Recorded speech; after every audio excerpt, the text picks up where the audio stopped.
Alright, as penance for playing the Shuri deck yesterday, we're going to start today donating some cubes with Deadpool.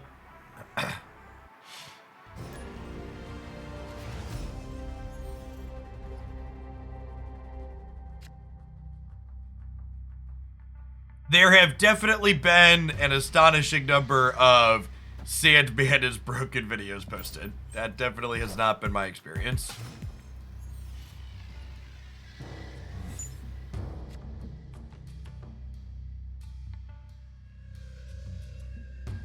We'll play Forge in the middle, and then we'll draw Deadpool next turn, right? That's how that works?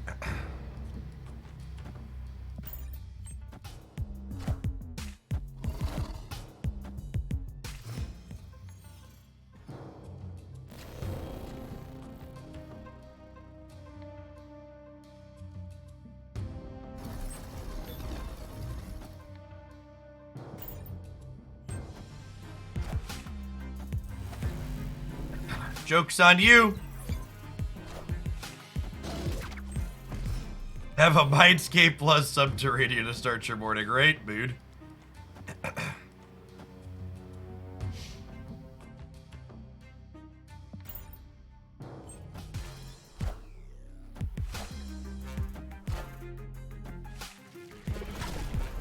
No, if you've got one on repeat, it's probably your last Series 3 card, yeah.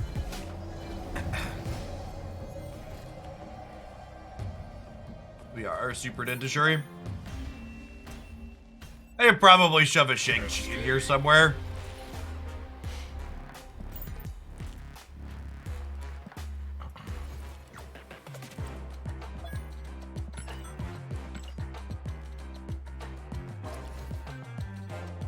I climbed to 100 for the first time with Thanos and Sandman barely and back to my game. Sandman is really atrocious into the two best decks that I talked about in my video this morning. Shuri, and the good Thanos decks just laugh at it.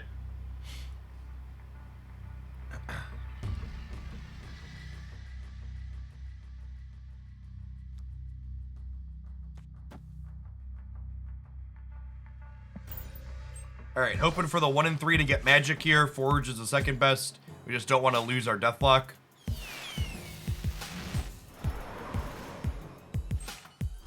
Got me. Deadpool? Deadpool? Deadpool? Alright, we're vibing. What's going on, Tickle? Thanks for the year and a half. Is Shuri worth the 3K of the shop? I don't know. Do you enjoy playing the best card in the game?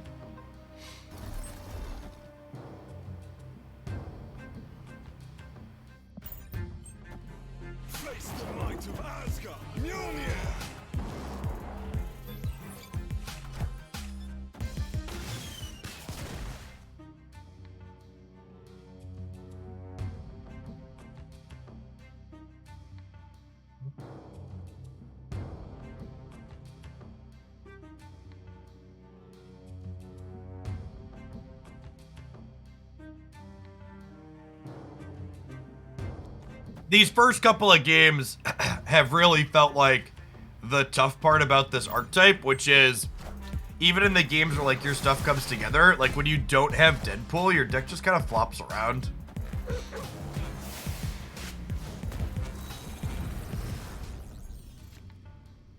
Okay, and their board is full now. So I think we magic the Sakaar and give ourselves an extra turn here to put stuff on the Nexus.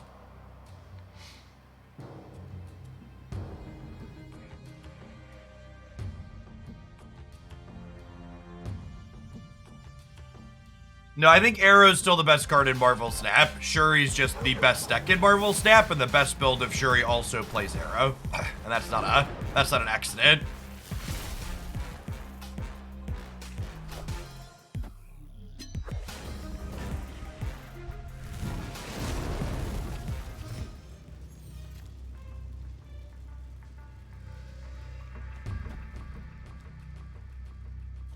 I was gonna say, do I want to Bass, but I don't really want to lose my demon, right?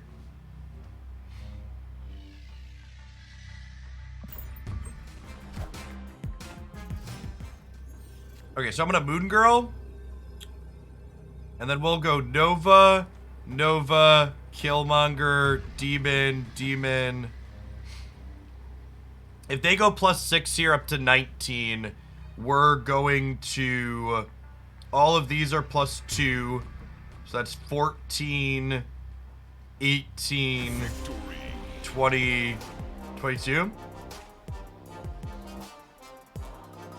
Oh, yeah, Killmonger's technically one less than Demon here, right? So I should Killmonger middle and then Demon here, because this is only 4. Okay, yeah. All right, that worked out despite not having a Deadpool. So that's fun. Moon Girl copying Nova takes me back. That was the best thing to be doing in the closed beta.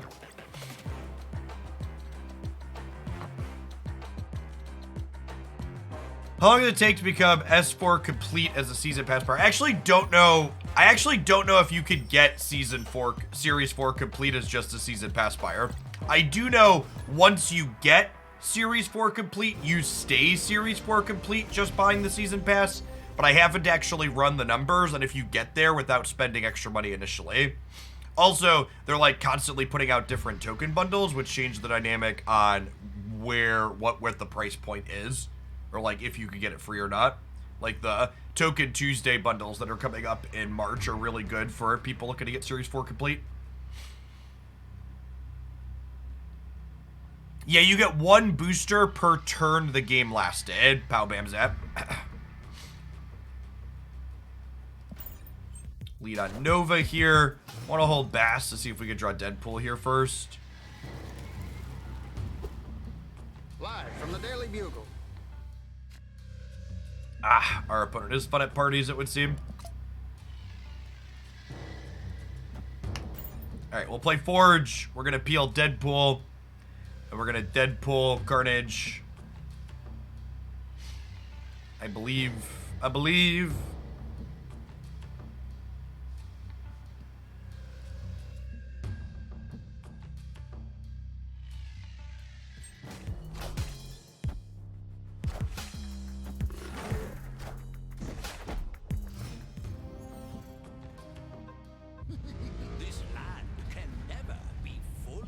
We don't play Weird World games at Infinite on this stream, chat. Does Leech get rid of Deadpool? It doesn't, actually. It means if your Deadpool dies again, he's just gone, but it keeps the modifier. So in theory, this archetype's probably okay into Leech.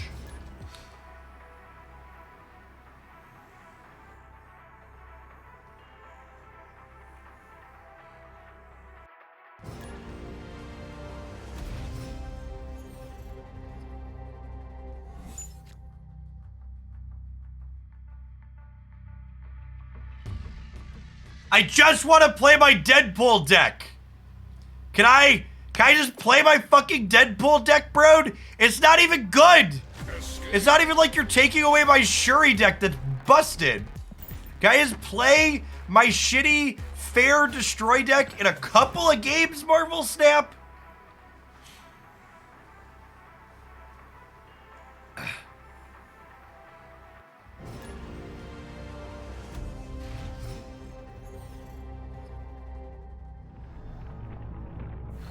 You know what? You know what? At least this lets us play our fucking deck. At least this lets us play our fucking deck. You know what it doesn't do, though? It doesn't let them play their fucking deck. What a set of Marvel Snap games. What an absolute Chad set of Marvel Snap games. Crank that location variance up to an 11. Games of Marvel Snap have occurred.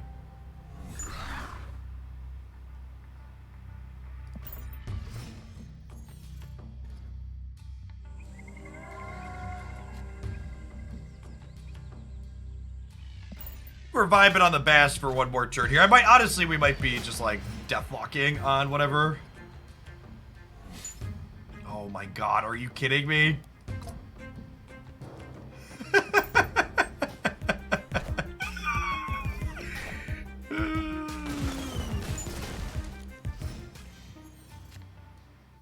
This is incredible.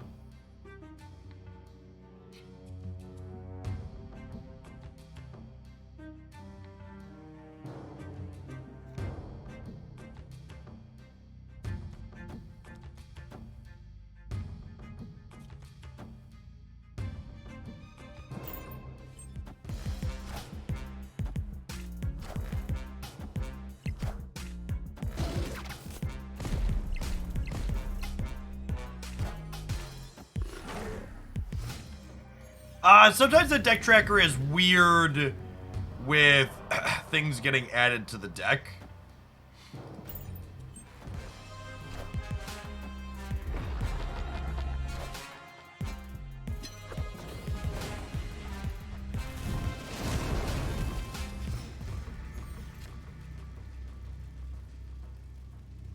Even the Patriot deck's playing Leech.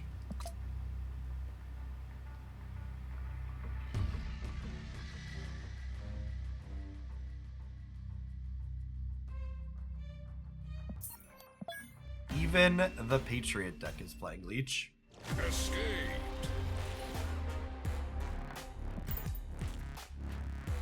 Alright, we're gonna give this a couple more tries, bud. We expected the Deadpool deck to be bad. This is something even with that.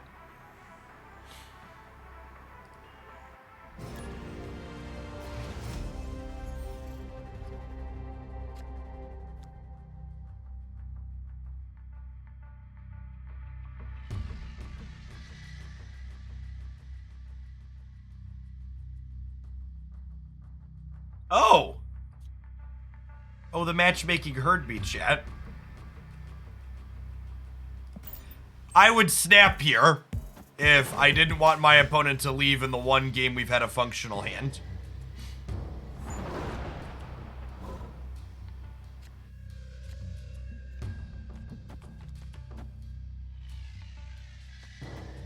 Yep. Yep.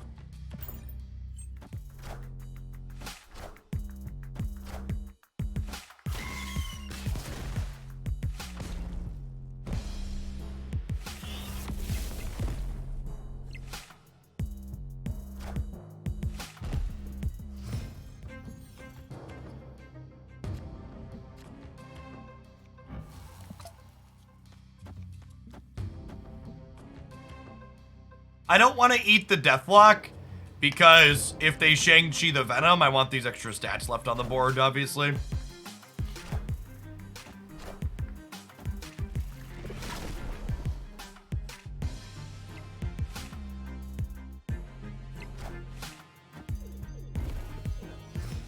Dodge that bullet.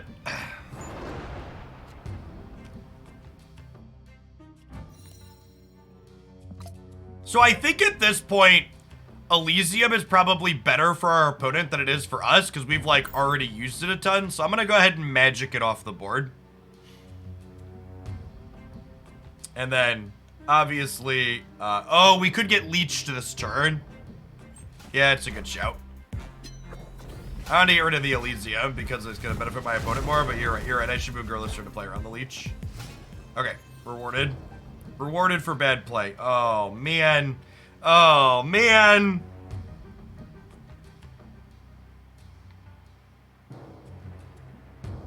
No, don't leave. Come back. Come back, opponent. I was gonna copy my stuff. Then I was gonna have 32 power Deadpools, and that's the other part that's tough about this archetype, is that it plays very face up on the table, right? Like when your draw gets going, you don't get to full Timmy most of the time. They leave before you do stuff. That's fine. My Deadpool vigor is renewed. We get to pull the slot machine again.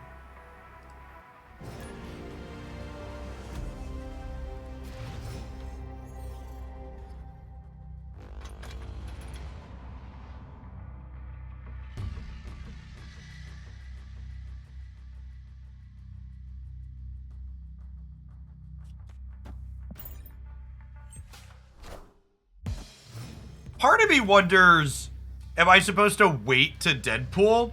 Because we could draw like Forge or Bast or something along those lines.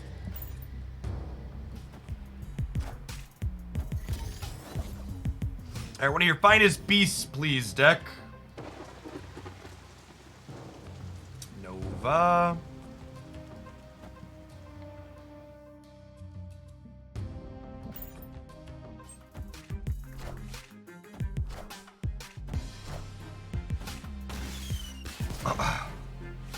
You played a bunch of 1-drops into your not armor path against my Killmonger deck. Bold strategy, Cotton. Let's see how it pays off for him here.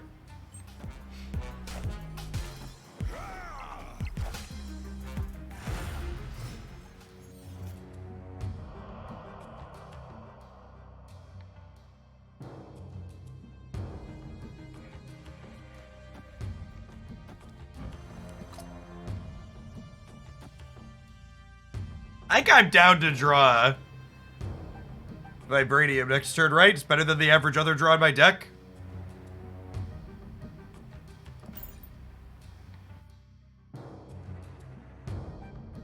Is this deck any good without Venom? No, it's terrible without Venom. But it's also terrible with Venom, so do what you want. Find your joy.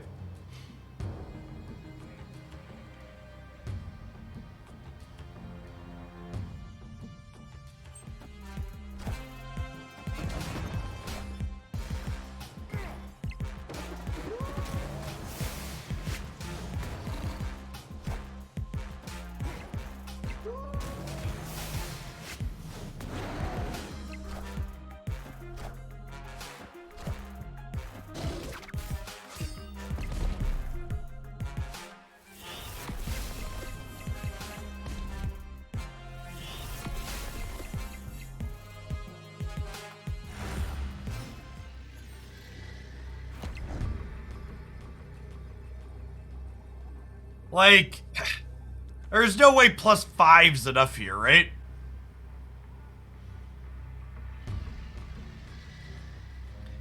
I'm gonna give Jobo an extra cube.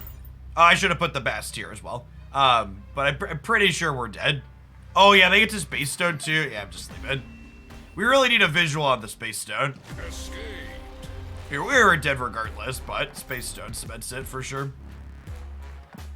Hey, bot for free. Thank you for the 2 months. Really appreciate you coming back.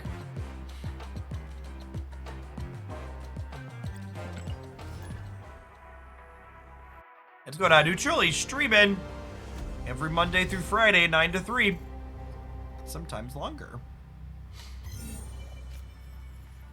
Okay.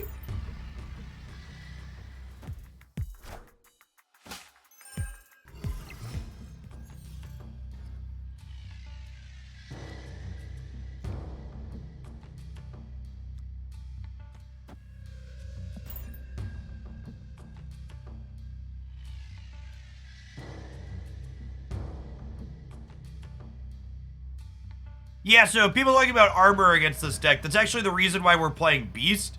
This deck's actually pretty resilient to both Cosmo and armor, because you can Killmonger from another lane to kill your stuff into a lane that gets Cosmoed, and you can Beast an armor lane that you get armored on. So you're not just dead. You've got some stuff you can do. Thoroughly diffed on the Scar.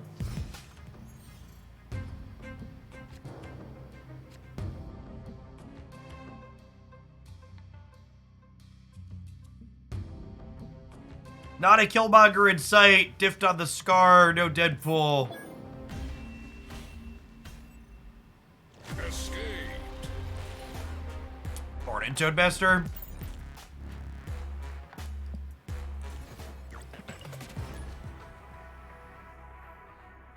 Beast is underrated. I think Beast is pretty appropriately rated. He doesn't see play in any ideal decks.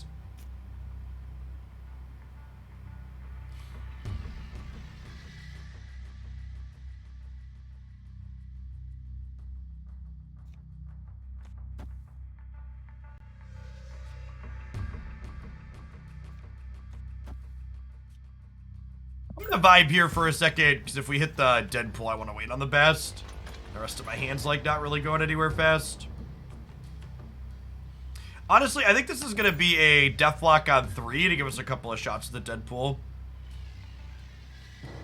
Split a card, please. I don't have credits to split a card. Even whales like myself are very restricted on the resources that they have when it comes to Marvel Snap. Everybody has to wait and take the time to get their stuff and their upgrades.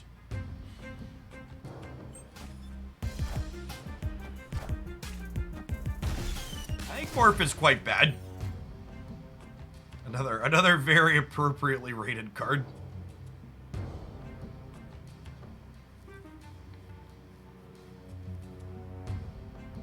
Our deck just really doesn't do much when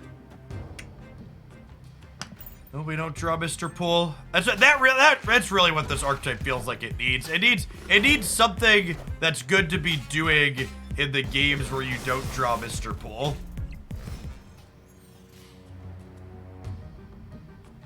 This is just way too late at this point, right?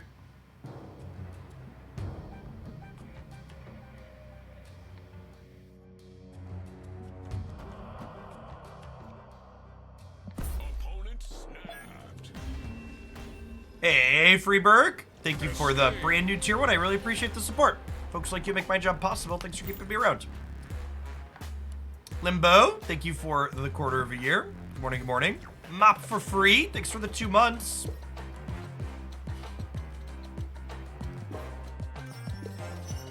I think Stature is the best new Series 5 card we've had released in a long time, but that's also a pretty low bar, and I don't know yet if she's really competitive overall.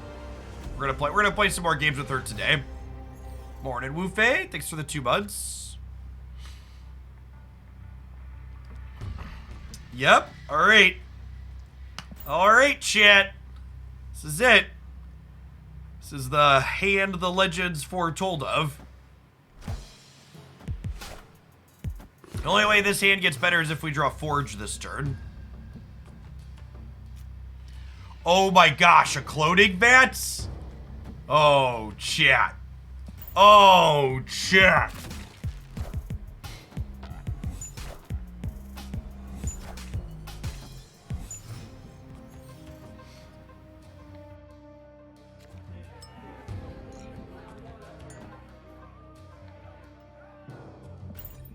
Oh, baby. Oh, baby. We are definitely an excellent cloning vats decks, he says, before he gets Armored or Cosmoed out of the Shuri deck. They're playing the Ebony Maw version, which maybe means they don't have Armor or Cosmo. We'll see, though.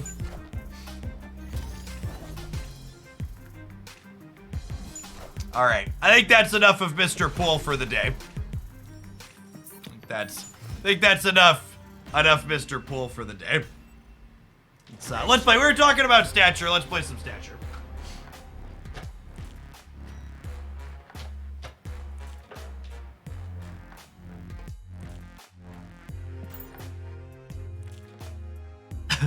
This deck is very much not playable.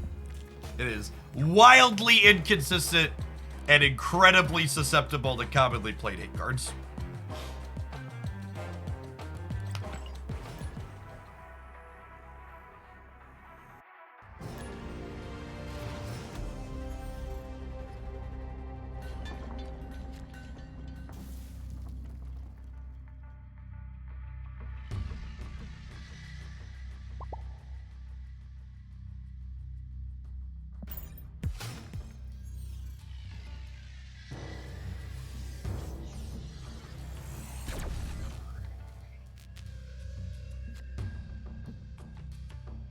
I tried giving the Toxic Sarah deck a go, but to lackluster, I think that deck is very bad.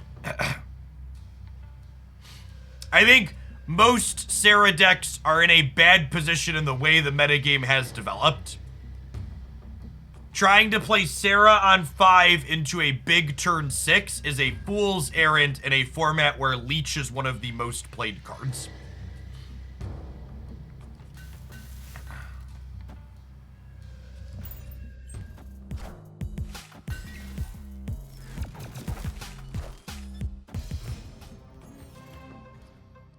Awkward.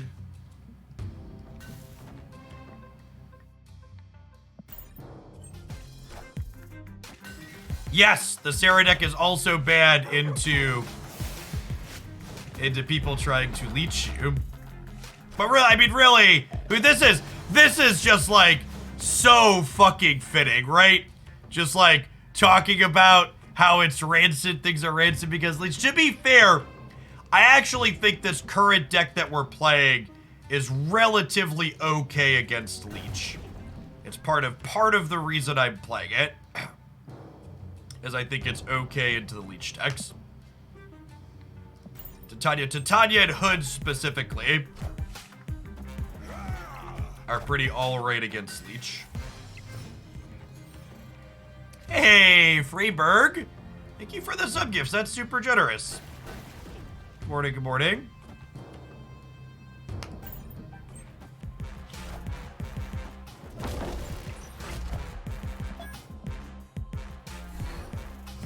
Okay, snagging their Valkyrie with Black Bolt is both good and really scary, because it means their last card is bigger than that.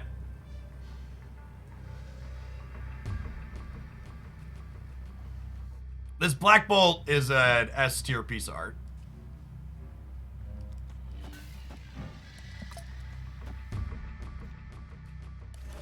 Considering their other card is 5 or 6, I assume we lose here.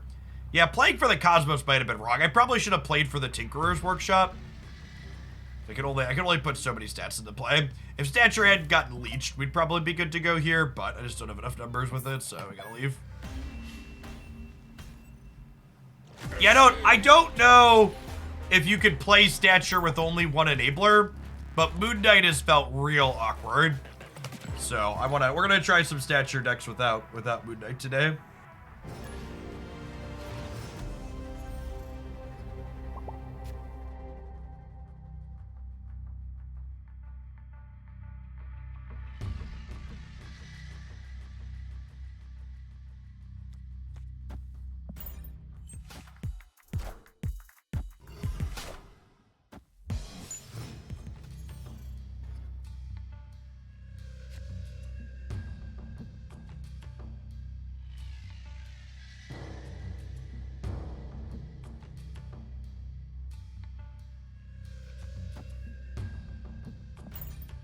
Just doing this. Go mid! Alright. Starting the match off by winning a coin flip is solid for us.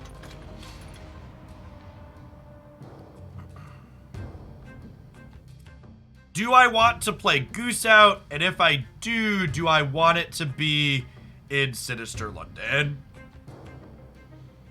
I don't think I want to play Goose in Sinister London. I think I want to be able to Black Bolt Arrow in Sinister London.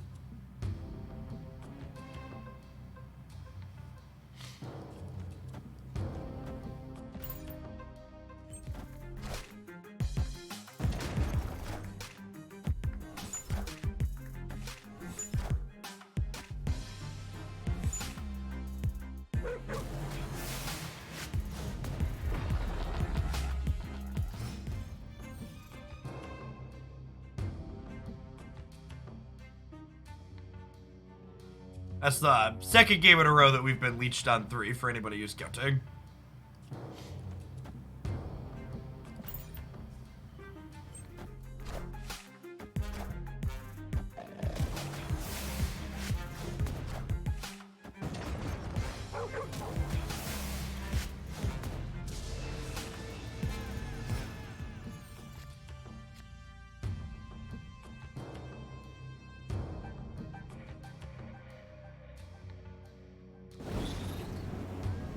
If we draw a Killmonger, we might have a shot here. Gonna play Modok for the middle. And again, we got Leech, but we have Titania and Demon here that are both big stats on the final turn. So we have a real shot this game. Especially if we draw Killmonger here. It's just 1 in 8, so low. Shang-Chi's, eh? Shang-Chi, unfortunately, is not doing anything for us.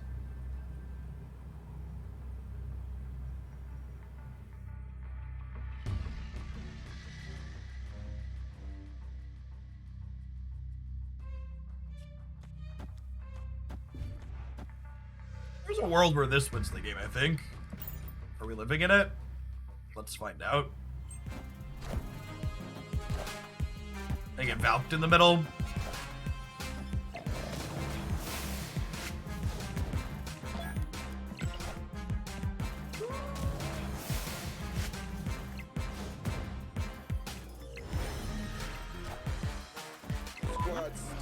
We got it. All right. I mean, that's a Leech beater.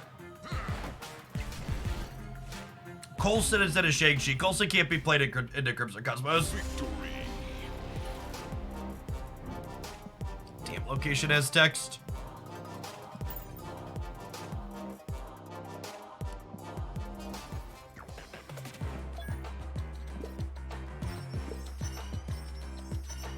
We did beat the Baku. Hard win matches. Listen, Marvel Snap. You don't gotta make things so personal. I understand I just got done playing with Deadpool. You don't gotta rub salt in the wound.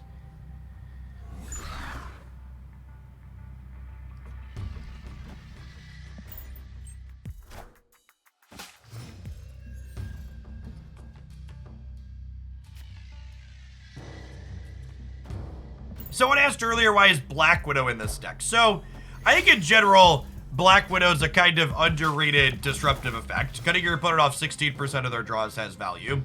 But the kind of game theory behind it here is that Black Bolt's discard effect has more value when your opponent has one less card in their hand. Widow also gets eaten nicely by Carnage and can, like, hold a Nova buff. Stature does cost one now. Is accurate. I also have this sick Black Widow variant in Split Chat. Are you really gonna deny me playing this Black Widow variant in Split?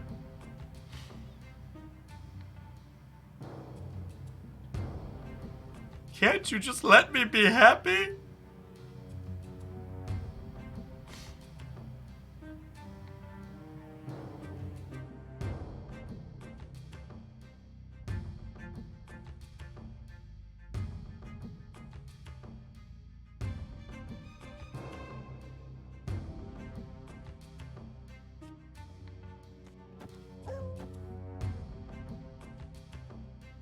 This is just a tempo Killmonger angle. Oh, chat. It's so much better than a tempo Killmonger. Oh, God, our brain is huge. Lovely. That's a 1 energy stature.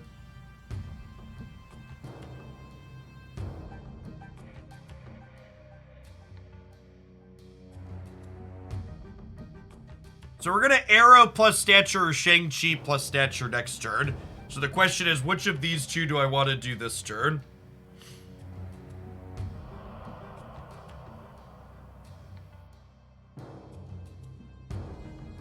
Arrow mid sets up the Shang-Chi. That's true. It's a good show.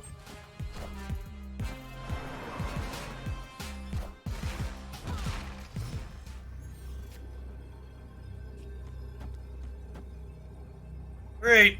Arrow lines him up. Shang-Chi knocks him down. We should Stature now to dodge the Leech. The opponent's archetype usually isn't a Leech deck.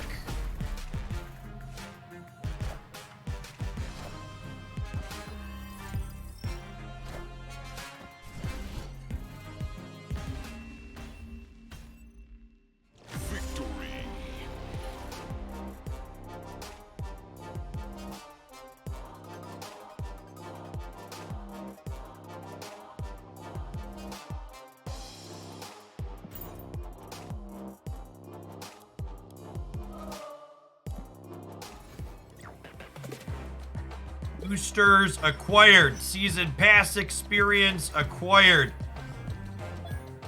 Chesties full of disappointment acquired. Arnim Zola boosters.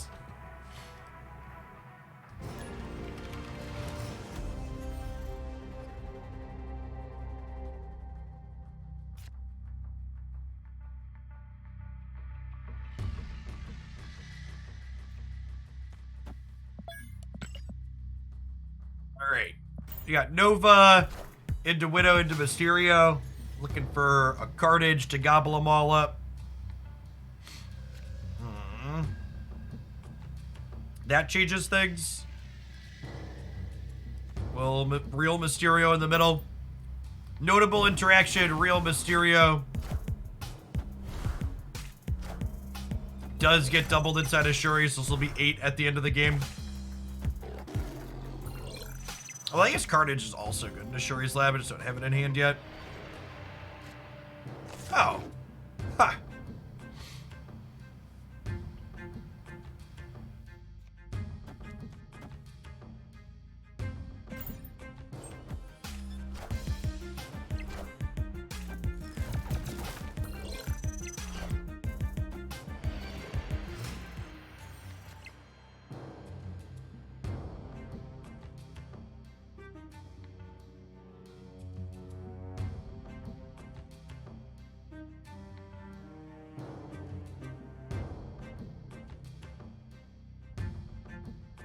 I'm torn between shaking this Hawk and being able to play to Shuri's, or being able to shake Shuri's lab later. I think I want to just get rid of the Hawk because we have our own big things to play into the lab.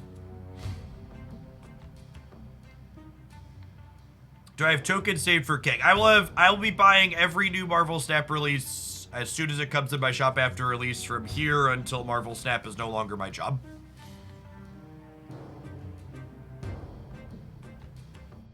I am collection complete and will be able to stay that way quite easily.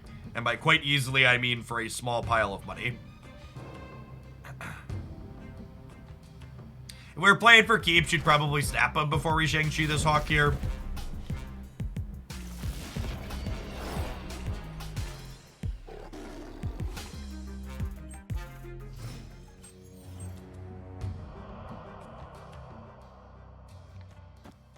I think we have to do this, because if I Black Bolt, I just can't make plays into here next turn, right?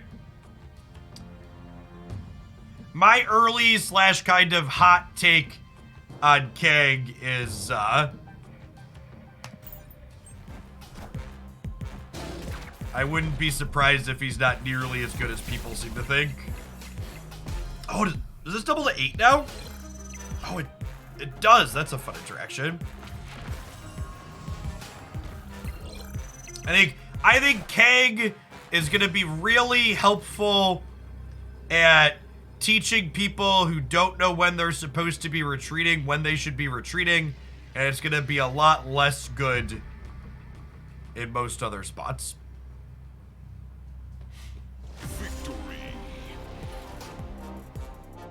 Victory. Maybe there's some interesting bluff equity with Kang on turn 6 that's worth exploring, but it's just hard to bluff in Marvel Snap in general because the stakes tend to be low.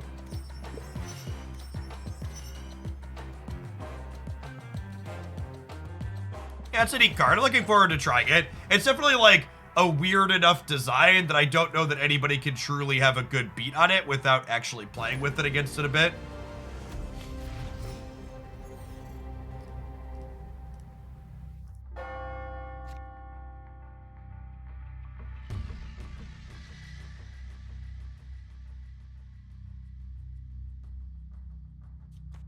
We're gonna Nova the Carmitage because I want to Black Widow the Carmitage. And then I wanna Carnage the Black Widow. And this is a Marvel card game, not a DC card game, so Carnage is allowed to eat Widow here.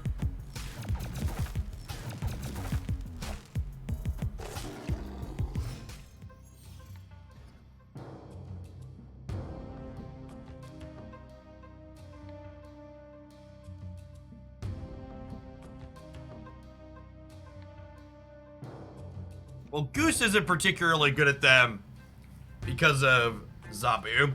That being said, like, blowing up the Nova doesn't do much right now, so I think I'm gonna Goose here in the hopes that we draw either Hood or Mysterio next turn. Or a Rock. We draw a Rock to eat next turn, too.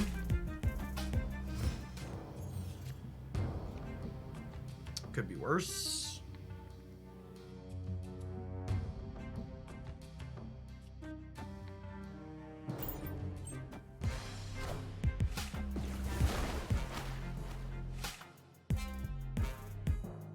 Rock slide into wave.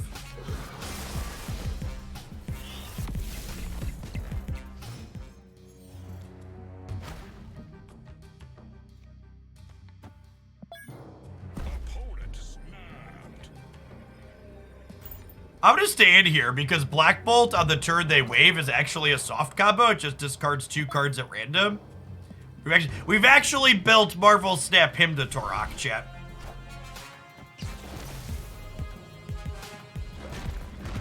Ooh, I think they got us locked though. Good snap for them.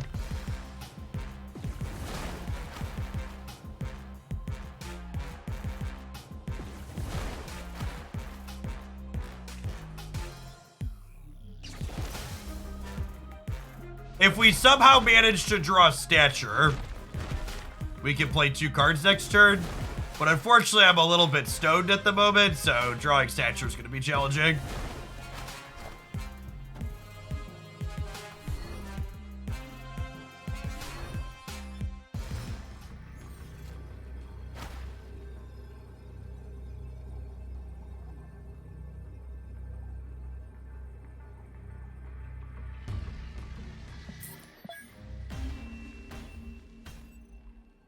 Escaped.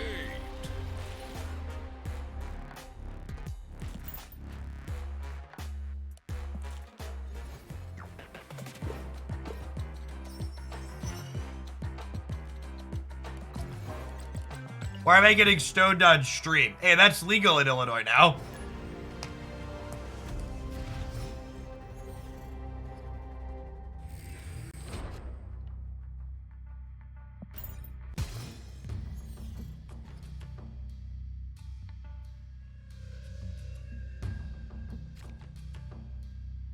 Is it legal on Twitch? I am fairly certain. I know as far as alcohol consumption goes, you're allowed to consume alcohol on stream, but you're not allowed to, like, say, I will drink X alcohol in exchange for X or Y donation. Is my understanding of the platform rules. I would assume you can't vape on Twitch. I'm pretty sure you could, like, tons of people vape on Twitch. Yeah, I'm pretty sure it's legal if it's legal in your region.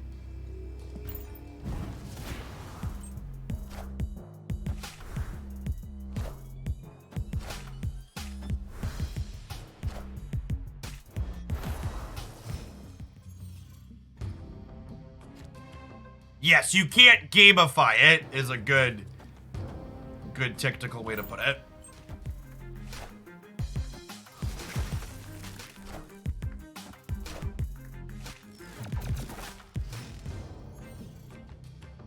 Carnage is the perfect draw. Our vault looking nice and delicious here.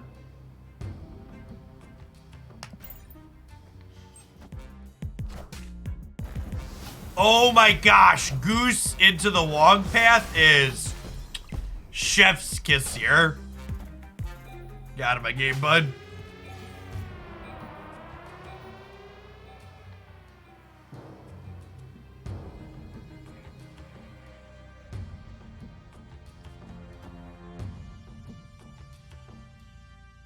I have a mission to snap for? I wasn't paying attention. We'll do that. If you drink enough, you'll eventually do something against the TOS. That's probably true. Come here, bud.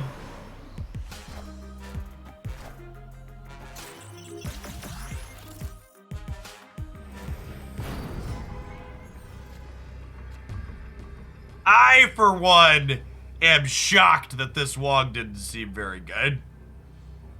Can you believe it, chat? That this Wong looked like it was trash?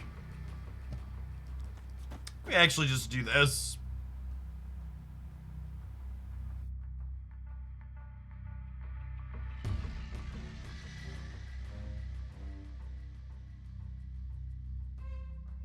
Twitch wants to avoid problems of you dying on stream from alcohol poisoning because that you allowed people to pay you to drink yourself to death. It is definitely all about liability.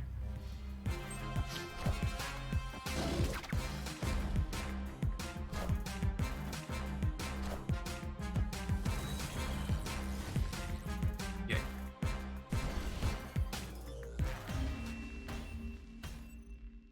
Victory.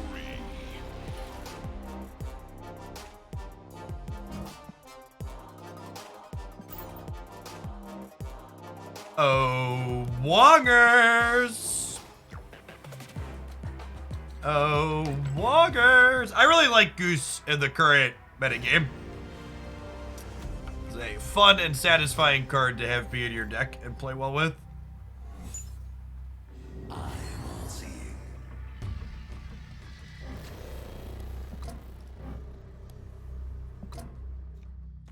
Well, I'm going to play Quinjet into the danger room proactively here.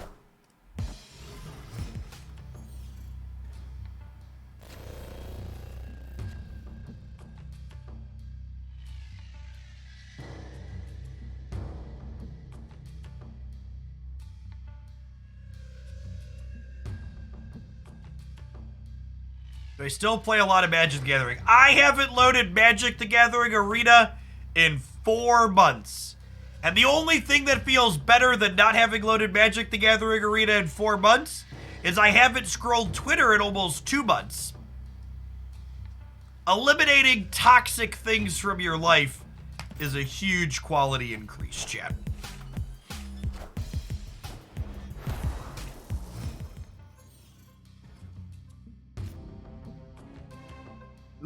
Ooh, that's a piece of candy.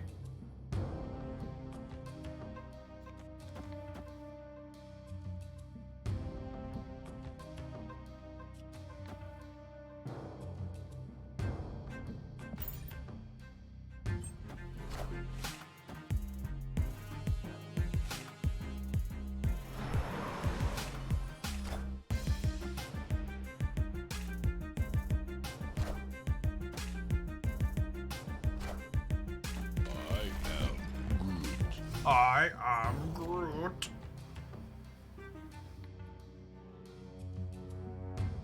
Do I still play Magic and Paper? No, I haven't. It's been longer since I played Arena than since I played Paper Magic.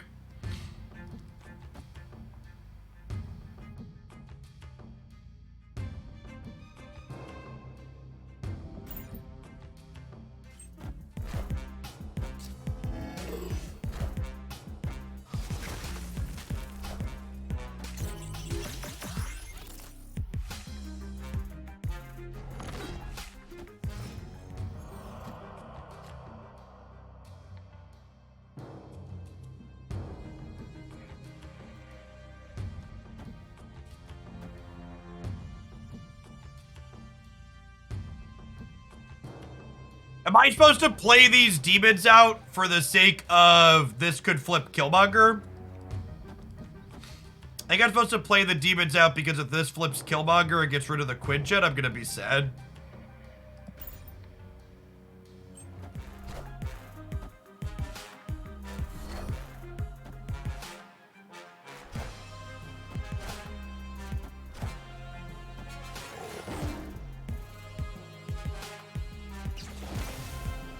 Alright, well. Much like the United States, we've lost the right.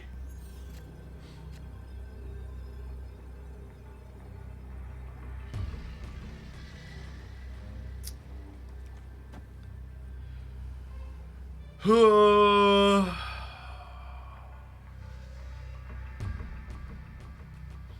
we just, like, hope that 15's enough on the left and we play Stature in the middle and hope 19 covers there? The danger room can make the center go in either direction. Let's run it. It's 1 cube.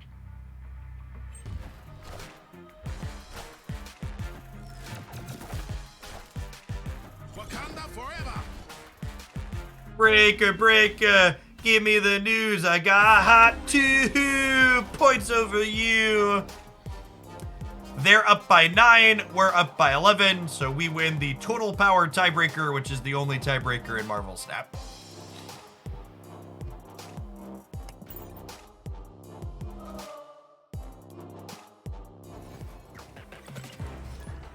The danger room didn't claim a single victim. It's only 25%, chat.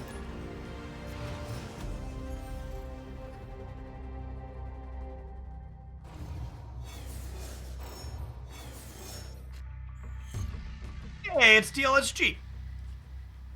We rated them earlier this week. Another great Marvel Snap creator. They do stuff on Twitch and YouTube as well.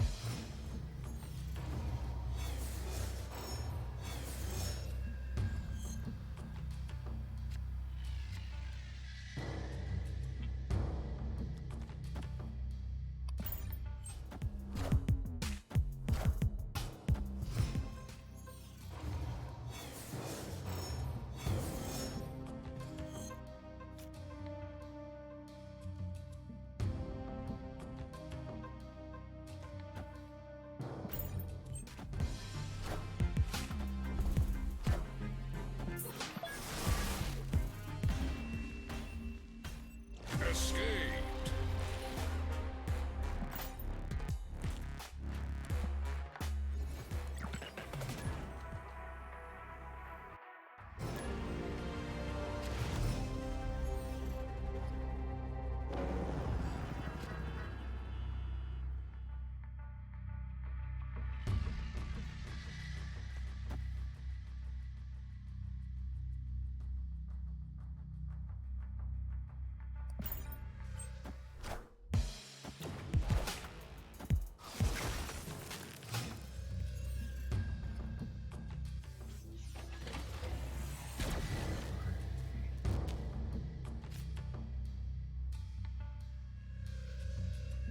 Nick's not very good to Project Pegasus. Yeah, I agree. The Sandman change. Sandman is not good against the good decks in the current format, but it's really obnoxious against all the B minus tier decks in the format that are like trying to do anything remotely interesting.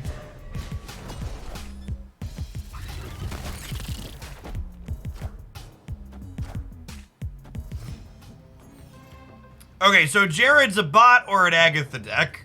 One of the two. Or there's Cerebro 2? Maybe there's Cerebro 2. Maybe Jared's just cooking and they're on another level than us.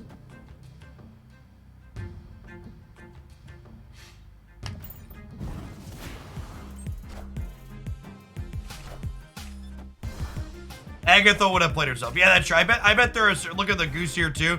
Yeah, I bet Goose, Nightcrawler, Ant-Man, there is Cerebro 2 variation. Is a good take.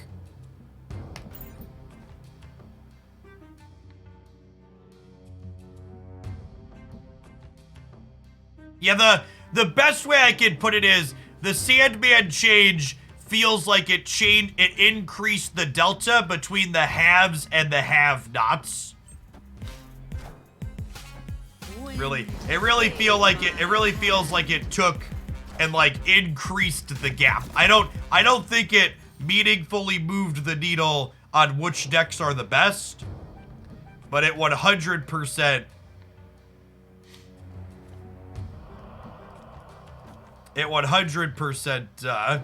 made things awkward for everybody else. All right, yeah, we do this and then we'll draw Carnage for the Baxter building and we'll win the game, huh?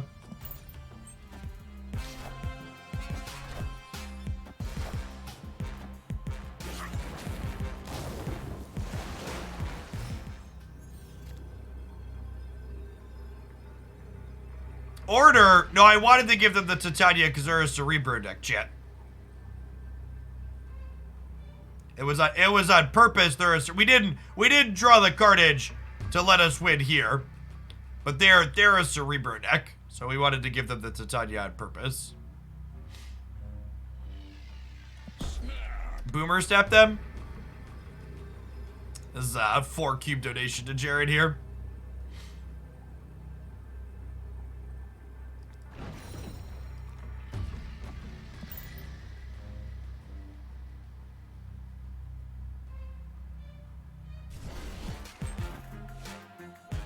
This is why you never bluff, chat. Like if this person doesn't leave to this bluff, or like they're just fucking dead to a Carnage, like this was a bad play because Marvel Snap has no stakes meaningful on the ladder. This is a textbook example of why bluffing on the Marvel Snap rank ladder is basically always incorrect, because it playing the Marvel Snap Ladder is essentially like playing poker with your cousins at a holiday party with just 4 fun chips. Everyone's a hero and everybody calls.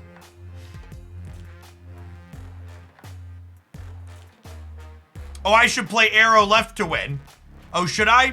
Should I play arrow on the left to win the game? You think playing arrow on the left would be a good play?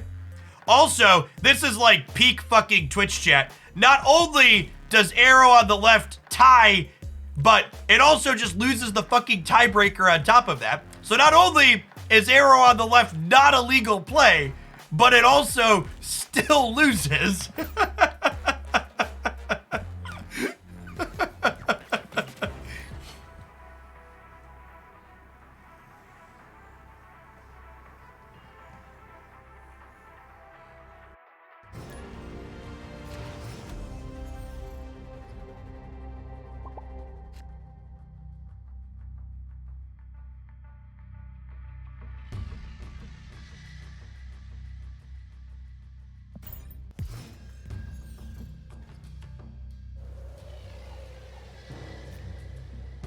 A better chat be, would arrow left win? Yes! Adding a dash of uncertainty to your question if you are not certain is always a good thing to do. Now, I disagree, Beck.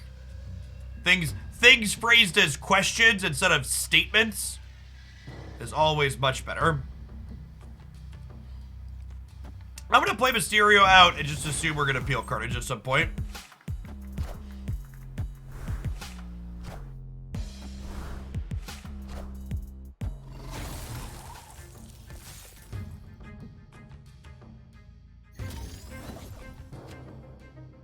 This Twitch stream is pre-recorded in front of a live audience. Thanks everybody for hanging out today. Appreciate you being here. JC Davy, thank you for the brand new tier 1. I really appreciate that. Hope your Friday's off to a good start.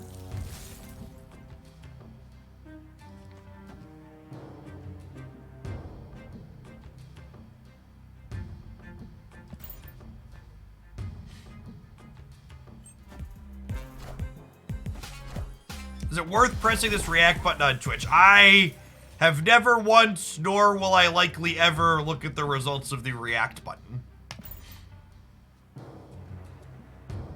Vinny, thank you for the brand new prime. Appreciate the support. Good morning, good morning. I think making Shuri a 5 cost would be an incredible mistake because it would make the card unplayable. I think the leader nerf that made leader unplayable was a bad thing, and they should avoid doing things like that in the future. Systems go. Ideally, cards should be playable after changes. This is a... I have an arrow snap, right? So we should leave.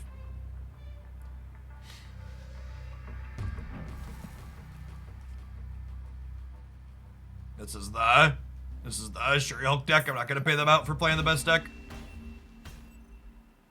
Escaped.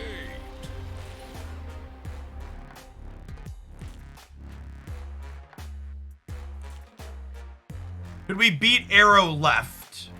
Arrow right is what I was concerned about.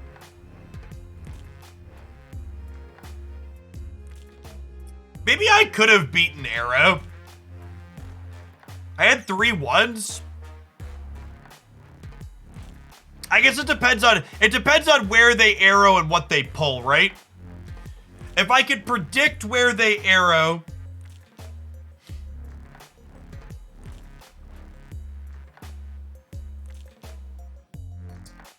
they would arrow mid. Yeah, are we dead to arrow mid?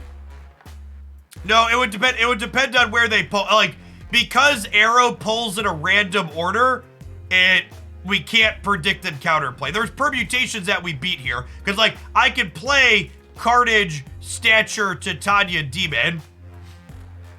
So, like, if they arrow left, in theory, I could go Stature, Demon here.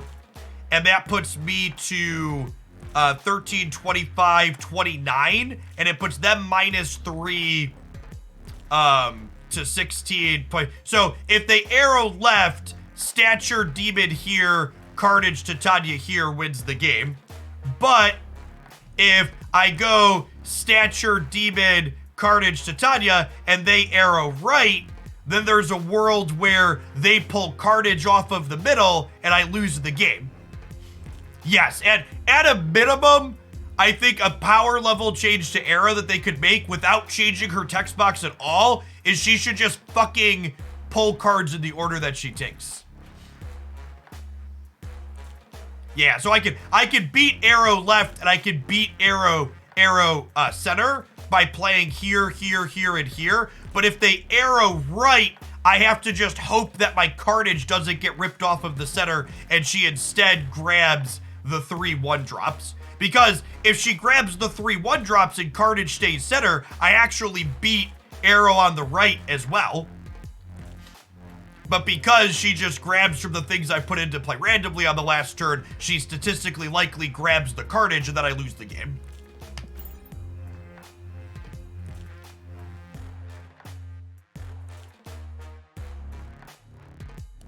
I actually think Shuri giving +5 as a big forge would be a good change.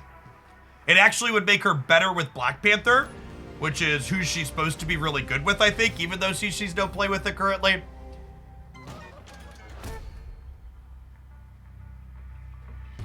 Surfer got over-nerfed. So, Surfer is unplayable right now, but I don't think Surfer being unplayable is as simple as saying Surfer's unplayable because it got nerfed.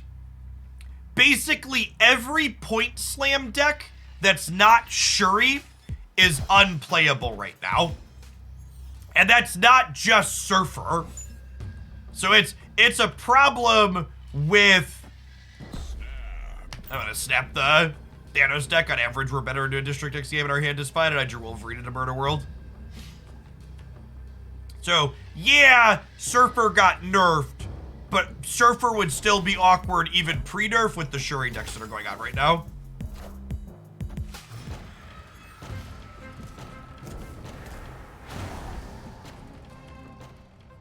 Galactus is only okay at the moment. Galactus is hurt by the fact that Leech is super commonplace right now. You think Shuri needs... I think Shuri needed a nerf 2 months ago.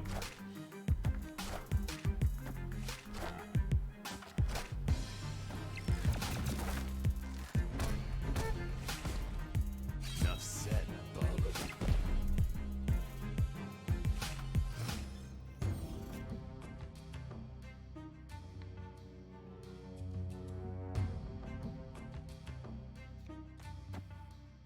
People have been asking me, what do I think you should play to ladder up with if you don't have Shuri, Thanos, or Galactus? And the answer to what you should play right now if you don't have Shuri, Thanos, or Galactus and you're looking to be competitive is you should probably play a different game.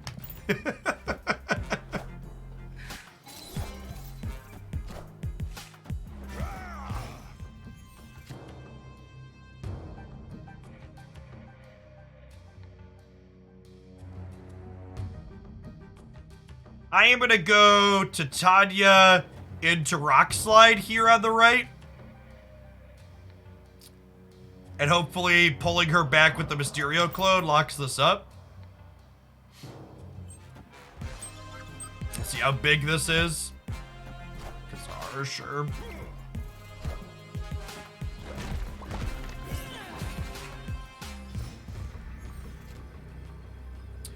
We're playing Mysterio in our deck too. Mysterio alongside Titania has been a fun last turn kind of juke.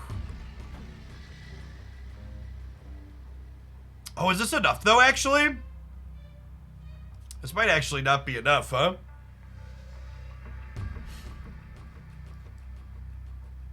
Huh?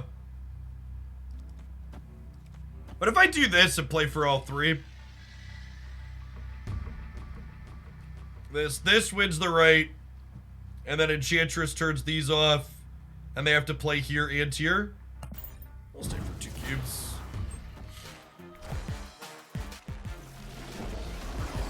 Holy fuck, chat! Oh my god!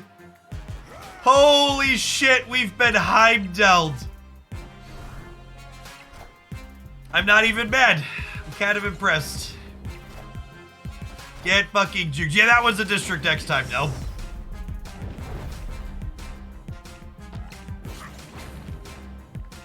Oof.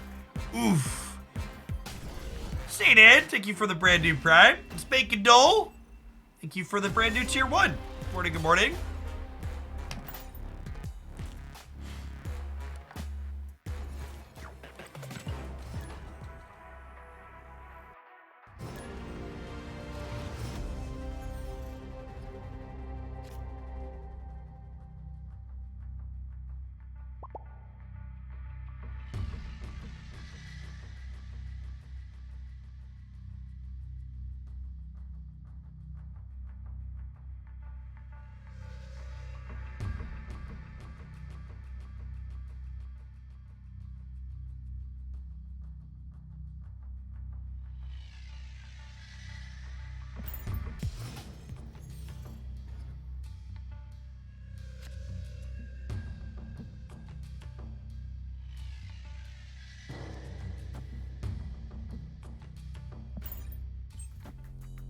Listen, chat, I have a sickness, and it's not just the current plague I've been given by my tiny children.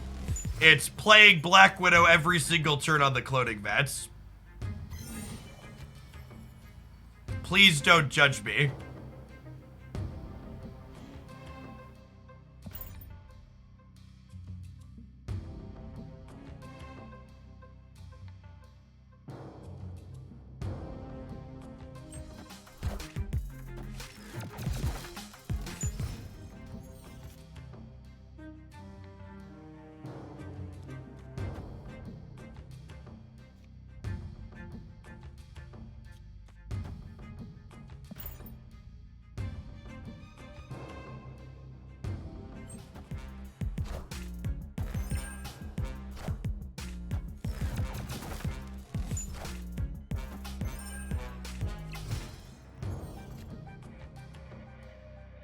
There's some uncertainty as to whether or not this is a winning line of play, but I'm enjoying myself, so clearly it's for the best.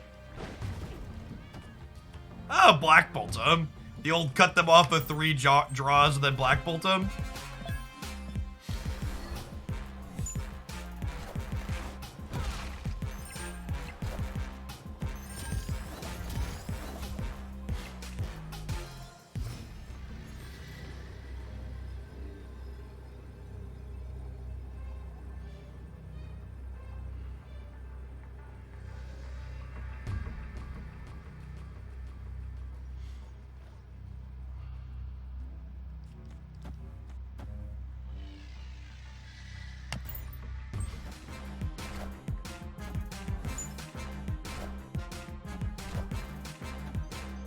Are we good? I think we're good, right? Higher, further, faster, baby. Slower, lower, slower, baby. Victory. Lower, slower, nothing. The animation with no move is silly, I agree. I think they must have updated her AI, her backend programming, how she works, so that's like a bug as a result.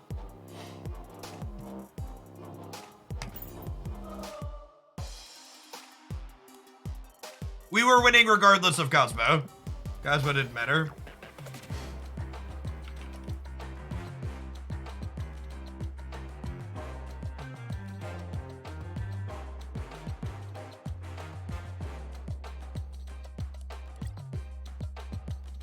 All right, chat, looks like it's time for our top of the hour ad break. Non-subs, I will see you in 60 seconds. As always, you're not going to miss any gameplay. Thanks for hanging out. I don't know that I've been feeling this deck. What else I want to do Stature in?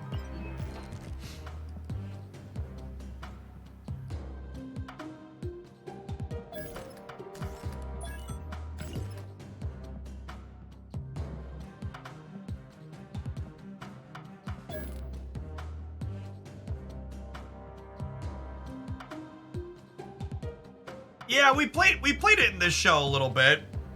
This was okay. Moon Knight's felt pretty bad though.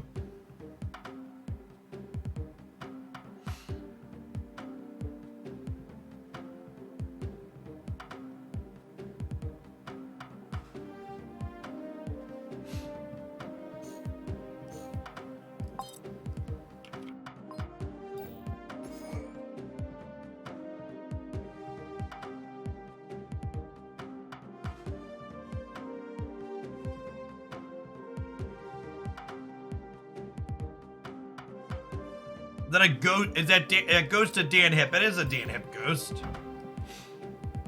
Oh, that one came out of a box. I wasn't paying money for a ghost variant because she's real bad, but out of a box sounds good. Oh, chat! I got the gold background on my Jones. I need more boosters for her. Maybe we'll play her. She looks like I can use another 4 in this deck. Another gold background for the pile.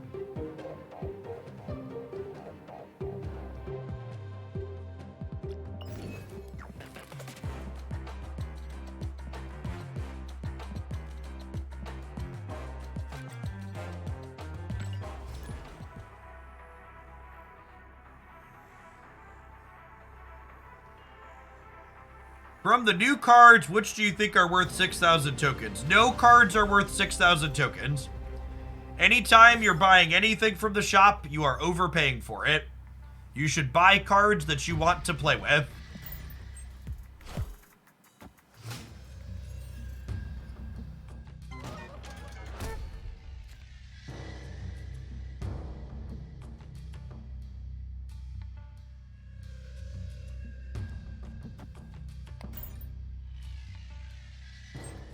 Punish for not playing it into a face-down location. Just on autopilot messed it up.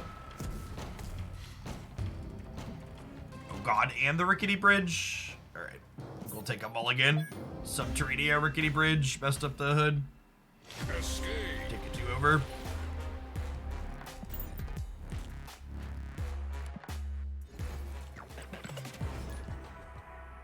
Jeff the Shark is worth 10,000 tokens. I would die for Jeff the Shark. He's gonna be a good lad. Jeff the Shark should increase Miles Morales' playability, which is one of my favorite cards.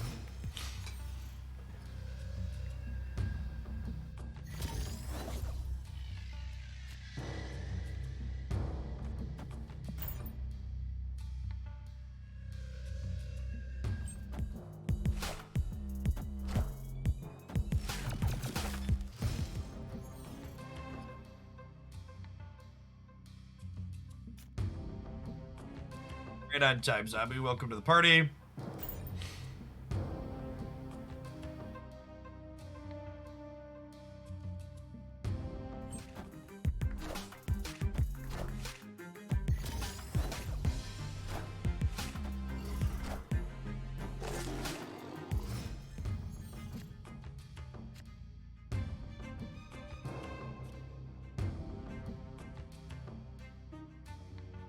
Ugh.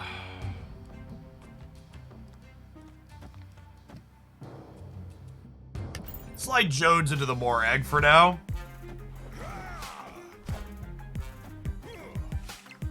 I'm getting a free Wakanda against my Black Bolt deck sucks. Or against my Killmonger deck sucks.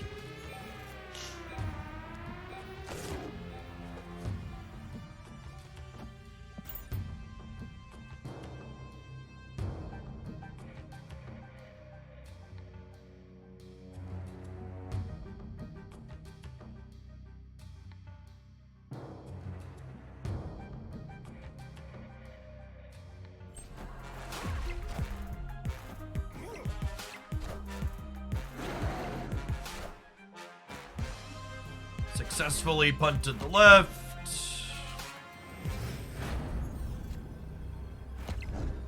Awkwardly, I have priority here, though. They're a Thanos deck, though, so my Hawk is huge.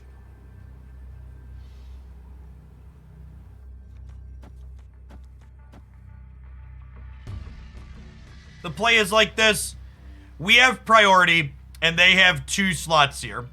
So what we want to do is we play the demon behind the Titania, because what this does is if they play one card here, Titania jumps across and then she comes back from their one card. If they play nothing here, Titania jumps across and we're still winning because we'll be 14-7. And if they play 2 cards, she stays here regardless.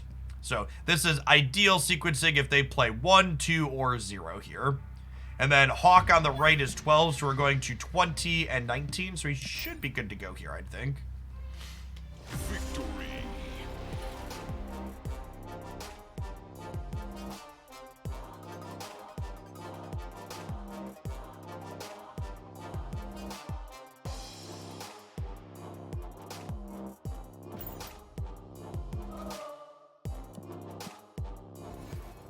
Retreat later, gamers.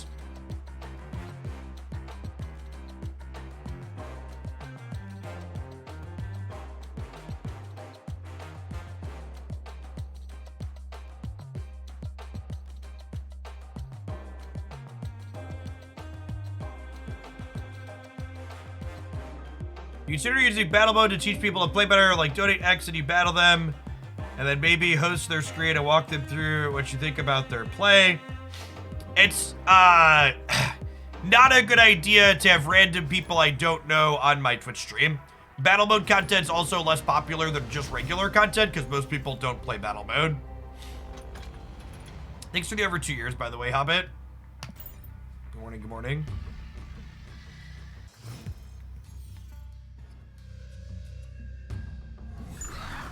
It also leads to a lot of downtime trying to coordinate stuff like that. Like as someone who watches a lot of Twitch streams, one of the things that annoys me the most is when I like tune into a stream and the streamer just like sitting there not actually playing their game for an extended period of time. It's like if I wanted to watch a just chatting stream, I'd open the just chatting category. The extra 4 drop definitely feels awkward in games where I don't have Zabu.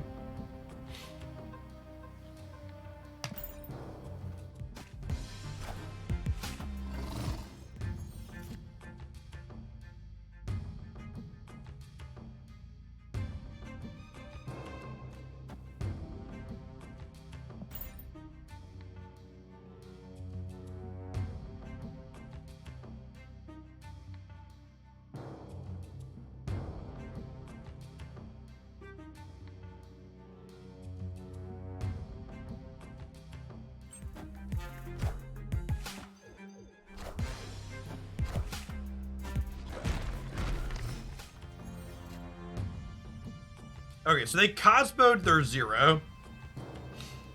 And then we're obviously Black Bolting here. Mind drawing a Vibranium. We have Shang, Stature, Titania.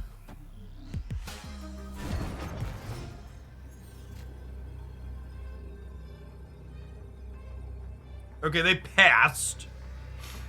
So they have She-Hulk plus something else. Hey, Steve. Thanks for the 3rd of the year. Welcome back.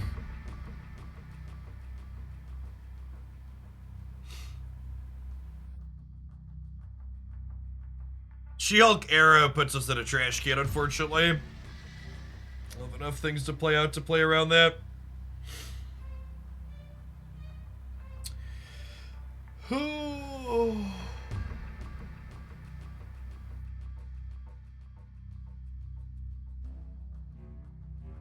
Yeah, we just never beat Arrow left She-Hulk mid. Maybe they don't have it. Copium.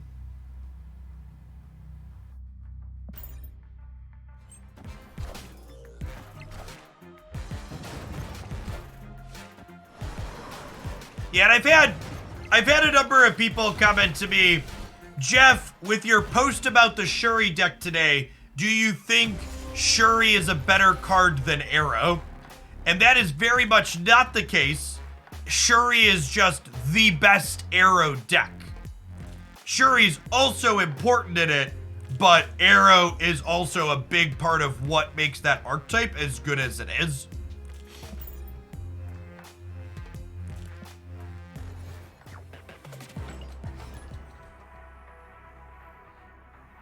You should only buy cards with collector's tokens that you want to play with. Any cards you buy for tokens lose. I'm gonna make a command. I'm tired of repeating this.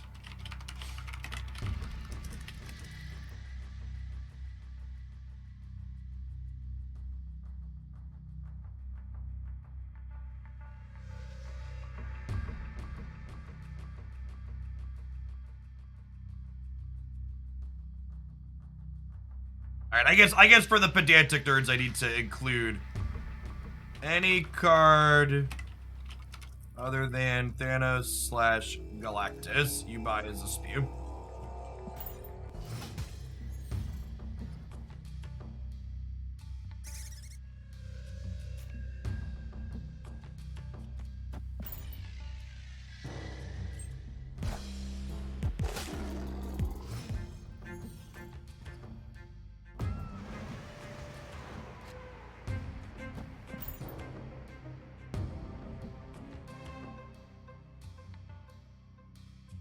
I mean, it's not even about playing to have fun. It's just a pure number calculation.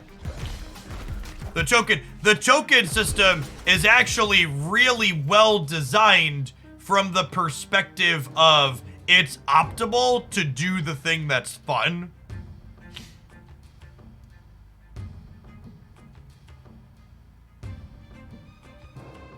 Fucking Mindscape chat.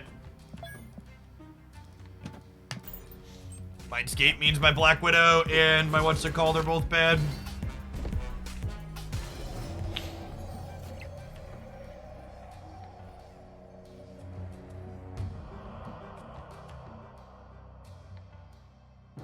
I'm really sorry, Titania, but I can't give you to the enemy.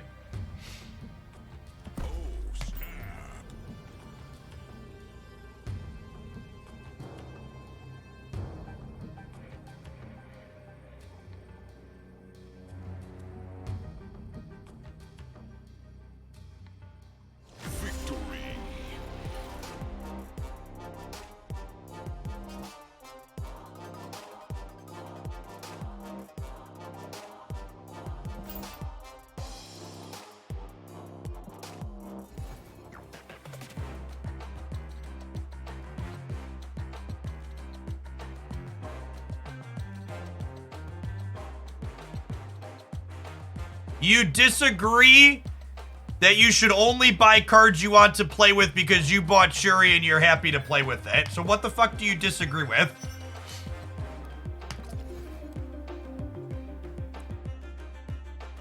Peak summary of interactions on the internet. I agree with your statement, but this is why it's wrong. It's like I had a comment on the best decks video this morning of someone letting me know that they felt I was wrong again about Sandman not being great because even though Sandman is not good against the good decks in the format, it's good against decks that are bad.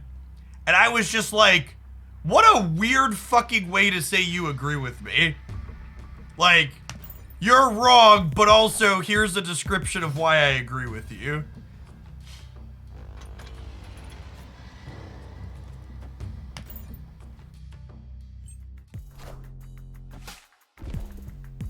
We call that a concurrent opinion in the legal decision. God bless. I'm going to use that in the future.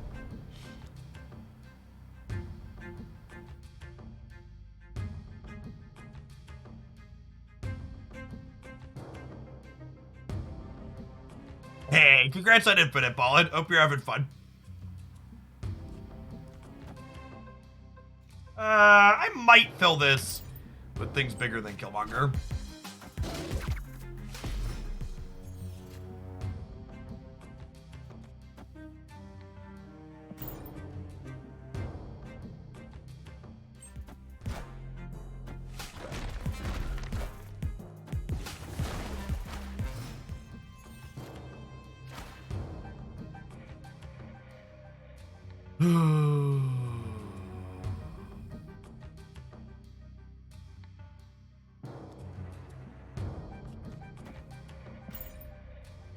Maybe they're a ramp deck and not a Galactus deck. They're just a ramp deck, chat. God bless us, everyone. just a ramp deck.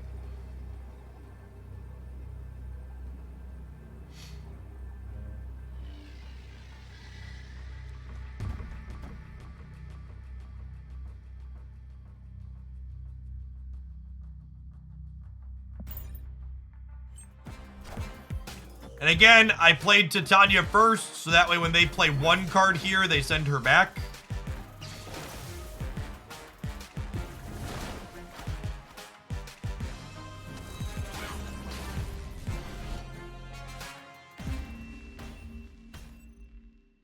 Victory.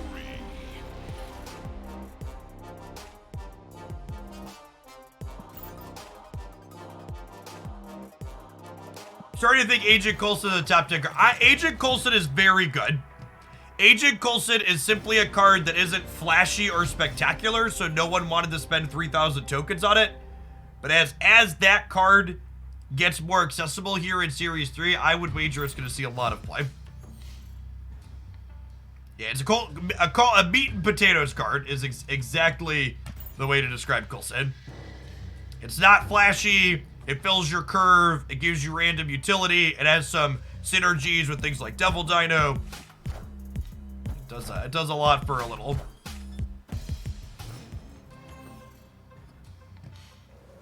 Jeff, I've been stuck between 92 and 94 for the last week. I need you to make me think outside of the box. No, you should think inside of the box and use Shuri to put your opponents inside of a box.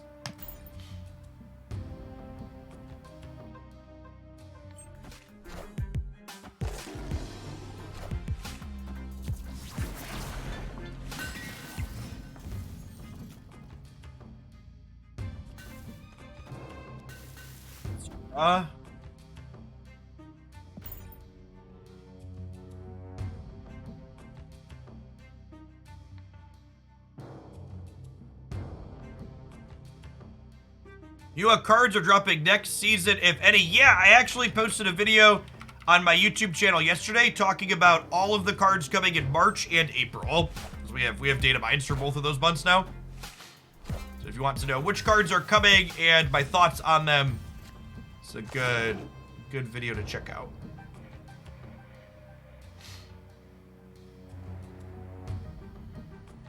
I think this is just play Stature, right? They're also probably a Shang-Chi deck, so I think I need to chill on playing Stature into Nidavellir.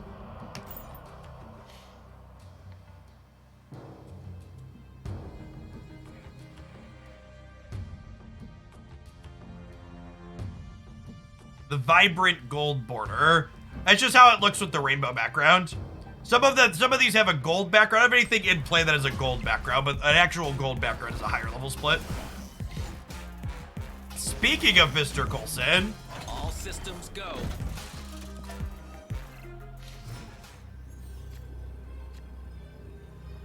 There, this is a gold background. Does make everything pop a little bit more.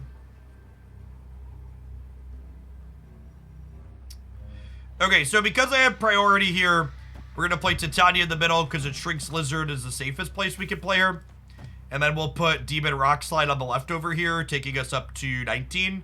They could be at 7 here, so this could be close, but the real Mysterio could realistically be in any of these spots. So a little bit of a shell game here at the end. Us having priority also makes it a little bit softer to Killmonger, potentially, and they know we have a demon.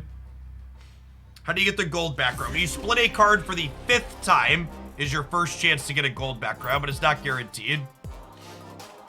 Jones has a gold background too here. Need more boosters to upgrade her to gold border.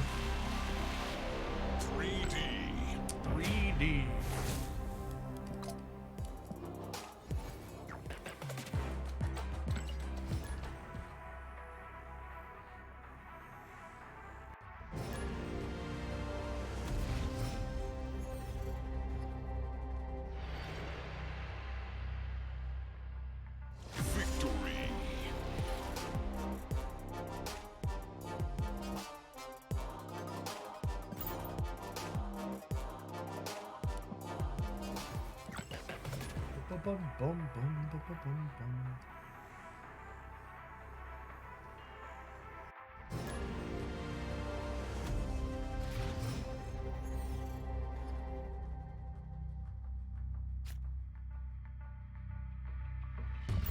I think Shuri's probably still playable and good if she gets +5 instead of doubling.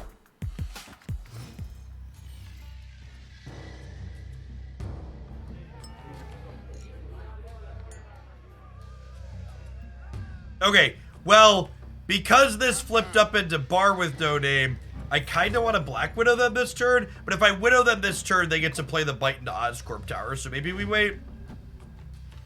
Yeah, I guess I wait. The upside to widowing this turn is she would cut them off of draws on their stones, but Zabu into Rock Slide's a little hard to pass up.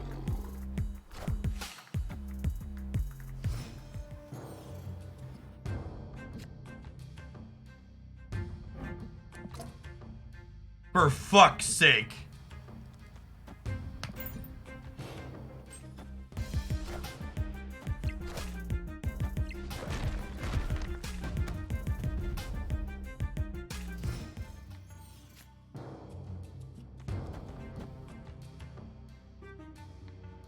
Our draw's so good too. These locations are just ass. Honestly, there's probably merit to fitting Storm into this deck just for some location mitigation. Have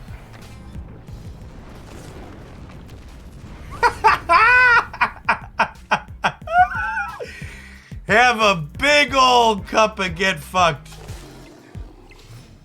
Sometimes reality isn't disappointing, chat. Sometimes it's quite nice. Alright, get out of the game. Be gone! Be gone, interloper! Please leave.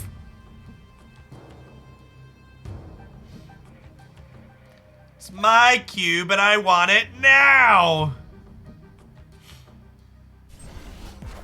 Whoa, they stayed. Got me.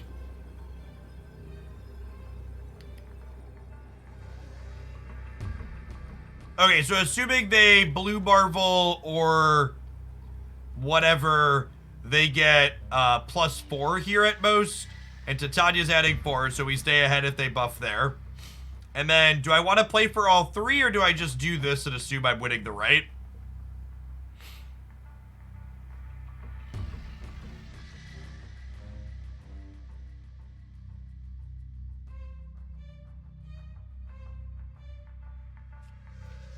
It could be right to just do this.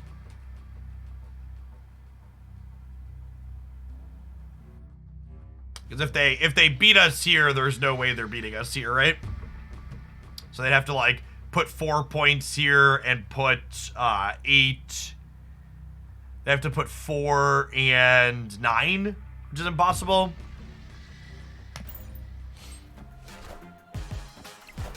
Famous last words.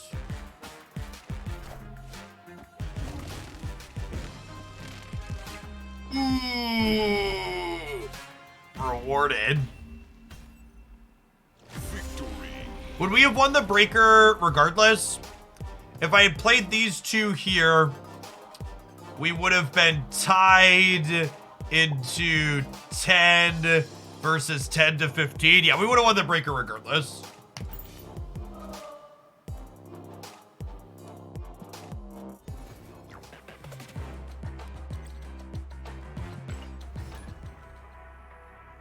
Hey, Koyo, thank you for the 7 months. I appreciate that. Welcome back. Ads, yeah.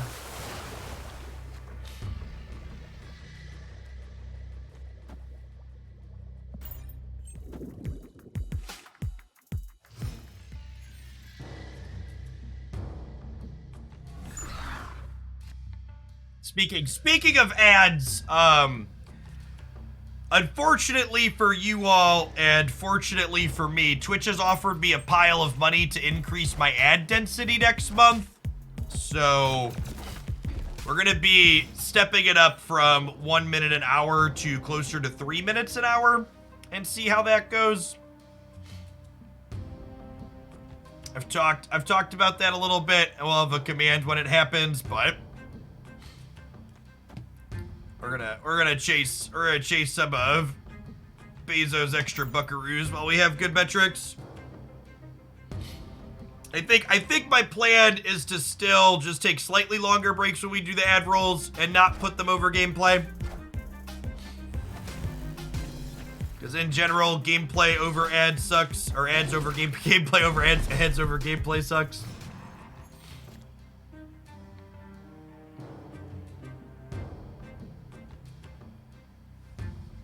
Yeah, a lot of other people on Twitch already do 3 minutes an hour.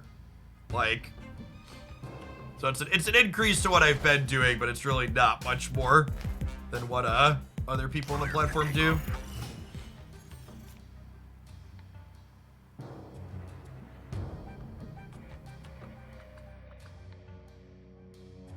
We Hawk plus Demon, and then we'll spike Rock Slide and Rock Slide plus Titania next turn. Or Rock Slide plus Goose slash Zabu.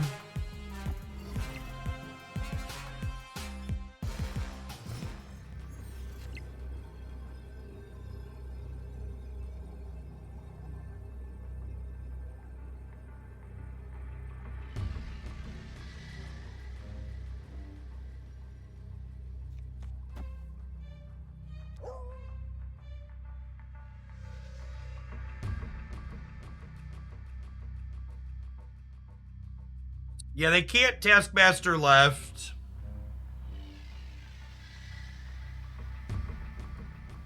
How do I play around Taskmaster middle? The problem is I don't think I can beat Taskmaster plus 1 drop. Twitch offered me a little over 7,000 USD to run 3 minutes of ads per hour inside of March.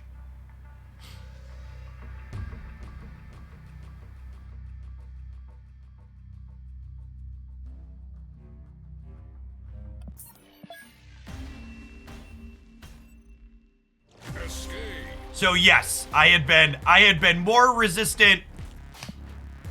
It's a little over $7,000 just for March. That is not, it's an ads guarantee. Meaning if I run 3 minutes of ads per hour, I will get at least $7,000 in ad revenue for March.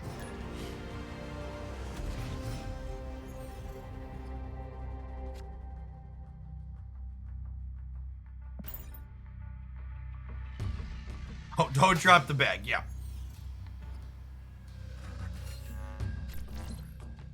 That could have been a retreat later angle. Yeah, perhaps. If I was sweaty, you could retreat later there. You know, we don't sweat too much on this channel, though.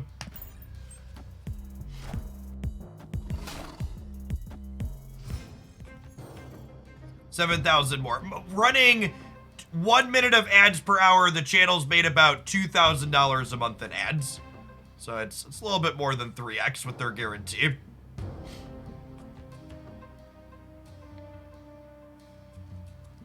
Just gonna keep filling the middle here.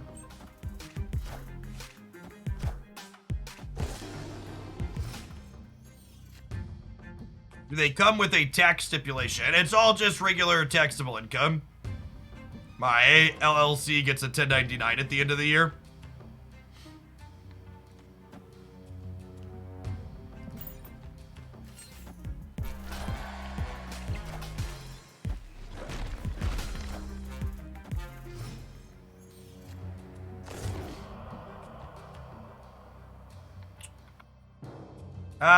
New York.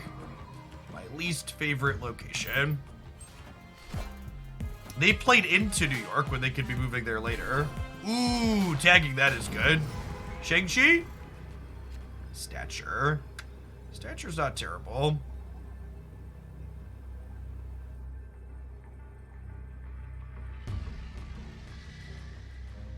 Can I beat Taskmaster here?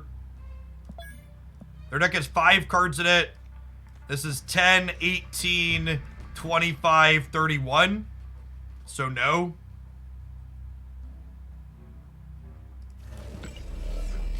It's just so impossible to beat this deck with anything other than Shang-Chi. You think they're gonna Zola? Yeah, they could be Zola. I think we just have to leave, right? Because I just didn't draw my hate card.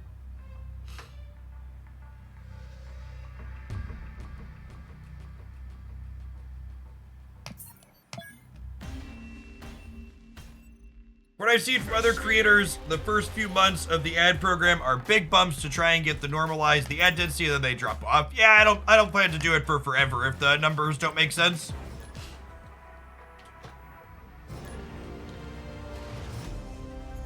I've been doing this job a long time, and like Marvel Snap is certainly like we're at a peak right now, most likely. Like I expect the average viewer count to taper off a little bit over the course of the next year is usually how these types of things work.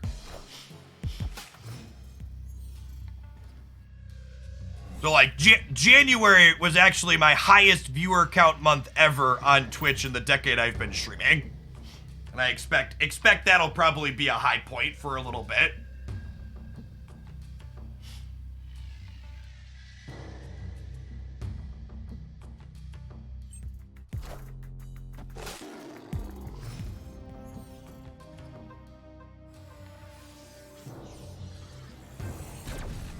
Especially if their balancing doesn't get better. I do definitely feel like the Marvel Snap team needs to put on their big kid pants and show us that they're capable of balancing their game, because right now I'm having some doubts.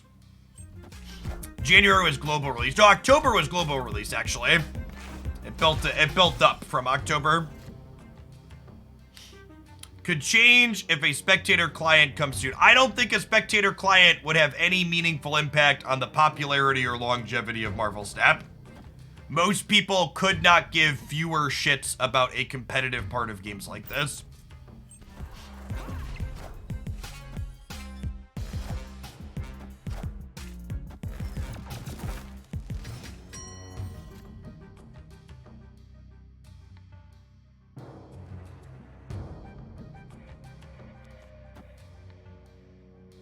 Yeah, it feels like we're dead.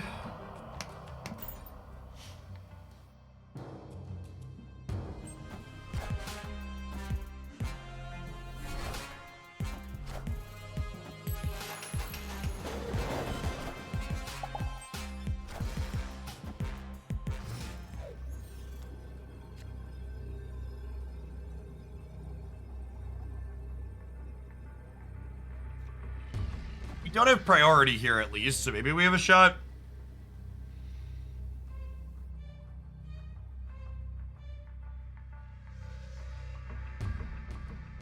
This puts me to 11, 16 over here, which is not enough. Where you're supposed to go. Escaped. Marvel Snap tournaments have the potential to be extremely fun. Yeah, but like, the people that play games like this and are interested in tournament play is a much lower audience than the people that are interested in more casual stuff.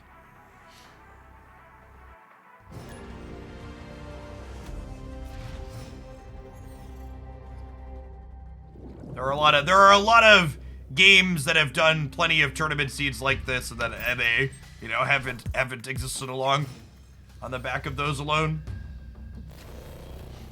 Casual always carries games. It's the TLDR.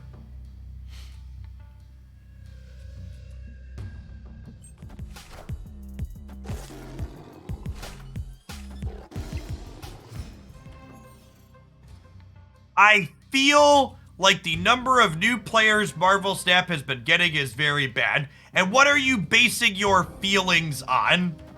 You feel that way based on what? Enlighten me.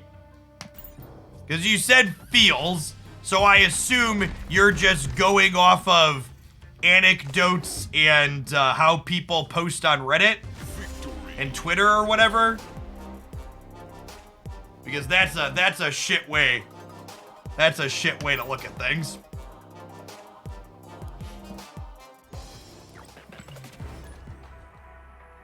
The wind tickles their ears. I don't think that's true, but poop. I think if battle mode had an option to play it on the ladder, battle mode content would be more popular. But as long as battle mode is a tournament only type thing, I don't think it'll have any long-term success outside of more niche uses.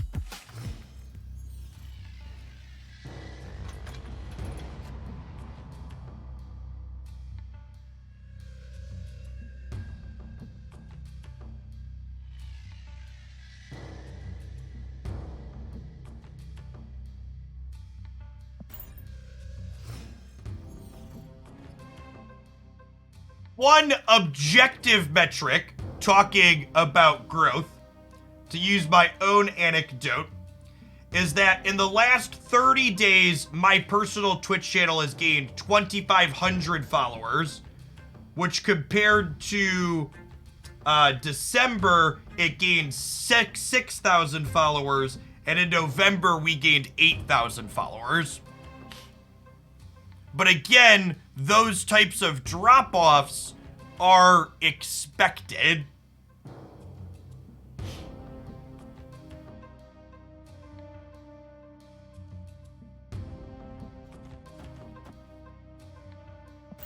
I've been in this industry for a very long time.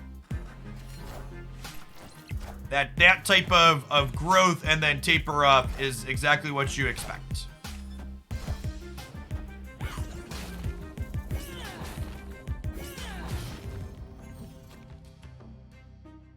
I don't know if this play is good, but it's certainly hilarious, so we're gonna make it.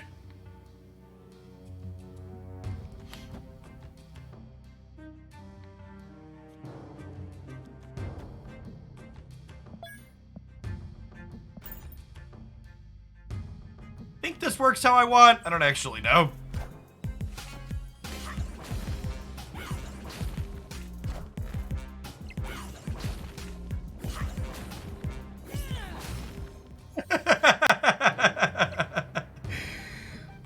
I don't know what's happening in the bar, and at this point I'm too afraid to ask.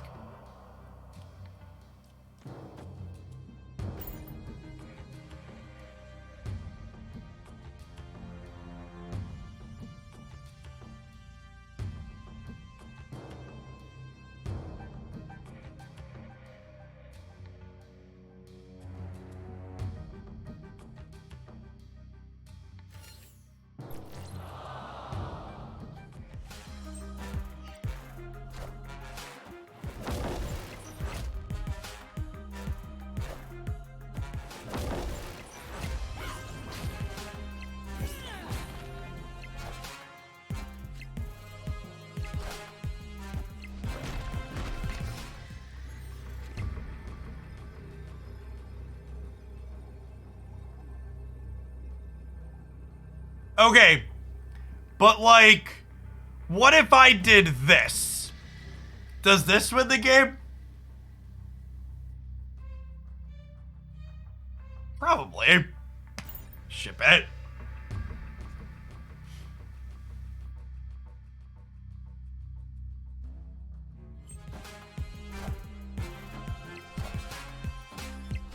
Wins all three paths.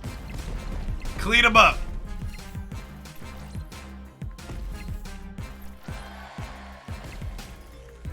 Oh, I should technically play Goose. It's one more point of power, sure.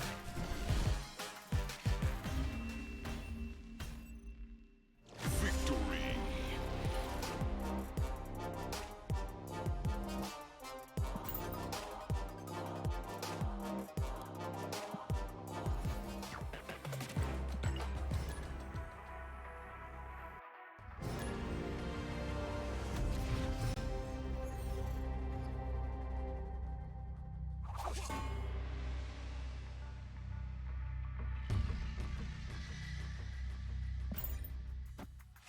One of the questions I get asked most often when playing Titania is, Jeff, what are some ways that you should look to play with this card? And the number one answer is, this card is not a card that, this card is not a card that you play on turn one ever, basically. They snapped me. I feel like I want to stay here. All of their things have three cost.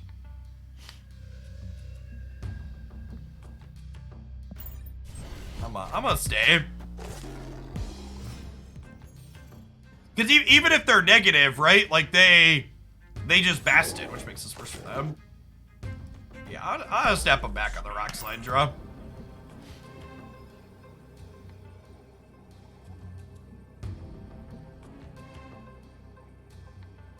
Hey, welcome to a live one.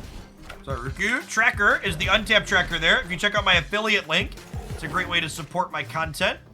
Also getting a great piece of software.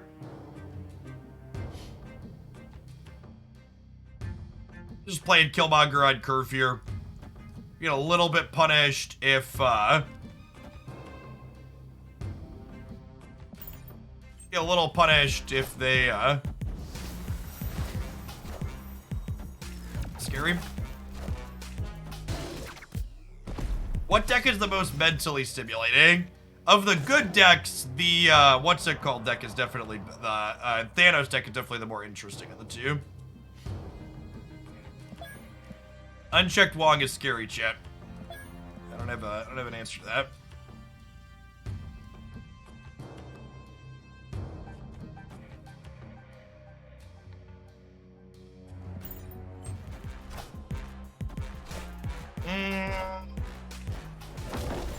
Tried to be cheeky, got punished.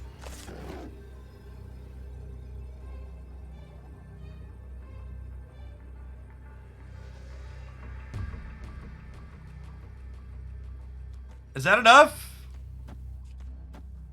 There's a world where killing their monster here is enough, I think. I'm gonna stay for 8. Let's do it.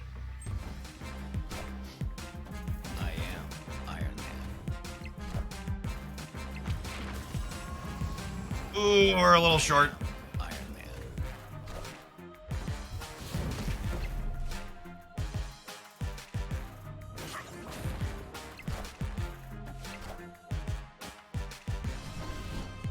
Only 28. The Wong was in fact just a debate.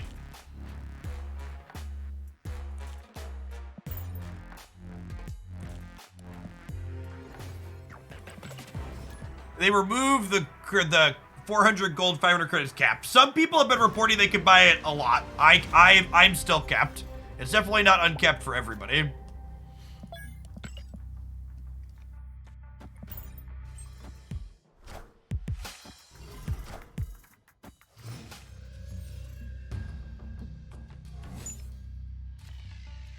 Ah, yes, Olympia. Exactly what I like to see with my Darkhawk deck.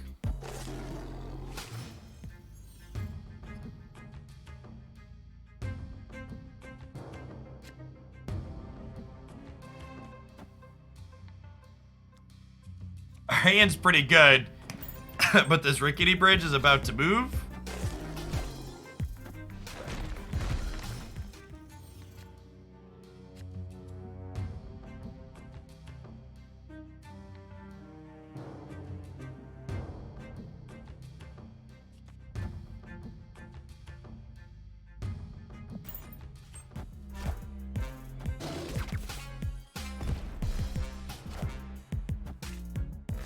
Go mid! Go mid!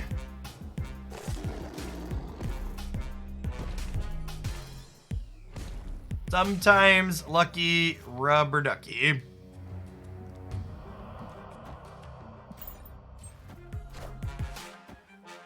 We were playing for keeps, we would have snapped them here.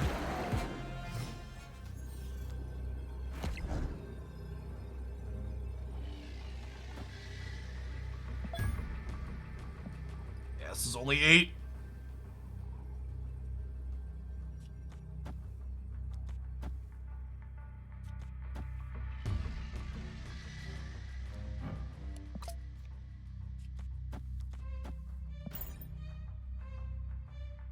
Victory.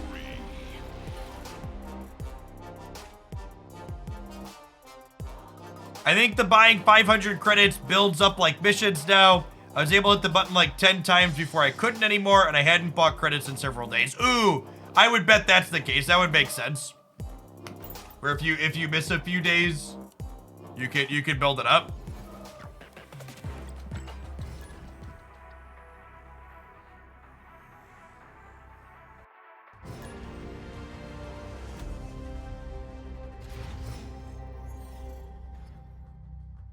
I would really hope that they'd increase the number of deck slots at some point, because I very much would enjoy not having to delete decks constantly.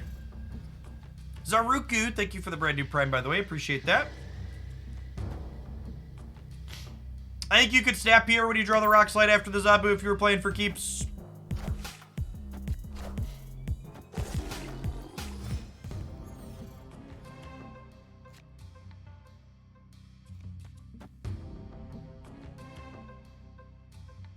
You'd definitely snap on the Sinister London and the Killmonger.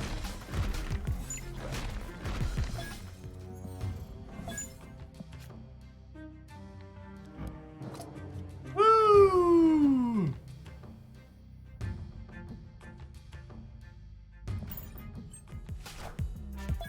Ooh, they actually only get one bite here because they're just not playing anything.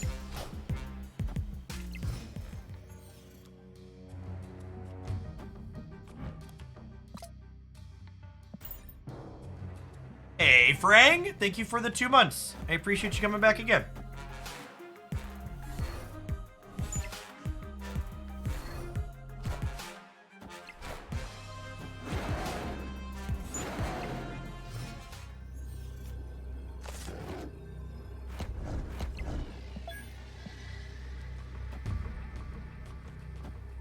Casual, 26 Power Hawk.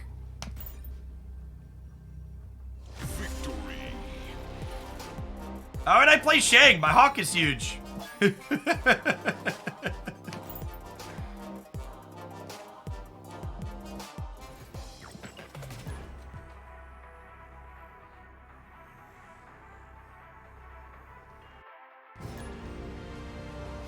Yeah, and we discarded their Shang-Chi. So the risk on playing the big Hawk is basically 0.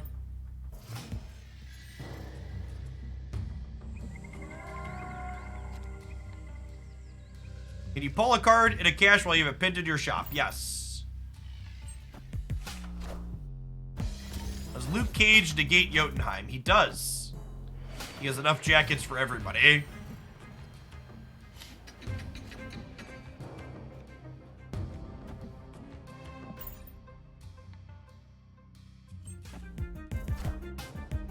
Wind, aid Aid my hand.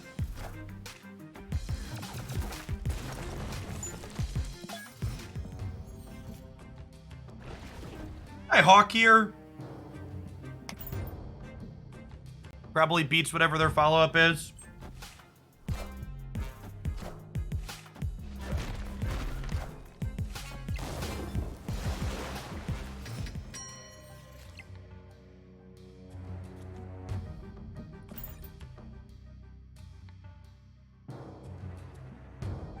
I think Darkhawk is fine. We played a Darkhawk Destroy deck without Stature and Black Bolt yesterday, and it felt reasonable.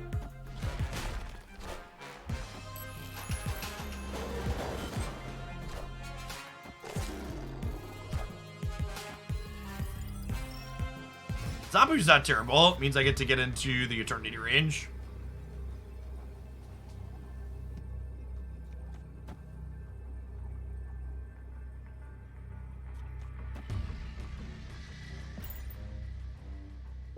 Victory. If you like Darkhawk, and you're looking for a Darkhawk deck without Stature, where is it? Hawk Destroy. This one felt super reasonable yesterday.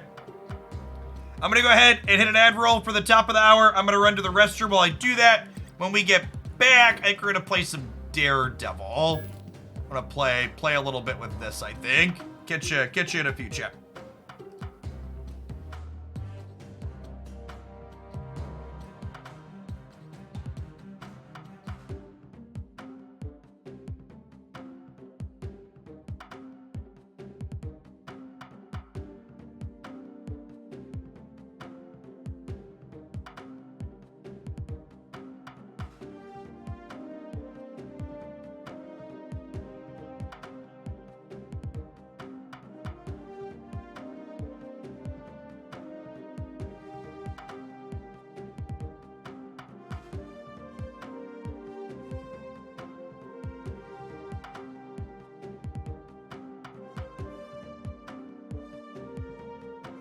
My understanding collector's reserves wrong. I thought you were guaranteed 1 in every 4 reserves if you're not seriously complete. You are guaranteed 1 in every 4, but that doesn't mean you get 1 every 4. There's a full breakdown on that in this video here.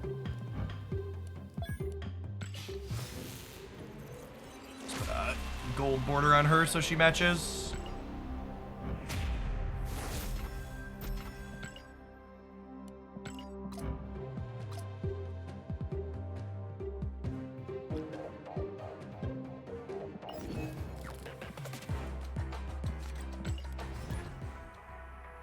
Hey, Superman, thanks for the 2/3 of a year. Welcome back.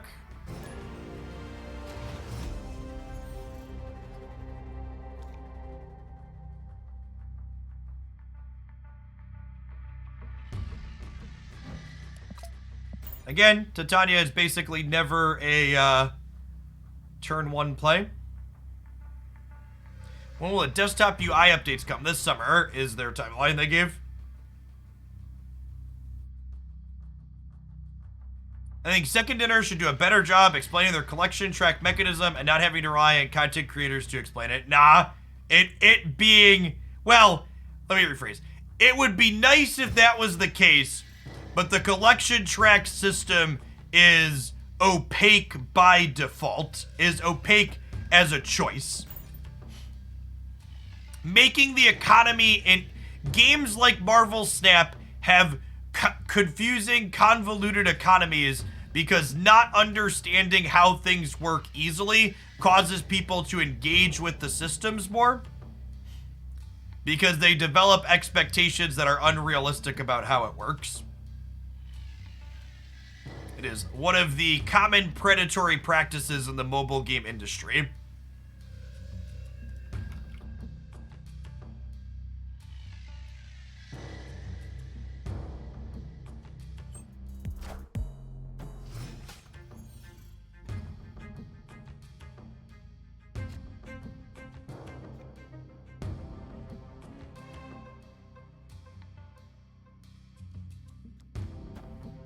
Widow before I Mysterio, because if we draw Viper, I can Viper the Widow across in addition to Mysterio next turn.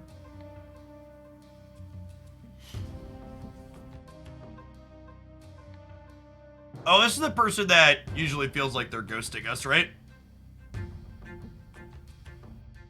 Permanent Daredevil.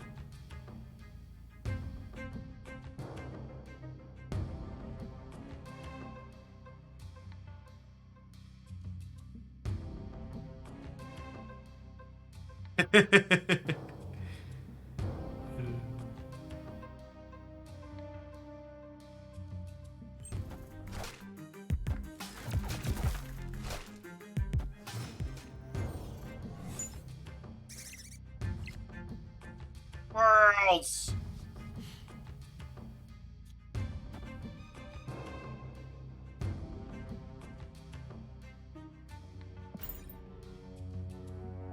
They don't fill the lockjaw path. They're probably filling the lockjaw path with the Widow. If they're hanging out in the stream, they're gonna know that I'm Polarising. Maybe I should wait for the last second to try and juke them. At first, it also just like runs down. Even if they're not ghosting, they're like running down the clock every single time all the way, which is real dry. Very, very, very boring gameplay.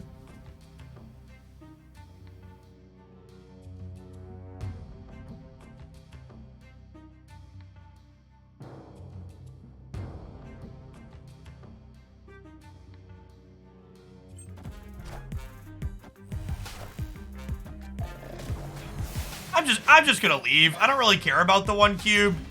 And honestly, the whole experience of playing against this person is really negative. From the fact that it often feels like they're ghosting, the fact that they're just like running the timer down to the literal last second every turn here. It's just not particularly fun or interesting for me.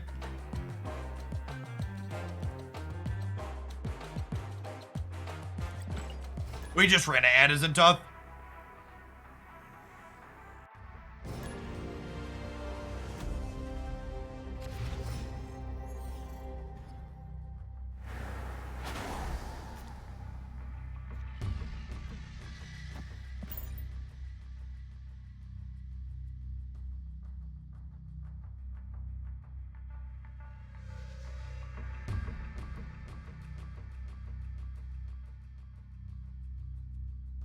think Snap should probably reassess how their turn timers work.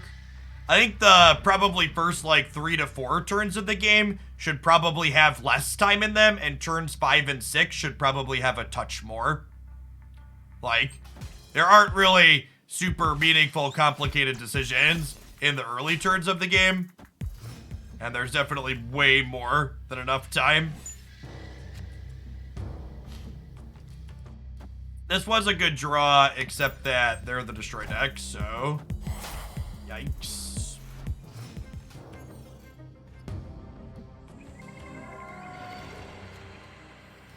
I think my actual only hope to steal this game is that they play one more thing here, and then we Green Goblin them before they can Carnage us. And maybe this is Carnage here, but the hope is that this is, oh, fuck me. Damn it. They're not Death Wave, they're Galactus. I just burned both my cards that stop Galactus.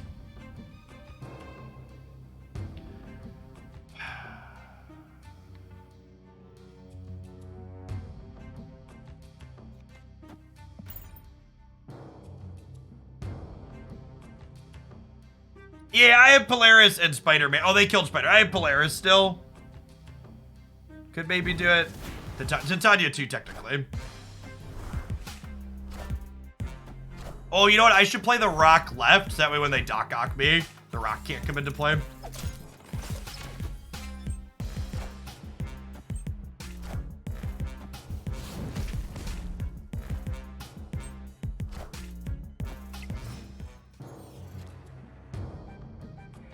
Maybe they don't have the Galactus. They did get Subterranean as well. Victory.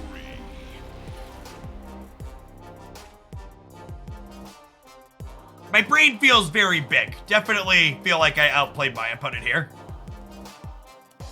Strong showing for us. Won the game. My brain is massive.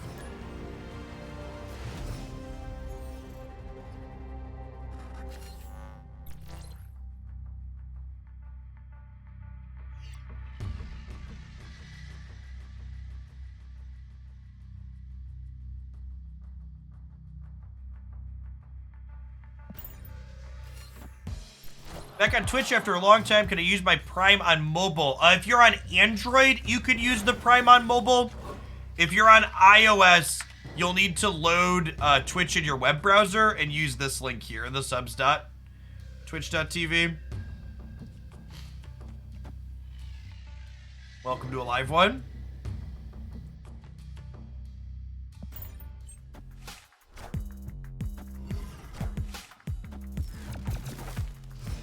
Luke Cage Nova.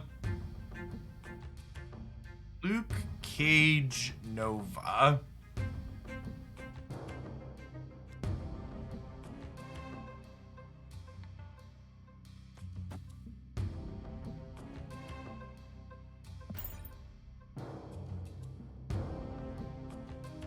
Probably the Sarah Hazmat deck with Typhoid Mary. Okay, that's a good read.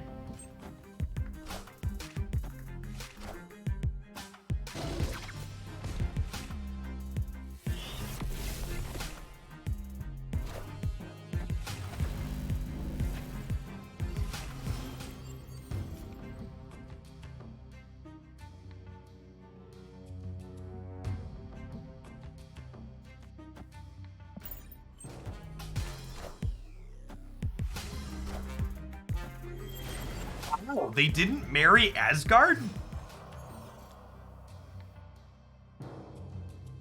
That's so strange.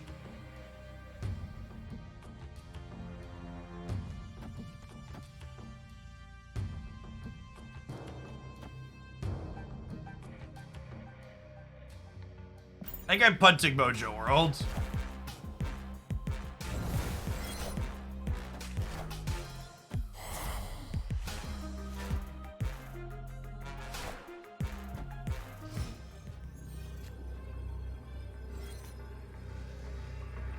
Maybe that's a mistake. I mean, they're definitely the Hazmat deck.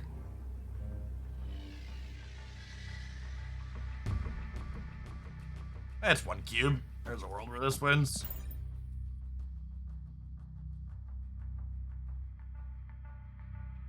Thanks for the Prime Beer Grant. I wish this deck was better. I think this deck is really sweet, but it's another one that just, like, gets completely rinsed off by Leech being a common metagame threat. KM Best had a post about this deck on their YouTube channel. It's sweet into other off-meta stuff, but it's just, you'll never beat a Leech, ever.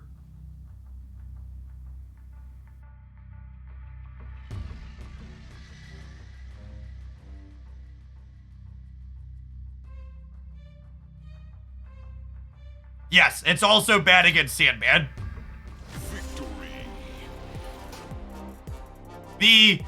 The Sandman change did nothing meaningful to the best decks, while also strangled decks that aren't good in the format, that already struggled to be competitive. The Sandman change was a B-list deck killer.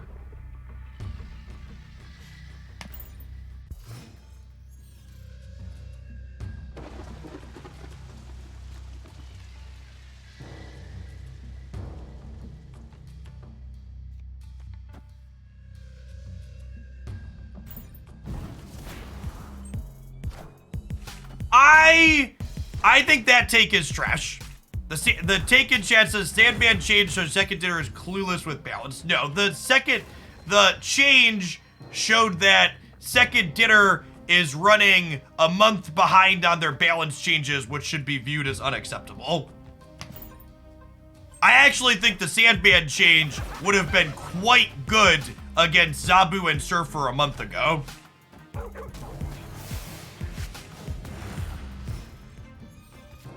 And the Thanos change. Honestly, the Thanos change too. The Thanos change made sense a month ago.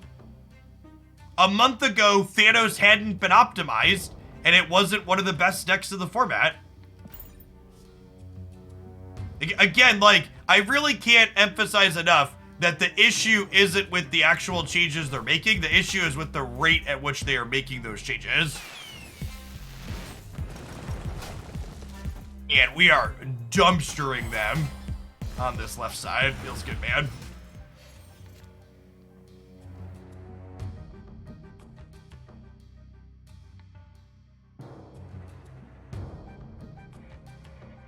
I think Shuri will be nerfed. I'd be incredibly surprised if Shuri still had her same text box a month from now.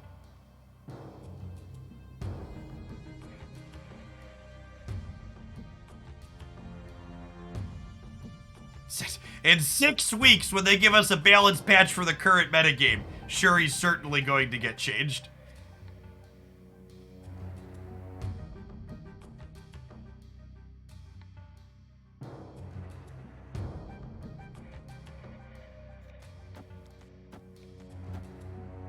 I think I'm just giving up the right side here.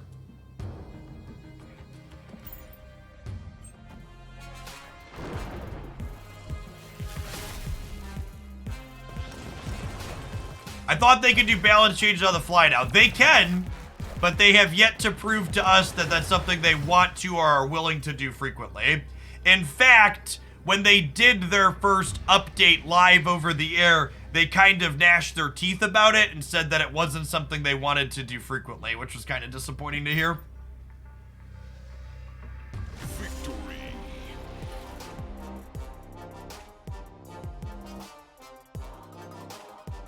Yeah, can do and will do are different things.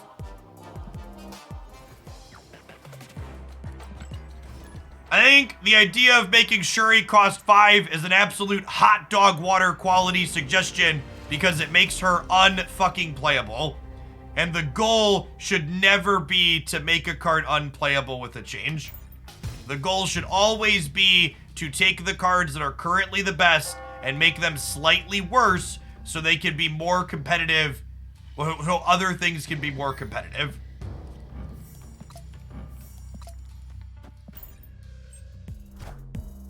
The leader nerf was bad. They over-nerfed leader, and that was a bad thing. The leader change was not ideal. because it made the card unplayable.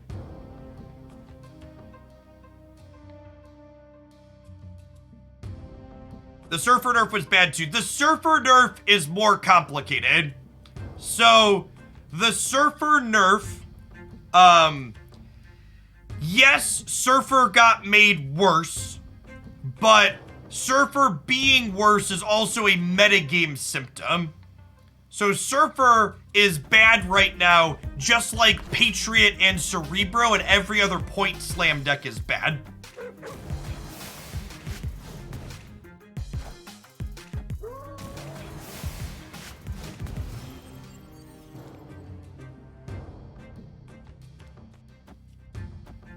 I have some crap, friends.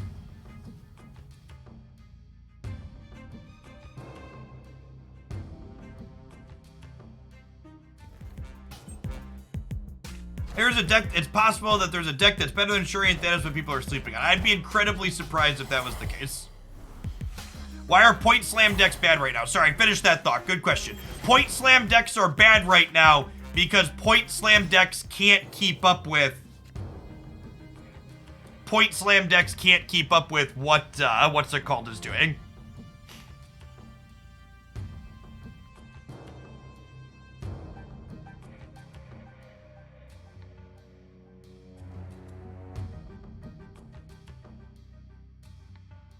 Opponent's deck runs Killmonger. Yeah, potentially. There's a lot of Thanos decks. It's hard to know exactly which variation our opponent's playing. Oh, we shouldn't Green Goblin the Karmatons. That would be bad.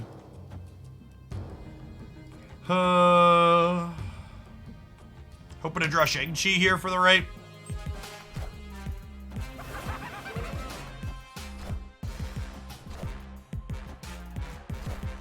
Alright, so probably not a Killmonger deck playing the Sunspot out.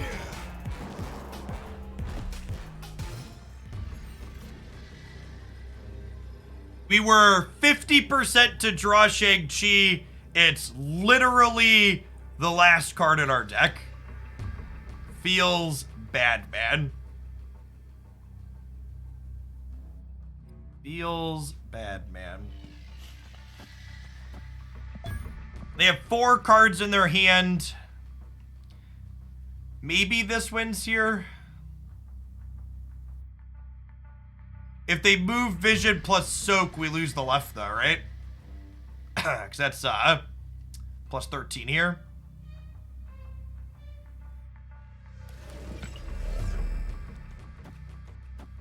This beats Vision plus Soak. Then we hope Gamora wins the middle and they just have a bad discard. Sure, I'll do that for a cube.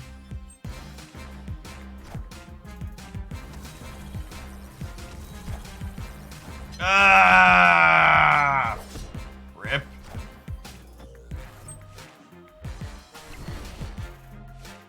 Close game. We'd have beaten this if we'd have drawn Shang-Chi, but it's actually just like the last card in our deck.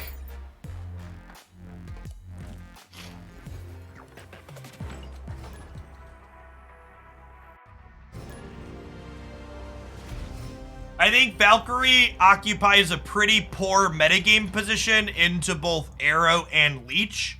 Valkyrie decks typically want to Valkyrie on turn 6, meaning they get leeched out of your hand on 5, and Valkyrie decks want to not have priority, meaning they get arrowed out of their path on turn 6, even if they have a dex box.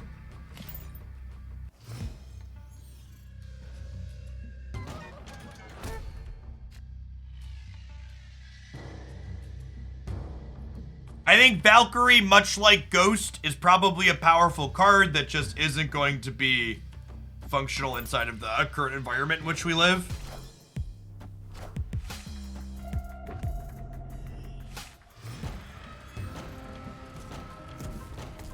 Valkyrie is good against Shuri, is an accurate statement.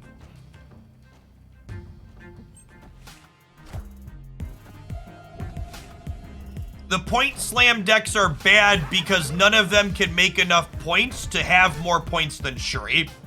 The Shuri deck is just such a better point slam deck.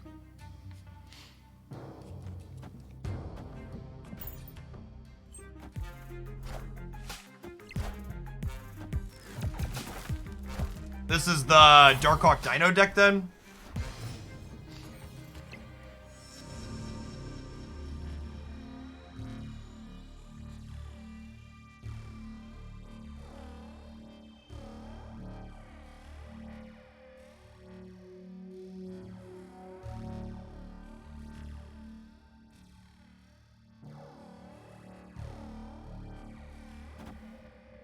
Opponent snapped.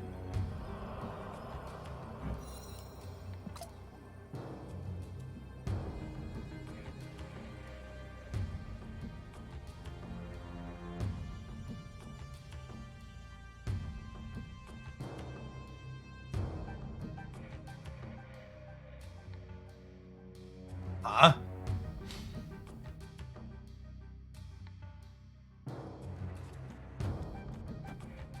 If I do this, it keeps Rock Slide out of the middle next turn. And then if they go Rock Slide plus Sentinel, they end up at 10, 13, 14. And I'm only going to be at 14 as well, and I probably lose the breaker over here. I'm also going to be down over here too. Yeah, I think we leave. Escaped. Oh yeah, and my Mysterio plays into Vibranium. It makes their Hawks big.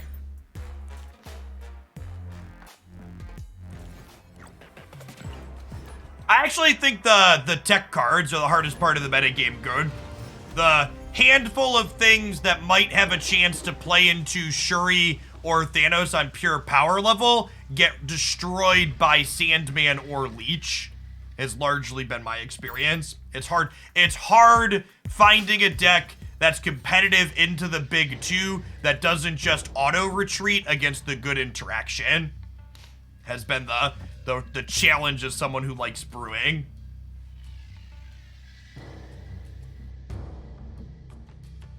Valkyrie's problem isn't that your opponent breaks her symmetry, Jimmy Pop. Valkyrie's problem is that she wants to be played second on turn 6, meaning she's bad against Leech and Arrow.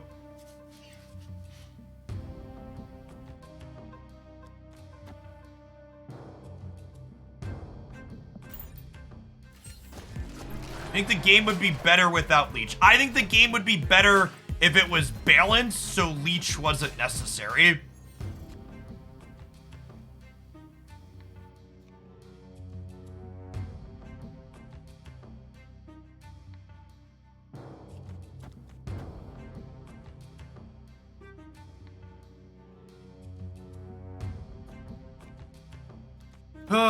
This deck might not be very good that we're playing. Feels a little awkward.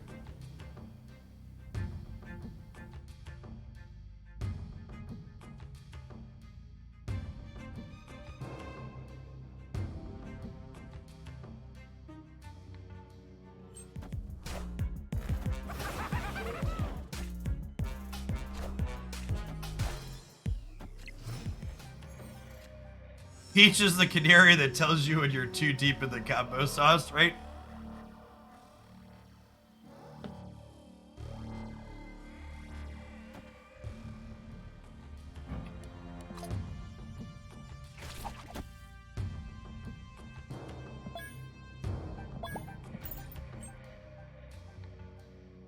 Friendly neighborhood Spider-Man here.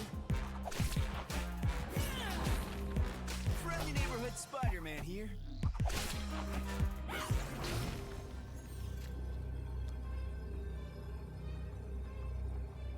Okay. And then we just Polaris Viper here, which puts us to 10, but I guess that loses to, no, they can't Blue Marvel, right? I would say it loses to Blue Marvel or Khazar or Spectrum, but they're locked out of playing here, and Goose has them locked out here.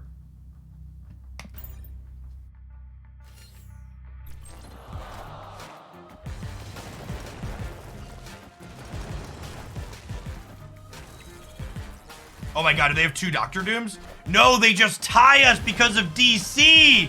Oh, fucking DC! Double location variance. They got Doctor Doom out of the fucking raft, and the center location happens to be DC, letting them tie us exactly. That's so brutal. I mean, I don't think Paper played that game poorly, but like, what did they do that was interesting? What was a decision they made?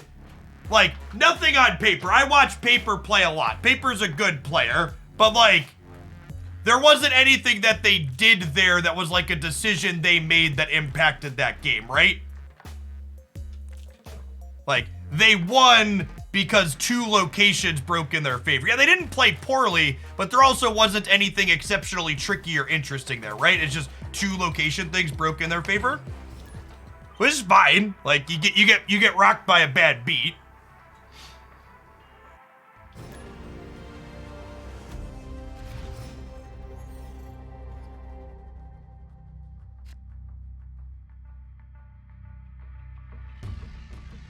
They made the risky move and filled Raft early. Filling Raft early is basically never a risky move in the Thanos deck. They have lots of ways to add extra stats there after the fact.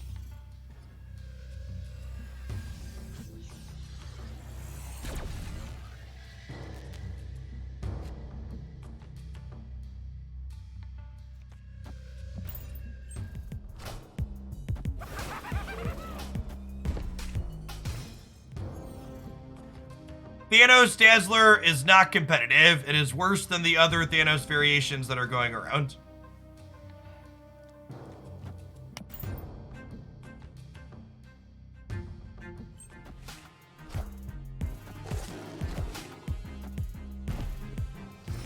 It's so weird to me how someone can look at that breakdown I just gave and conclude that I'm salty about something. Just because something didn't work out in my favor doesn't mean I'm upset when I'm describing why it didn't work out in my favor.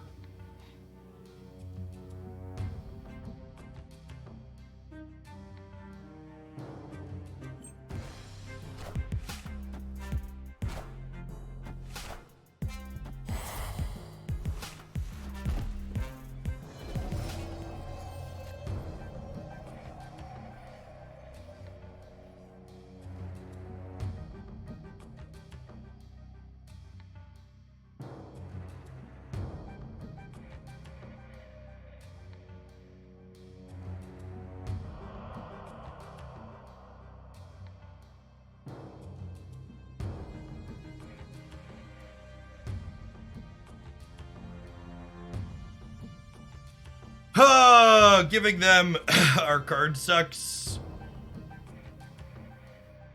I think we're dead. Yeah, I think I'm off this deck. It's been kind of middling. Escape. Hey, Masher, thank you for the 3rd of the year. Welcome back.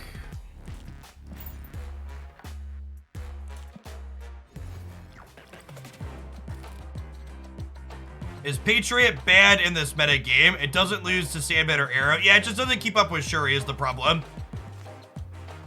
It doesn't keep up with Shuri, and it doesn't have room to play Shang-Chi on turns 5 or 6. Basically, if you're not keeping up, if you're not one of the 2 best decks in the format, in order to be successful, it feels like you need to make sure your deck is capable of playing Shang-Chi or Arrow on turns 5 and or 6. It's like the TL. If you look at all of the decks that I'm trying to work on, the things I found are the most successful are the ones where I make room to play those cards late. This seems like a worse club. I actually think the previous deck we were playing is significantly better than the Debris and other decks that have been going around. Those other Debris decks are basically 0% into Killmonger things. The previous deck has much less polarized matchups. Doesn't have a high raw power level. We are about to move every which way. Our hand this game is really bad, huh? Pretty unlucky. We have 6 cards in our deck that cost 3 or less, and we drew 1 of them by turn 3. At least that 1 card was Sunspot, I suppose.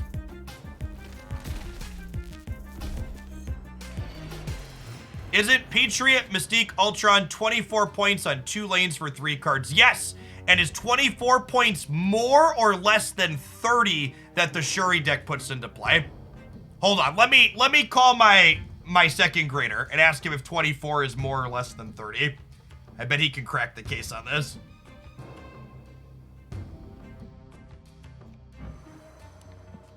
I don't have enough boosters to put her to a gold border. Unfortunately. It's about the same, loosely.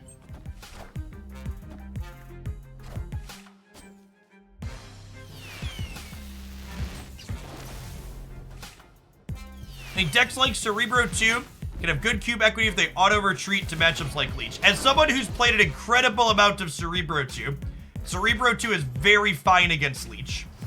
Cerebro 2's problem is that it can't beat Red Skull, which is in the best deck in the format. Red Skull. Red Skull makes basically all Cerebro variations very mid-lane. Cerebro 3 gets to play Shang-Chi at least, but that deck has other issues. I guess I'm doing this and hoping we draw She-Hulk. That's 1 and 4.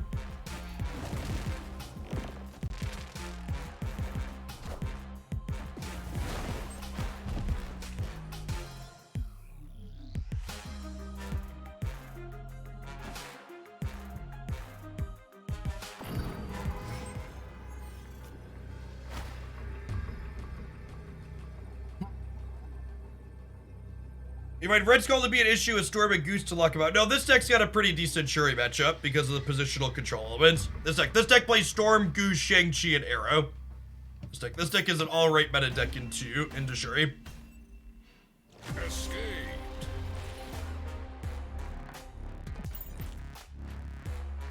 What is Cerebro 3's problem? You know, I actually don't have a good articulation on what Cerebro 3's problem is. I wish I did. It just feels like it consistently comes up short, which is weird because on paper, Cerebro 3 looks like it should do everything you want to do in this format, but it just doesn't have enough something. I don't have a good articulation for it, but it just, whenever I play it, it just feels bad. Yeah, I usually hate using words like clunky because they're pretty not descriptive, but yeah, it's probably the best I could do. No, I don't even think the locations are the problem, because that deck has Bast and Valkyrie to smooth those things out a little bit.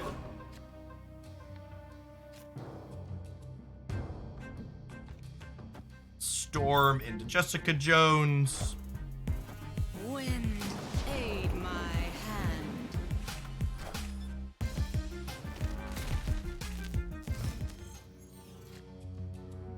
Storming the Electro deck is kind of terrifying. So it means they're probably Doctor Dooming us. Maximus. Okay, so we're getting Galactus.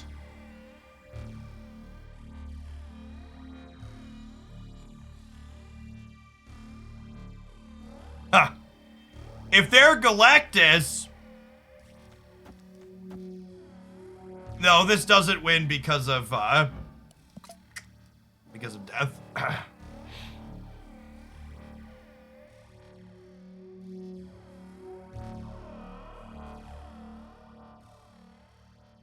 I can't Magneto right yet. I have 5 energy.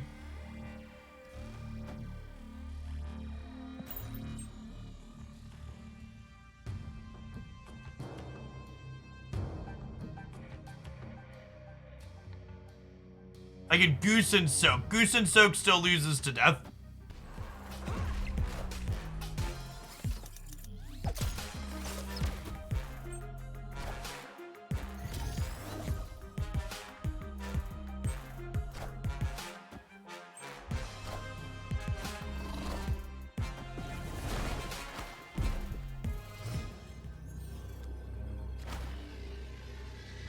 Magneto beats Doctor Doom, right?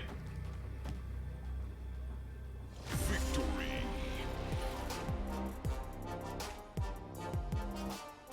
You know, Magneto She-Hulk because we pull Maximus into the center.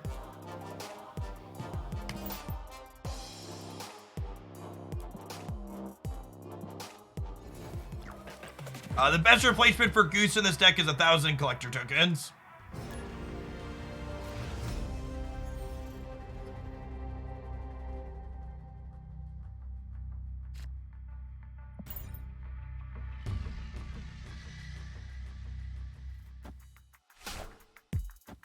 The less sarcastic answer is probably Scorpion, but your Shuri matchup gets worse without having Goose to positionally control your opponent.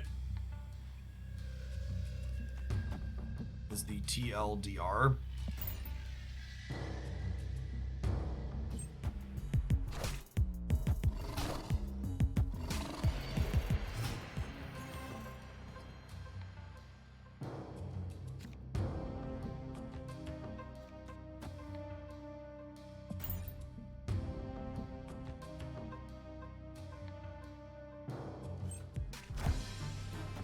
Wind, aid My son started playing, and his first 3 pull 3 cards were Sarah, Arrow, Doctor Doom. God bless. Your child is a mighty card gamer. They have a bright future ahead of them. Only +5 here, so we're only going to 10. Oh, I guess we're shrinking the lizard too, though. Can we stop and appreciate for a minute how good 4 gold background cards look all together inside of a location here? They're beautiful. Do do do. Do do do do do do.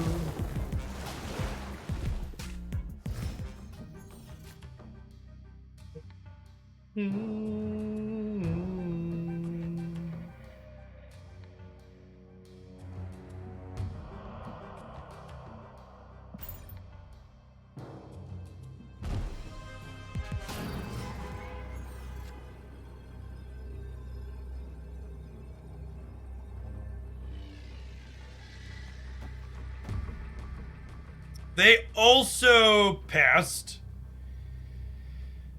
I think we just stay like this.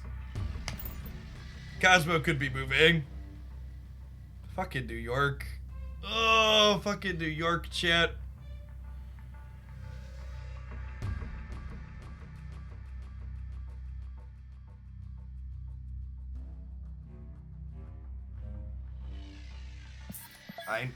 I'll teach you all good habits and we'll leave.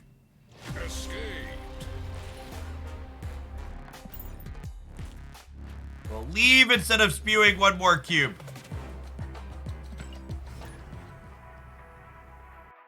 Goose and Pass lost to them having She-Hulk, which was more likely than them having Infinite.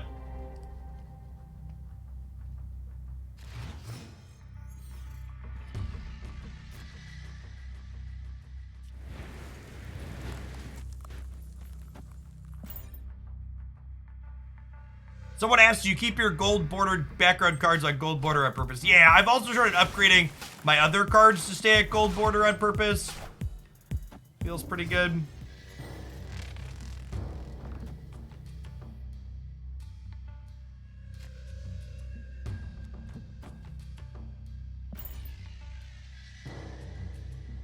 All right, we're gonna pass for a bunch of turns now.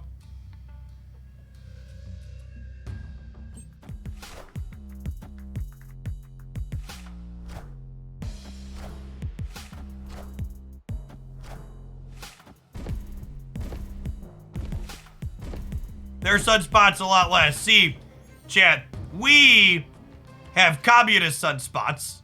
They all work together and share the energy we have every turn. They have a dirty capitalist sunspot who's keeping all of his power to himself.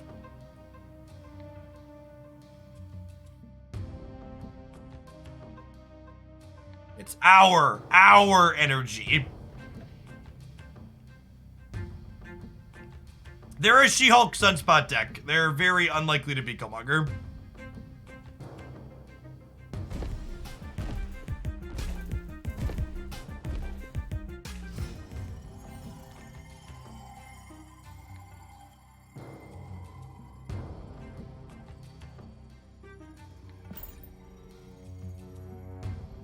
Why would I want to play cards in my card game, chat?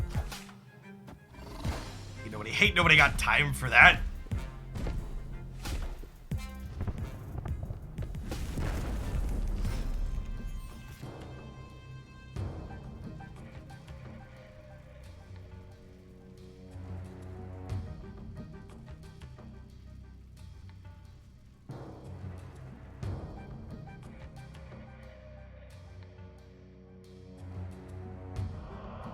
You come across as a rational dude, but you often say God bless, which seems irrational to me. Are you familiar with Pascal's wager? That's what I largely ascribe my religious beliefs to.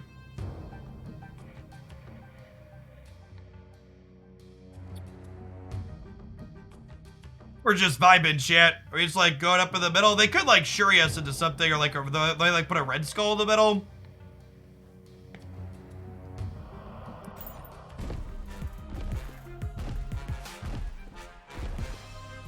They did nothing again? Nah, I'm confused. I played Nier Automata, yes. It has been a giant race to do nothing.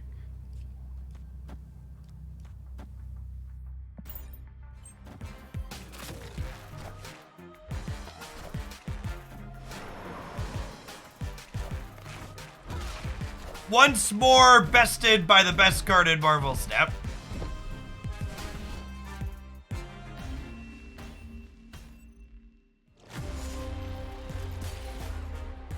Pascal's wager, and maybe that's the wrong term, but that's what I if I recall correctly, essentially says it's a game theory type approach to religion, chat.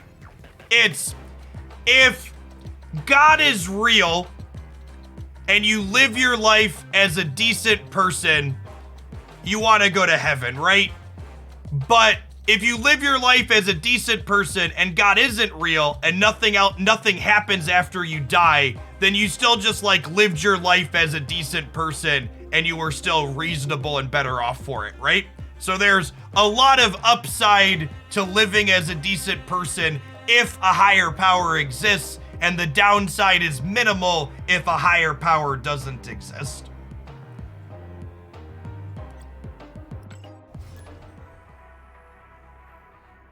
It's a lot like why we should address climate change with greener energy, because even if, let's play devil's advocate, which I fucking hate, chat, just for the record, and say climate change isn't real, and we get a bunch of green fucking energy, then it's still great, and we got a bunch of green fucking energy.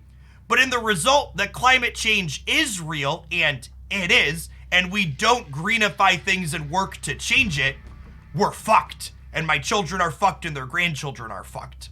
So there's a lot of upside to potentially fixing it, and the downside, if you fix it and you're wrong, is super minimal.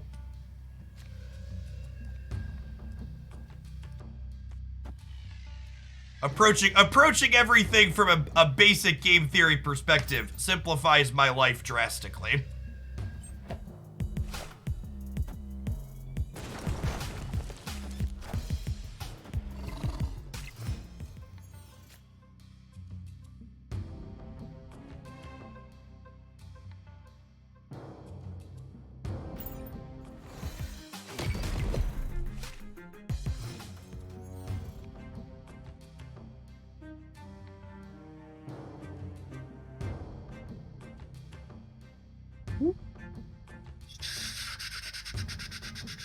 Collapse Mind really put a real kink in our plan.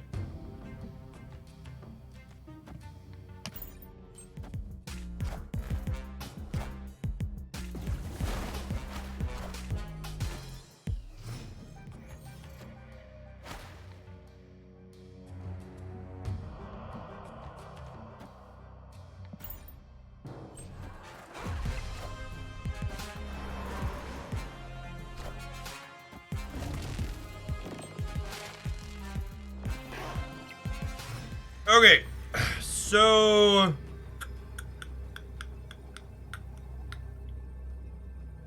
how do I win one of these other locations? We just take it to a tiebreaker?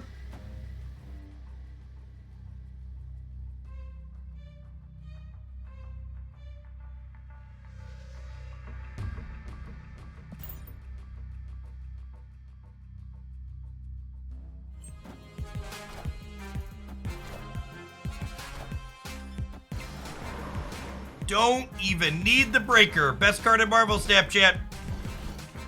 Best card in Marvel Snap. Victory.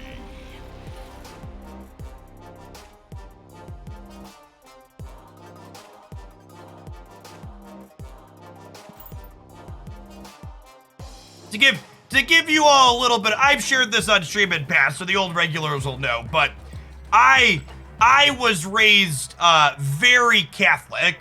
Altar boy, church lector, Sunday school, the whole 9 yards.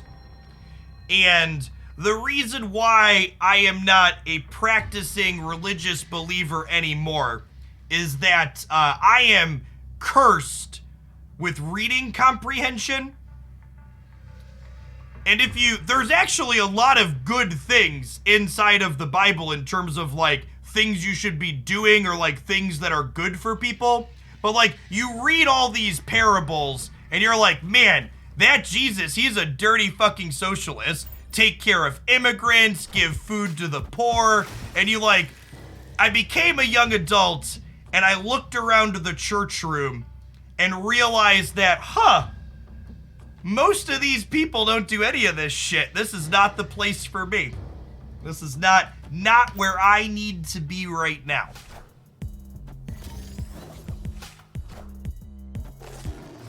The best cure for religion is reading the Bible. Yep. And listen, if you find comfort in God or your religion, I'm not here to yuck your yum just like with anything else. It's just my experience growing up with that meant it was not something that I was going to do any more of as an adult who gets to make their own decisions.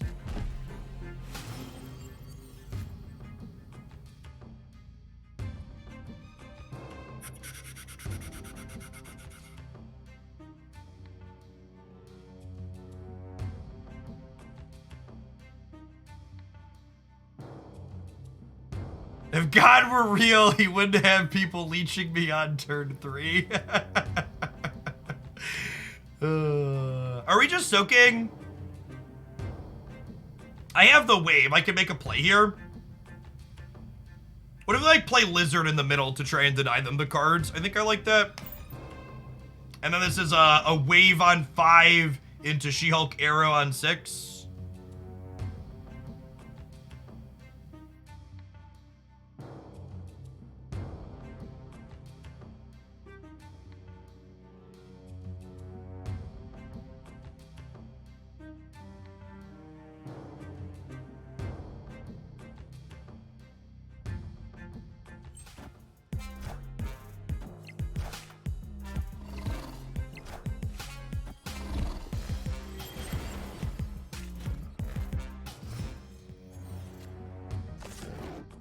Huh. Do I actually want to wave here now? I think I actually just full soak the She-Hulk into the She-Hulk because,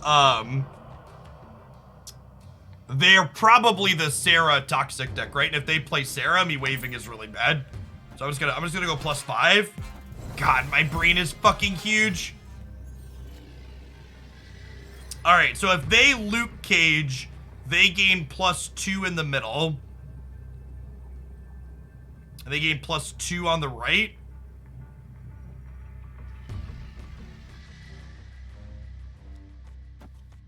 There's a world where this wins the game. Oh, they get Lizard back in the middle too, so they actually gain 5 there. Huh. Which means we tie and then I probably lose. I'll stay for a cube.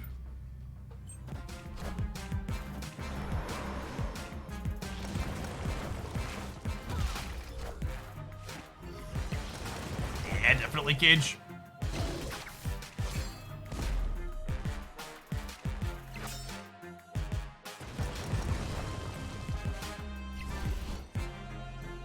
Alrighty then. Victory.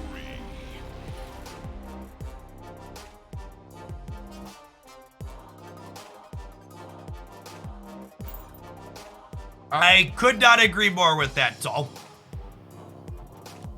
A lot of religion. I'm really sorry you had to experience that. Tall said, I'm gay and my parents disowned me because of the Bible. Using religion as a shield for bigotry is something that happens very frequently with Christianity. Sans Seraph, thank you for the 26 months, by the way. Emmerk, it was a little bit ago, but thank you for the 2. I think I might have missed that one.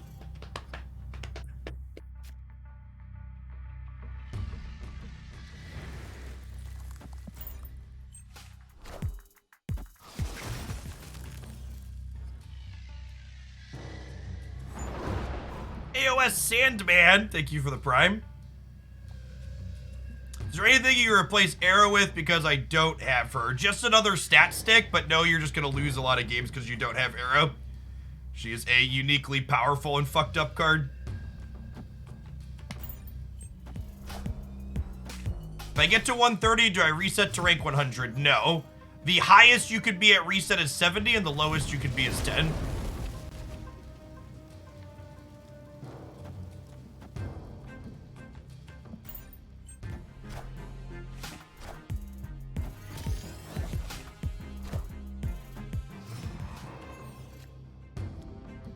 Would Moon Girl or Zabu be good for this deck? Instead of me telling you you're wrong, tell me why you're right. What problem do I have that either of those cards solves? Why are they good additions to my deck? Just soak it into Sunspot here. Challenge accepted, negative ranks here I come. Hey Mike, thanks for the quarter of a year.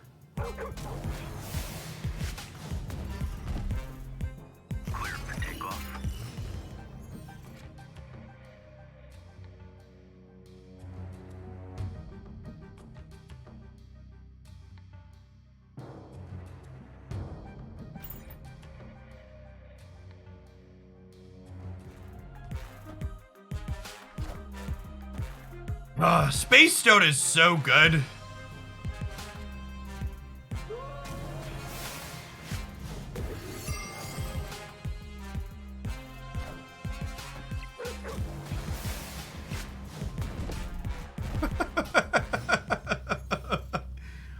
Easily the best rock. I think we wave soak 3 and then we figure out what we're doing on the last turn after that.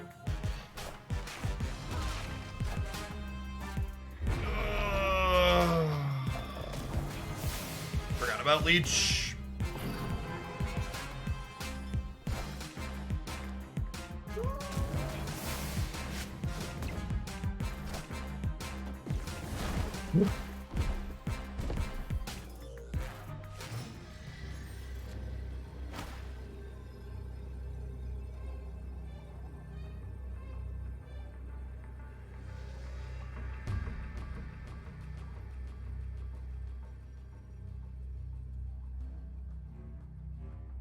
Thanos deck is pretty good, Chip.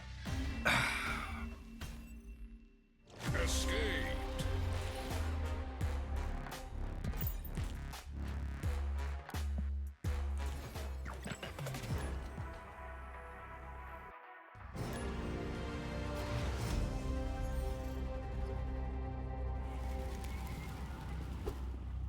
This just in. Well, their She-Hulk split is sweeter than ours, that's for certain.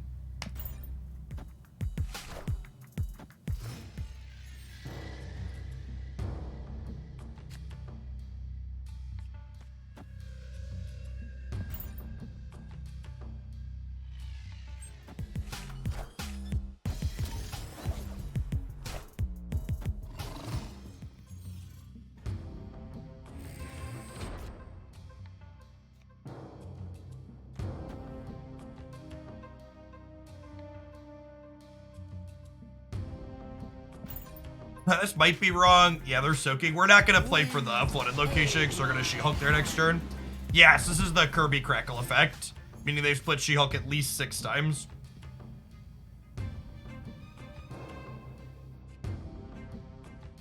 Opponent snapped. Huh?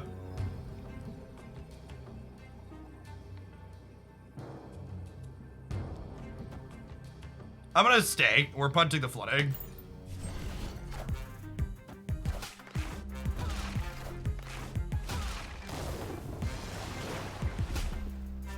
we both got She-Hulk from the Daily Bugle.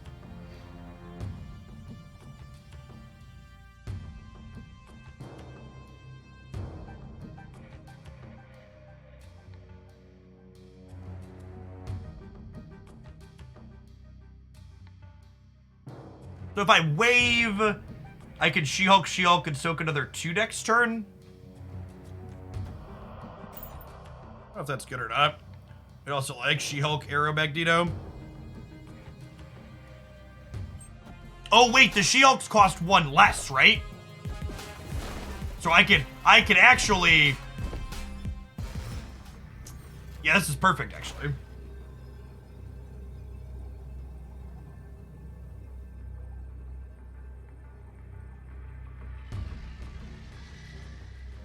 I have priority though. Wasn't thinking about having priority. Can't change Chi.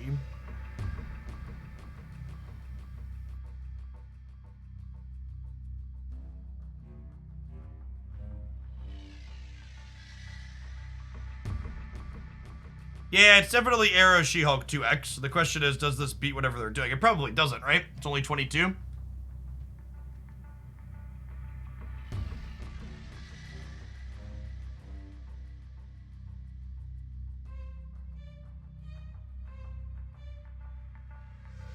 Yeah. You just can't. You just can't ever beat them with numbers.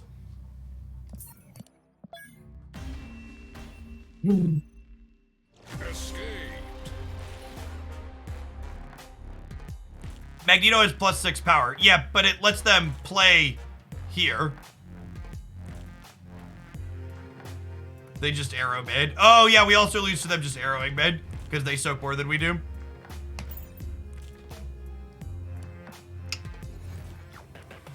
All right, I'm ready to rotate decks again. Looks like it's the top of the hour. Non-subs, I'll see you in 60 seconds. We're gonna give something else to try when we get back. Why no Shuri in this deck? Because we want to play Wave on 5, so you don't have room to play Shuri.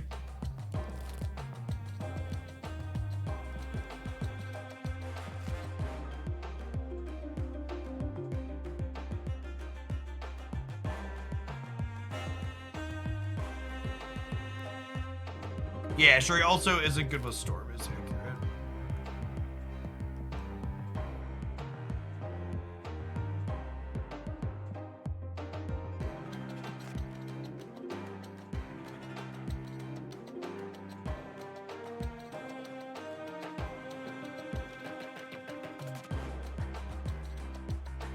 Yep, Scoop and Scrawl is not particularly useful. Let's lose a few games with this before we try and play something good again.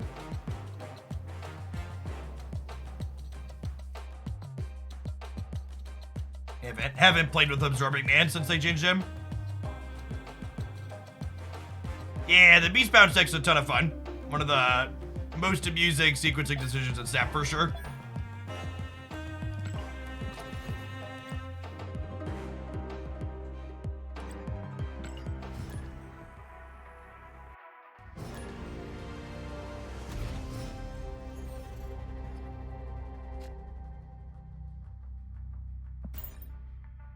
I think Mr. Negative decks in general are pretty mediocre into both Leech and Sandman right now.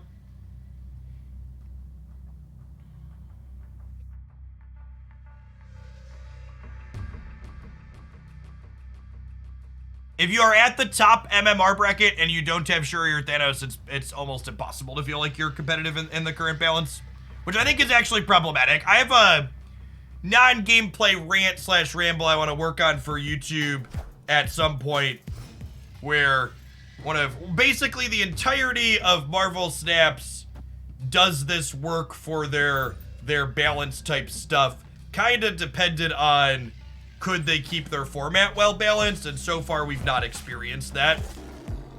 Like we going through months of like Series 4 and 5 cards being required to feel competitive is just an absolutely atrocious experience.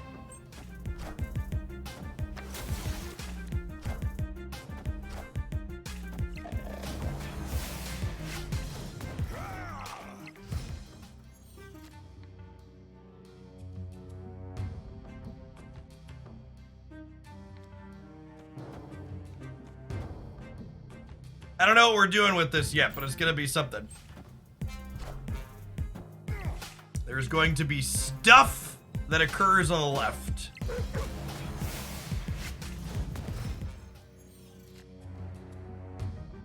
Yeah, I enjoy Marvel Snap as a game.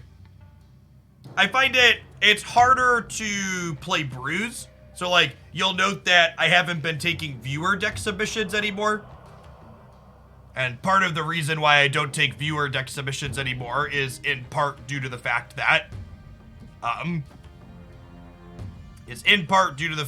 the metagame doesn't really allow Bruise to be competitive. I'm actually just passing here. Psylocke. So, I think the play here is Jubilee here. Then we'll Iron Man here. And then we'll hope that she hits Ironheart and Ironheart goes crazy.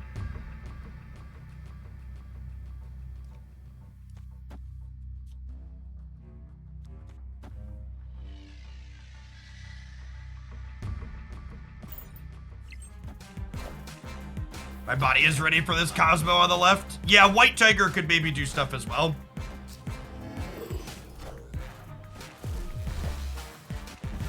All right, two of our 3 hits are reasonable here for us.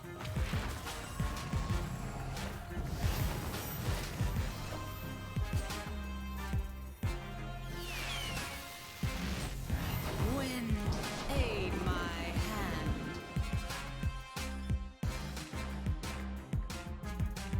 Wind, aid my hand. Wind, aid my hand! Both of the other 2 won deterministically, right? The other two both won the game.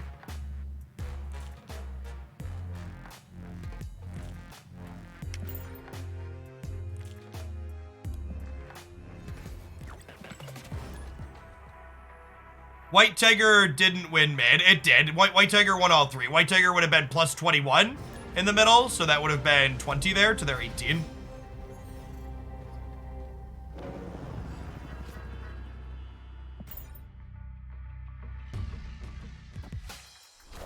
Ironheart had a chance not to win. Yeah, but it was a statistical favorite. Had to hit 1 trigger on the left side.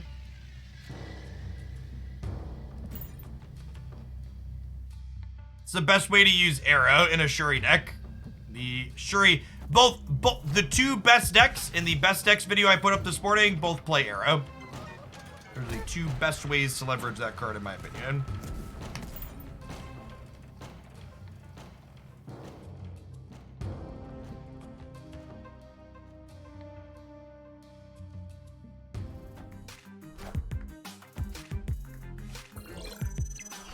Yes, if you're looking for a more generic tip, as opposed to which decks to put it in, generally speaking, it is considered a turn 6 play.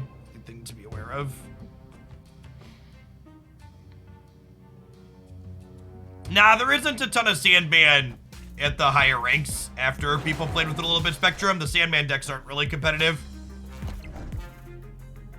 The Sandman decks are basically what I refer to as pub stompers. They're good into bad decks like this one I'm currently playing, but they're not good against either of the best decks in Marvel Snap you can play right now.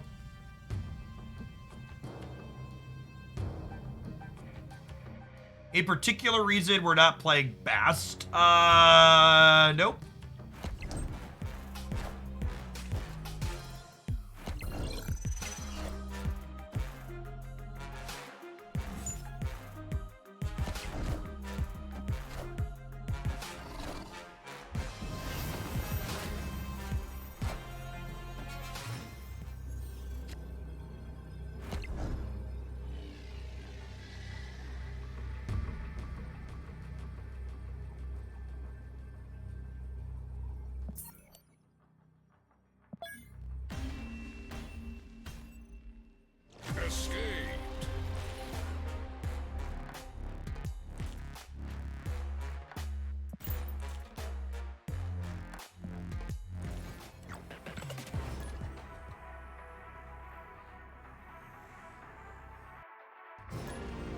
Deft Ford, thank you for the third of the year. Welcome back.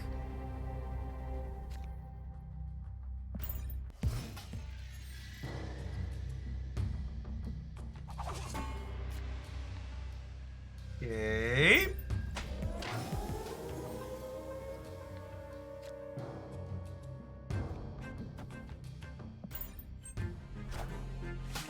Wind, aid my hand.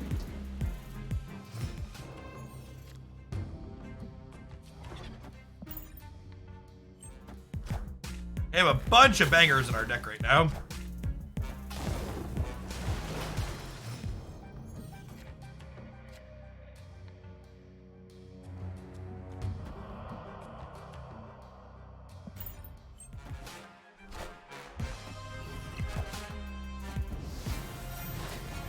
Mystique! Sabu, womp womp.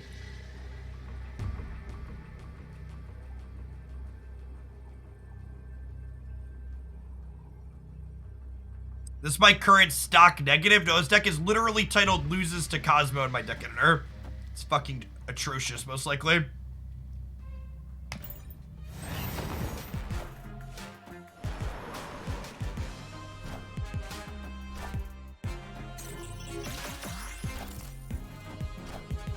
Oh my god, we won! Sorry, did I say it's atrocious? We beat the best deck in the format.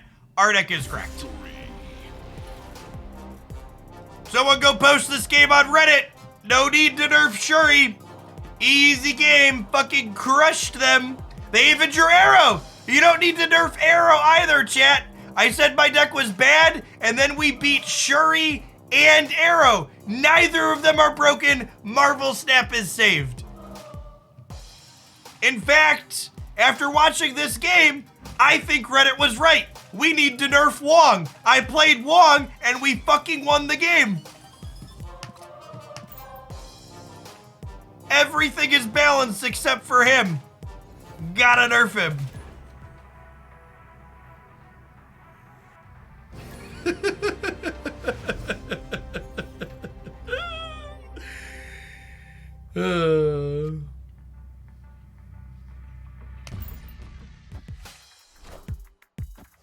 I believe we call that results-based logic. Maybe.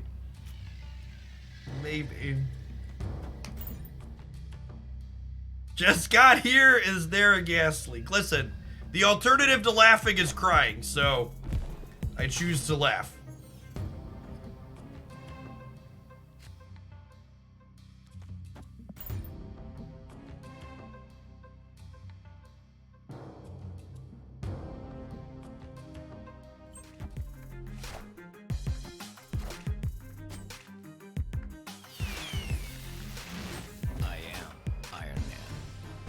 Monka Iron Man shit.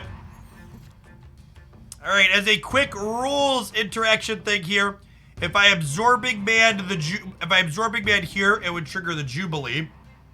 That being said, I think we're wonging, right? What could possibly go wrong with this play? I believe, chat. I believe we're gonna do it. Mystique into Zabu in the middle.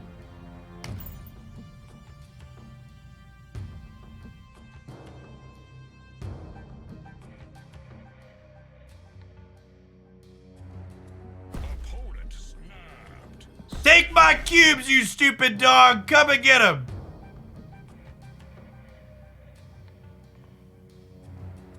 Got all these cubes, Cosmo. Come on. Who's a good boy? Yes, you are. Yes, you are. No! How could they have possibly played one of the dozen other cards that beats my Wong? I could have never seen this coming. Why, cruel world? Why? I, for one, can't believe that my Wong was just Enchantress. Enjoy your cubes for putting good cards in your deck, you nerd.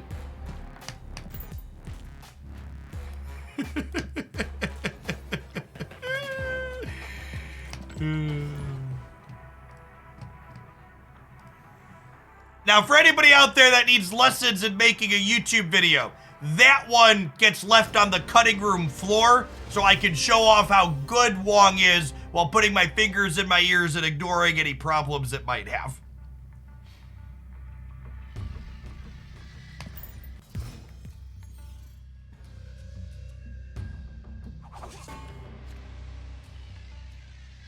This is why I put Cosmo in my Wong lane so he can't get Enchantress. That's the big brain play right there. Put Cosmo in the Wong path. Fucking love it.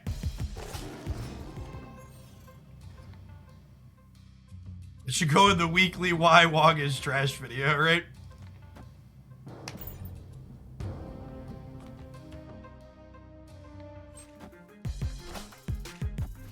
Oh no!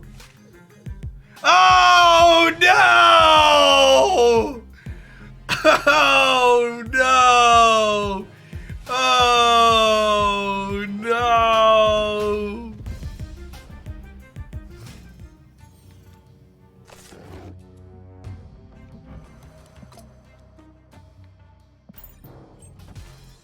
Friendly neighborhood Spider-Man here.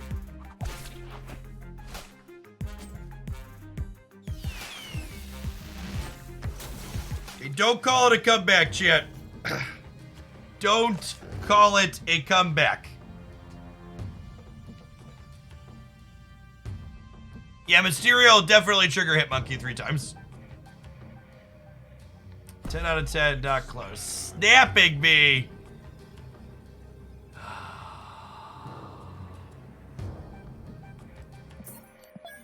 Alright. Alright, I made it through 15 minutes. I think that's about all I can take with this.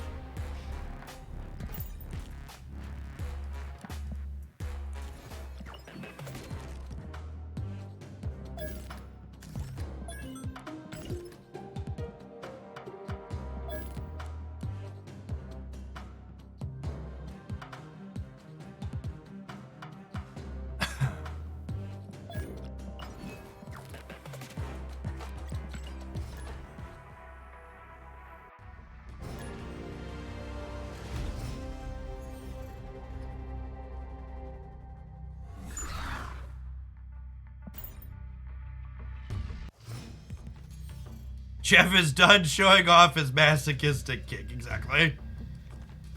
We've seen enough.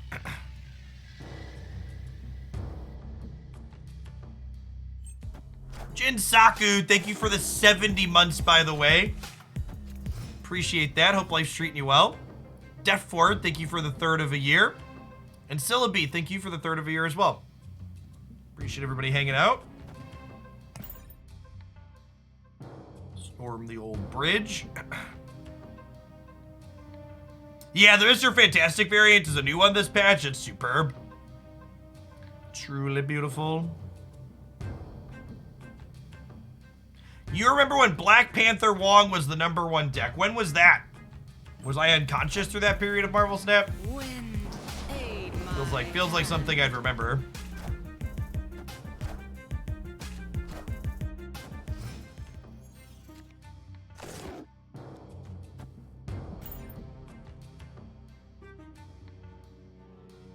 The first few hours after the Battle Pass came out. I think the Zabu deck is a good place to current meta. I think this is literally the first game I've played with this Zabu deck, and I have not a fucking clue.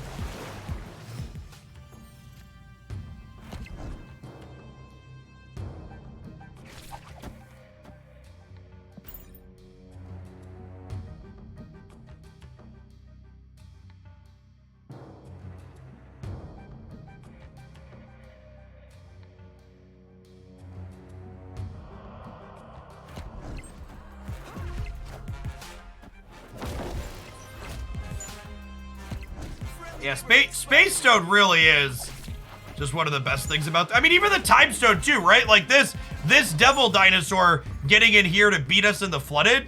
Like it was a combination of Space Stone and Time Stone together, right? Like Time Stone got the Devil Dino in, and then Space Stone let them move the Raptor out.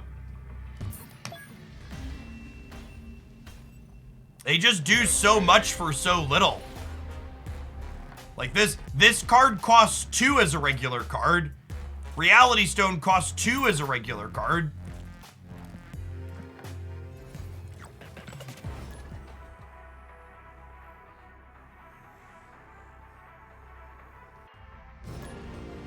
Land of War Elves is fine.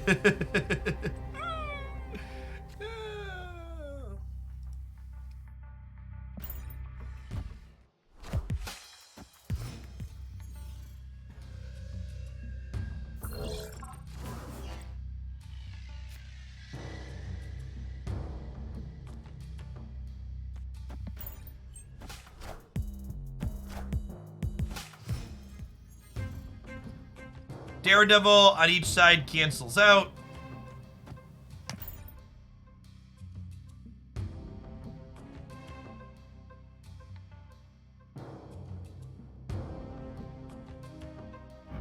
He is holding a katana. Is that a hub Psylocke?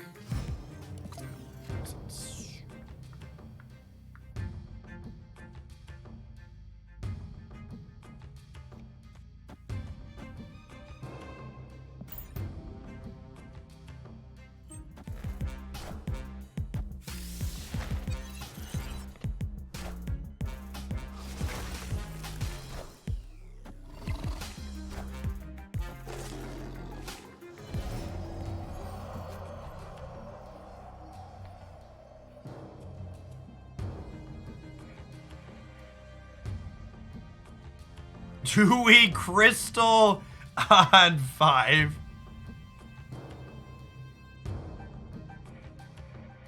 It's actually a pretty funny thought.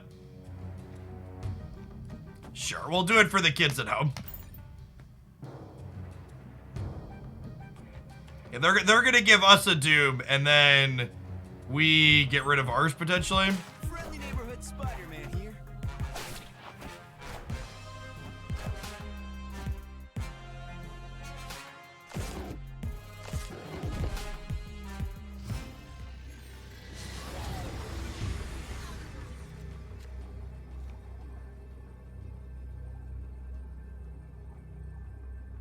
Doom on them, huh?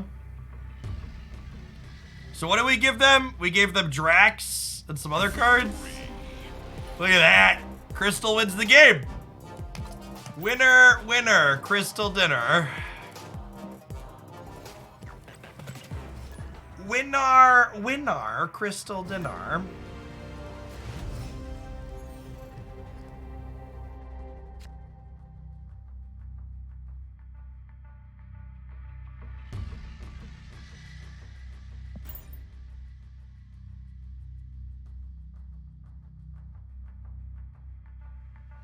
Crystal is the best card, and then in parentheses underneath it, that the hub could have given me in this one situation.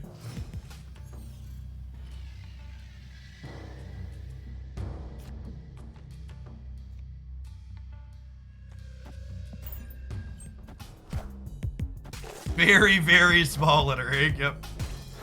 Is this the same person we just played against? I think it is. The old Marvel Snap Repair special. They got rewarded for playing to a face-down location. Gross.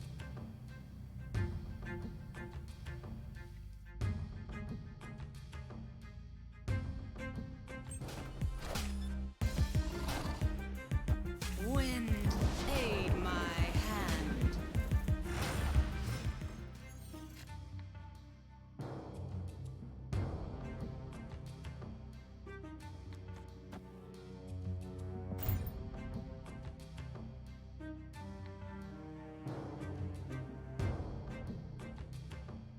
Let's reflood the middle.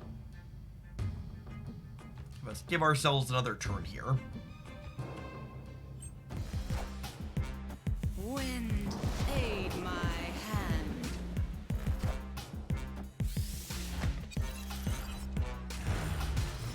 This bad boy can fit so many floods. Yep.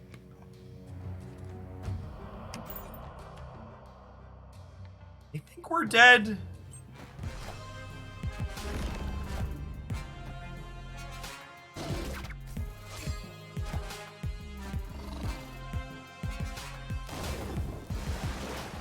Give them their 1 cube back.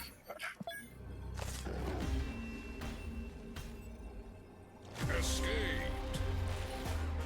I think the current format is better than the one from last week as it's developed under Plex, but I still think it's not great. I preferred Zabu Surfer to the metagame we have now still. Is definitely the case.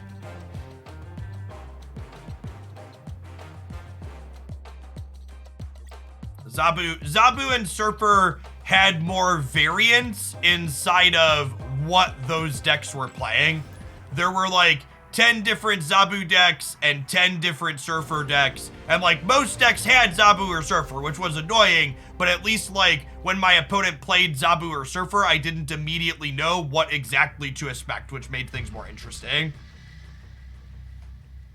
There's one Shuri deck that's great, and there's a Thanos deck that's like 9 or 10 cards are optimal with a couple of flex slots.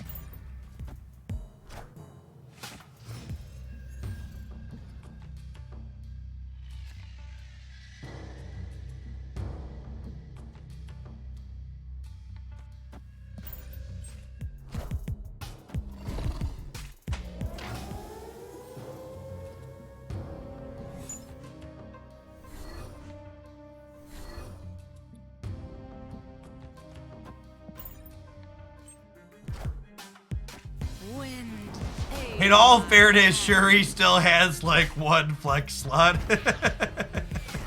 Ah, fuck you, Diablo Space. That's so annoying.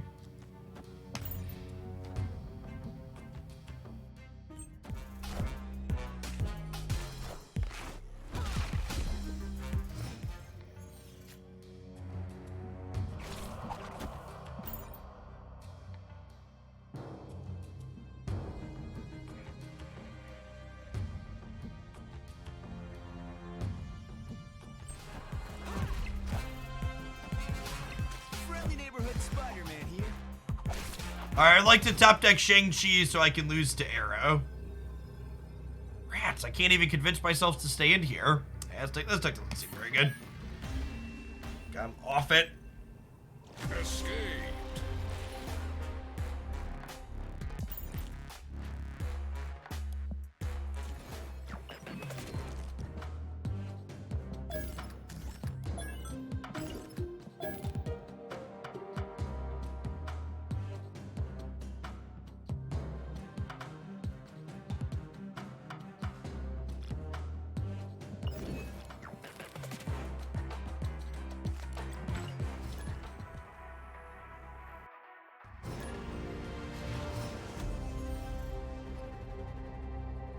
I used to play before Marvel Snap. Magic the Gathering was the primary game I did content before Snap.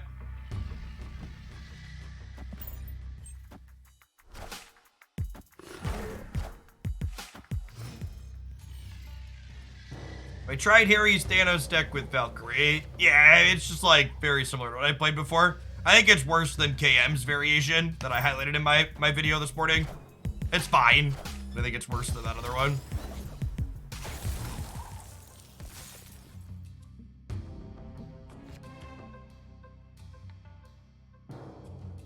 This metagame is so bad, I watched the Magic Pro Tour this past weekend.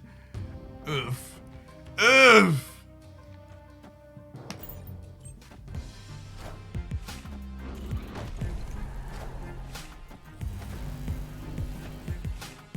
No, Rhino, but stuff like that isn't popular. What's it called? Isn't shared.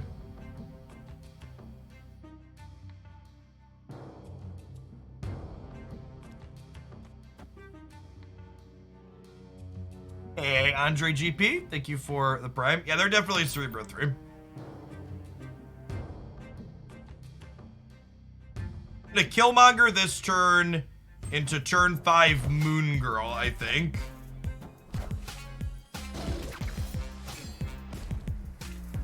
And then our turn 6 gets to be Titania's and a bunch of demons, right?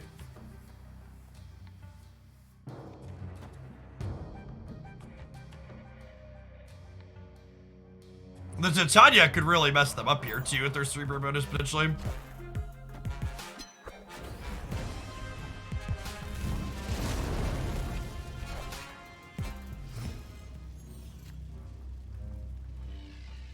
I agree that card gamers, card game developers having slow reaction times is a common complaint.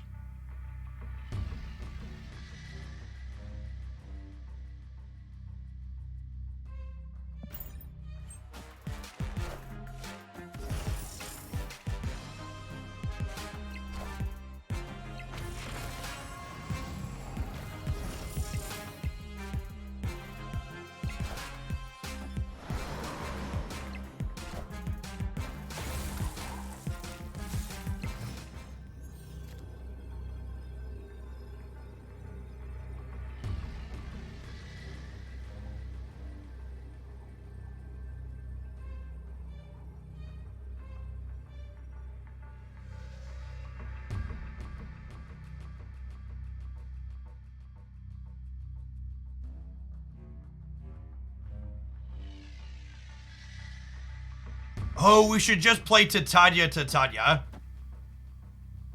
Yeah, that's totally the line, right? Because that way one ends up on their side regardless, unless they fill. Yes.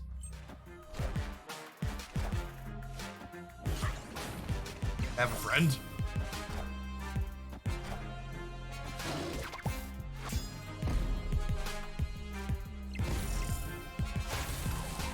This is why you should always mute emotes in advance, because the average opponent on Marvel Snap is a toxic piece of trash. Congratulations, you had your counter card.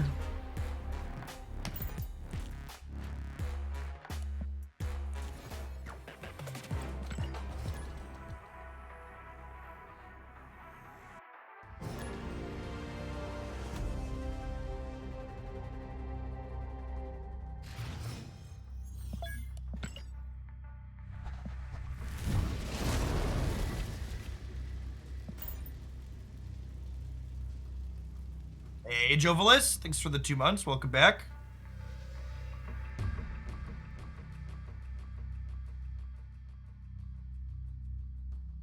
Yeah, I'm not used to having to perma-mute because Magic Arena, for all its faults, at least didn't decide its players needed to be psychologically abused and let people permanently mute them.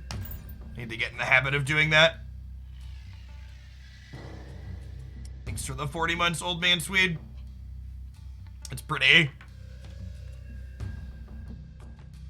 annoying choice by the developers to decide that their player base needs to be allowed to be abusive if they choose to be.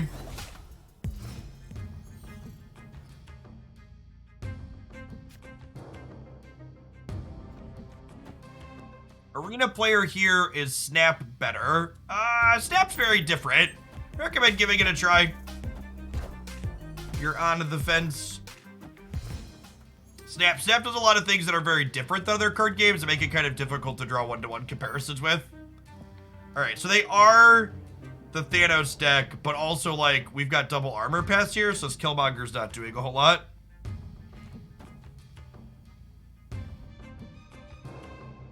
Aren't emotes just a fun part of the game? If you asked my 2-year-old if pulling my hair while she rides on my shoulders is fun, she would say yes. I would disagree, but she would say yes.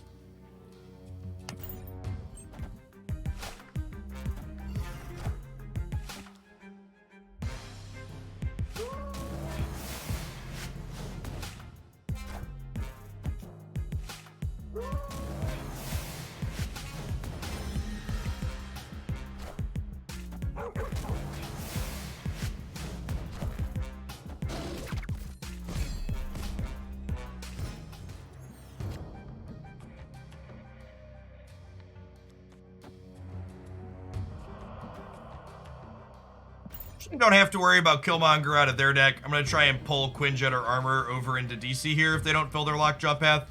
They could also be moving Lockjaw into the sewer system, though, because they did play a Space Stone last turn.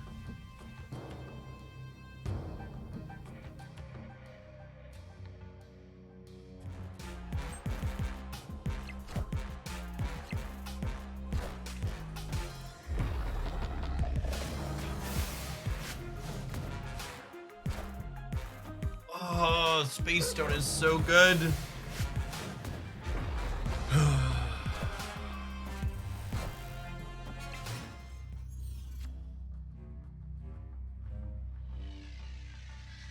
At least my cards are bigger in DC, I suppose.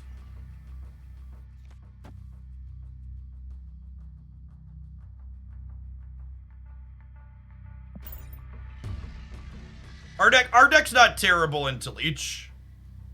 They're gonna Reality Stone us? Yeah, maybe. They haven't Reality Stoned yet, right? So it's a real possibility.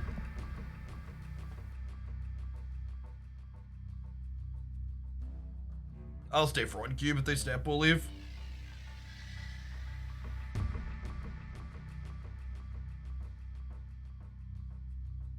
Thanks for the third of a year, Blazer.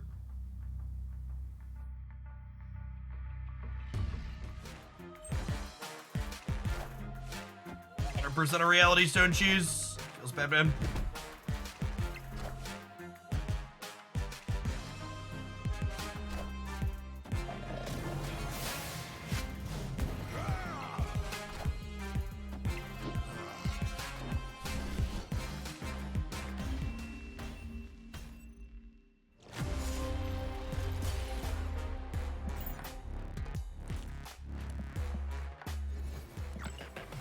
Yeah, Black Cat's a card that we can play on curve that also helps get our hand empty so we don't overfill with Moon Girl.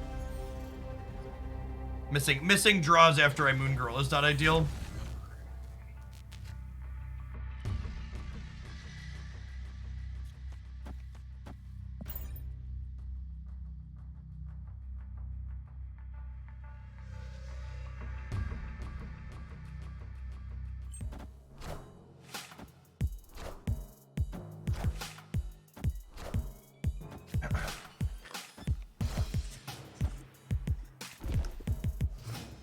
Hey, look, it's another Thanos deck.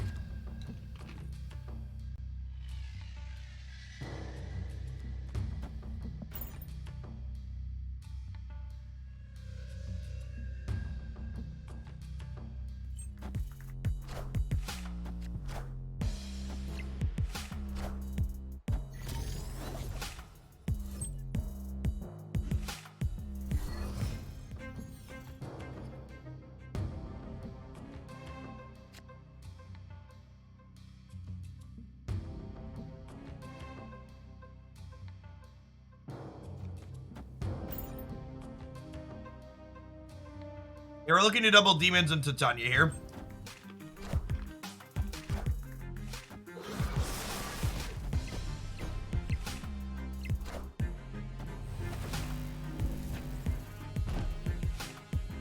Alright, Deadpool Thanos. I respect a little bit of spice.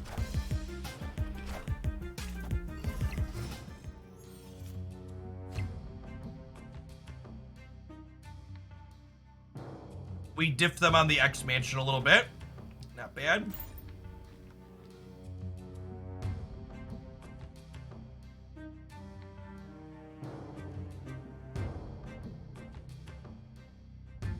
Victory.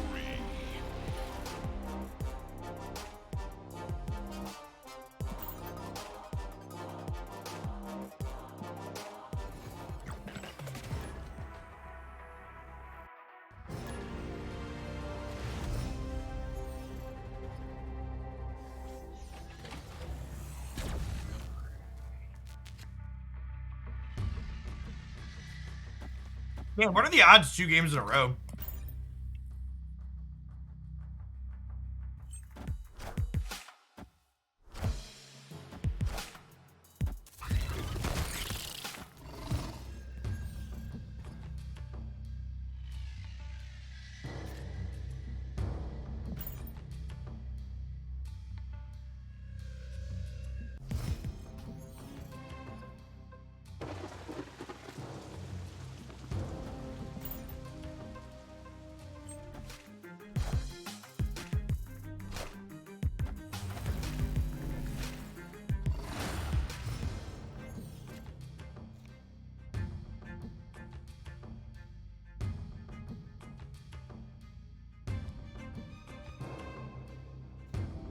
So if I play Zabu, they go down to 8, we go up to 16.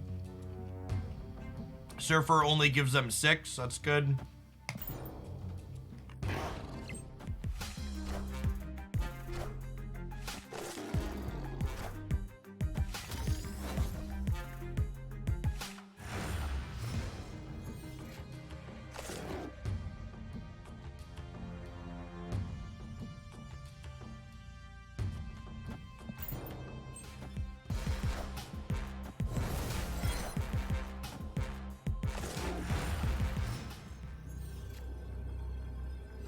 Fortunately, none of our interactive bits are particularly useful here, so I guess we'll leave.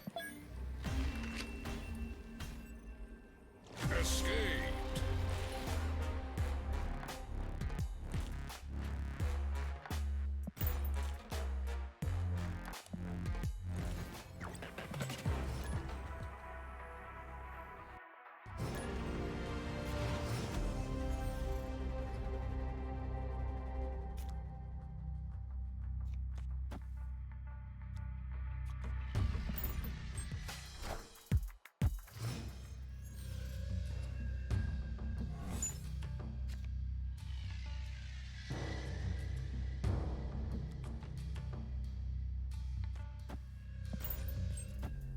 You're explaining the interaction between Quinjet and Lockjaw. Quinjet and Lockjaw don't have any interaction.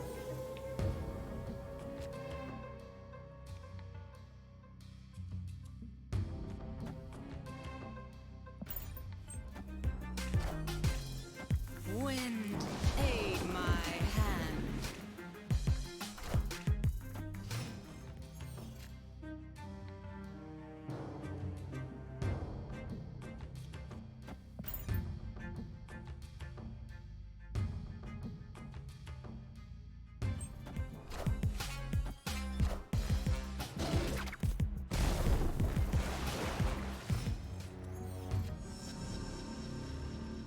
Thanks.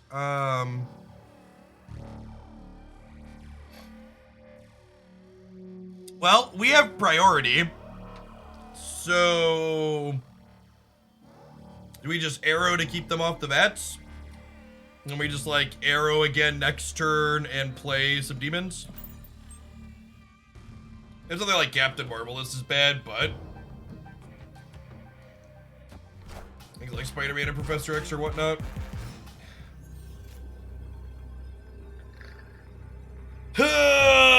Every time without fail. God damn.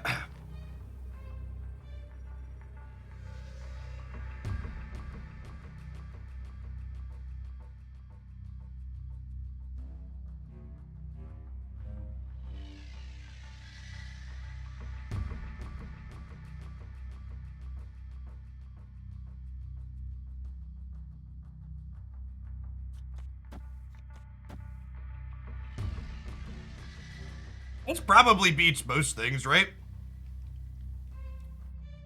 If they Doctor Doom, they're 10, 13, and 5.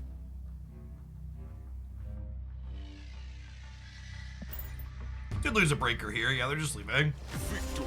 Thanks for the tip, Hair Bear. Jeff, any idea how often the super rare variants show up in your shop? I definitely want your Magneto. Not often enough. I've been waiting on an Angela variant for literally months. I've been waiting on a Storm variant for a while as well. Hey, Hawthorne. Thanks for the 6 months of Prime. Glad you enjoyed the Best X video today.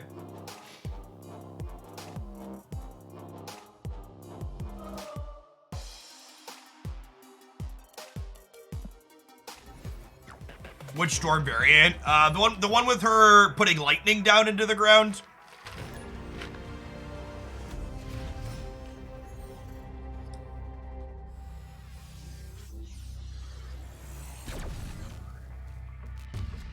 Yeah, the all blue one.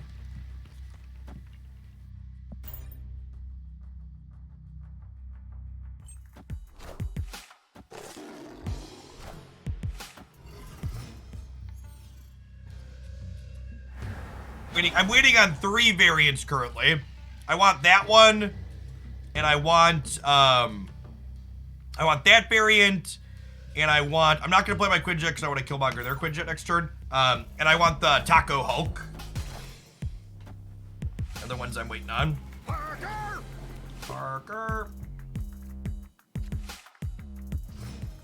I want Taco Hulk, Damiami, Angela, and Storm are the 3 that I'm waiting to get my hands on.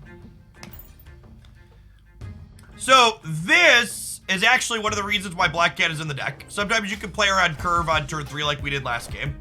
But she's also just a card that doesn't take up space in our hand when we draw it in a spot like this. Because I don't want to overfill for my Moon Girl copies when I can avoid it. Although now we're gonna overfill because of Hood, right?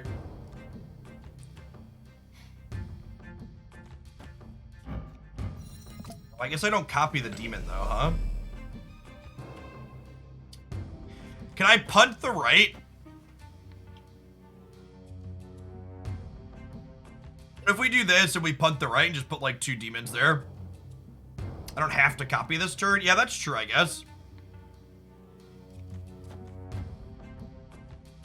You could like just do this. Yeah, it's a good take. I can copy out 5 of this build.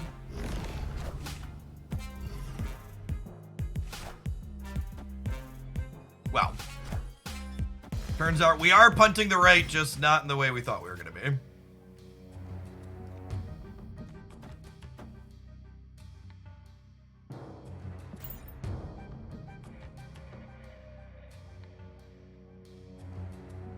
Yes, rewarded for not playing Moon Girl this turn, though, for sure.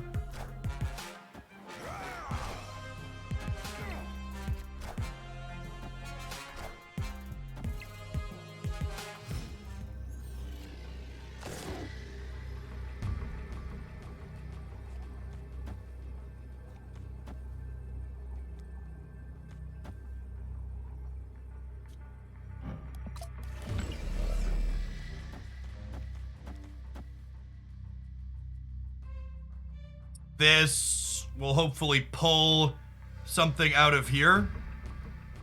Can Shang Mojo? That's not true. It only goes to 8. This doesn't work if they fill the center, but I'm hoping they don't fill the center.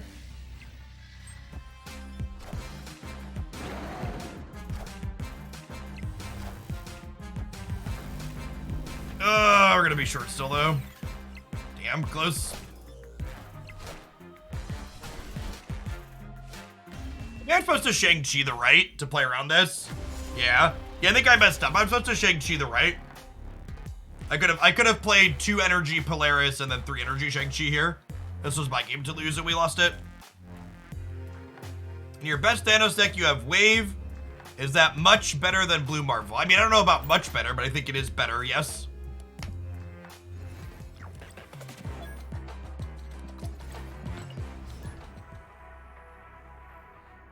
If I do both Polaris mid, we could have 1 left also. Ooh, that's a good thought. I could have done double Polaris and a double Demon. Yeah, I like that shout out.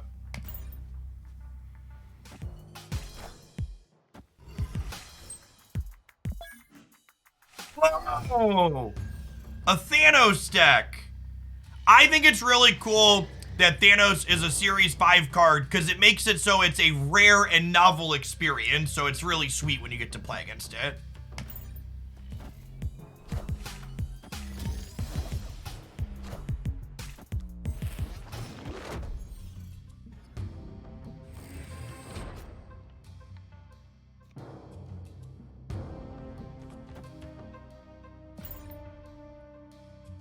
Having a lot of success with the Namor deck. I think the Namor deck's sweet. And we should play some more of that today. I liked what that one had going on.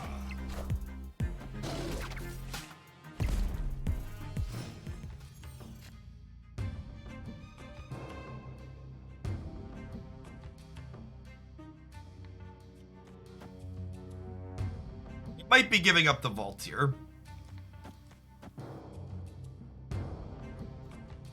I don't know if I love armor in this deck. Armor has definitely felt awkward with my own Shang-Chis and stuff and my Killmongers. The idea is that I might want to protect my own Quinjet on occasion, but it's not worked out that way. And I can just like sequence my Quinjet around my Killmonger.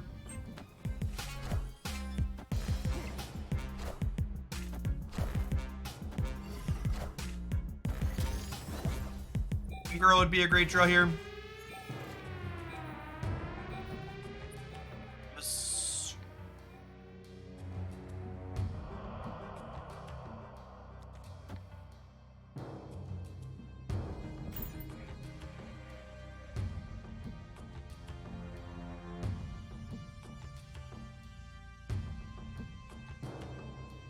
I think I pull their armor over into the vault, and then my plan here is to win with Arrow, Demon, and then Titania.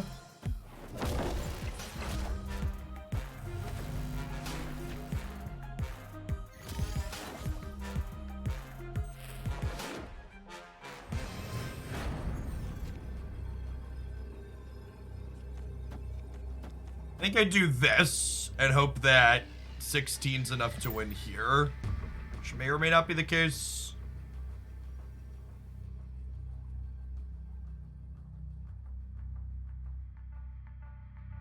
I think making Quinjet a minimum cost of 1 is an interesting thought. Oh my god, they're gambling. Got him.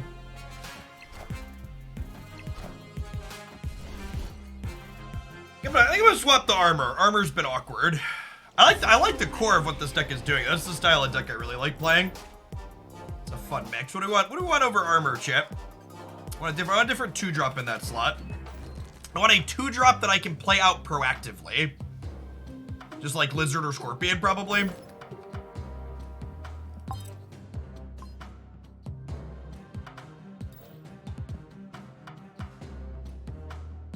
Daredevil does actual nothing for this deck. Yeah, Daredevil and Scorpion are just like the best make stats cards.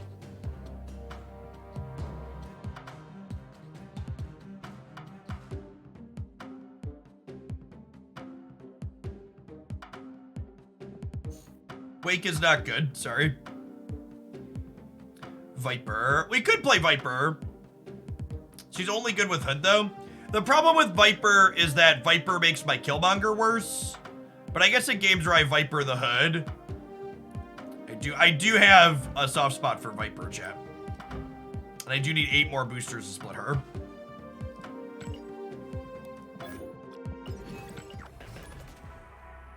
I don't take a lot of convincing to play Viper. It does not take me a lot of convincing to play Viper. The problem with Scarlet Witch for location control is a lot of the locations I kind of want to get rid of with this deck, I can't play Scarlet Witch into.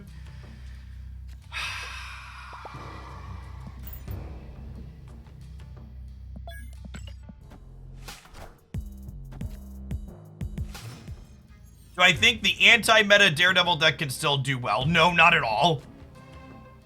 Both of the decks that the anti-meta deck was good into are no longer in the meta game because of Leech. I think that deck is quite bad now.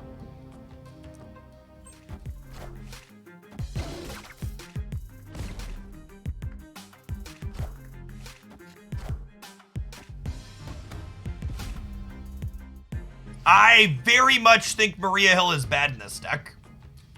Maria Hill is bad in this deck for the same reason that I am playing Black Cat. Maria Hill keeps my hand full, and I want my hand... ideally, when I play Moon Girl in a spot like this, I don't want to overfill my hand. Which is why I'm looking for like 1s and 2s that I can play out proactively. Because like playing Viper on turn 3 is like whatever. Or turn 2 just for tempo's sake is like fine most of the time.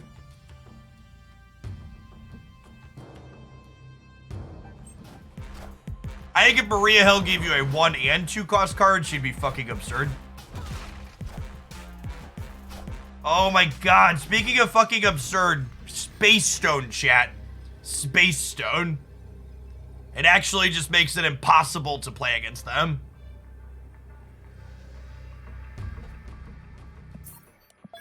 Just full on impossible. Escape. Too much flexibility. Ah, yes, my 973rd Killmonger booster, as opposed to my Viper boosters that I need to split.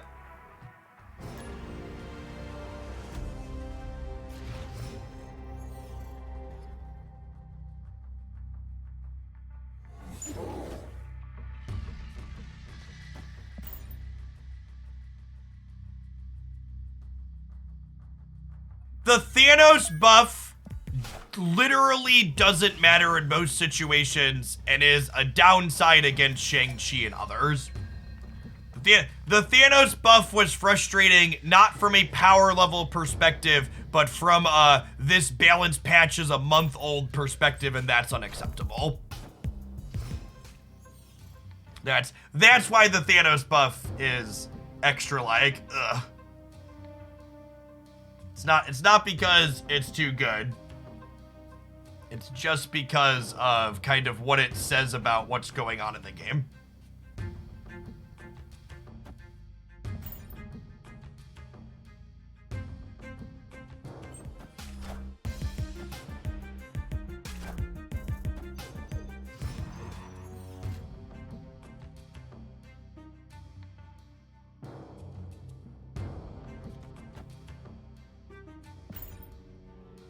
That's sad, because it means I can't draw Moon Girl and have it be a good draw next turn.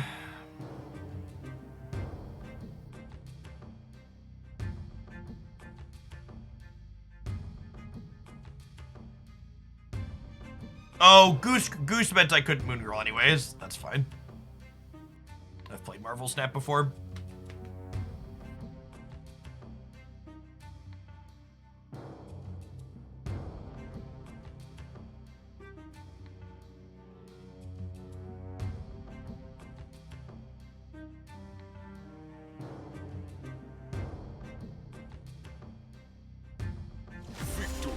And somewhere else to go? I think Quantum Tunnel definitely accelerated the Thanos deck's takeover for sure. Similar to how Leech Leader was a deck that got discovered because of Lamentis being a feature location. What's it called? Quantum Tunnel definitely pushed Thanos optimization for sure. Encourage people to work on things that otherwise been ignoring.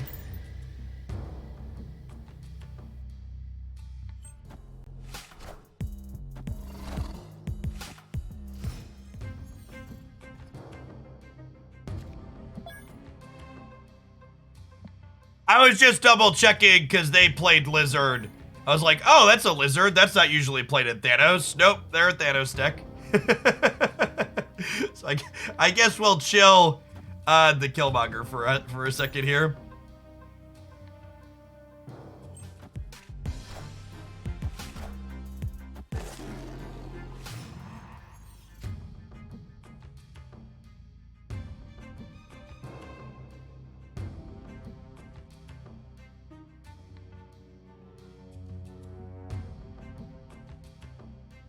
Guess this is the play for the sake of tempo.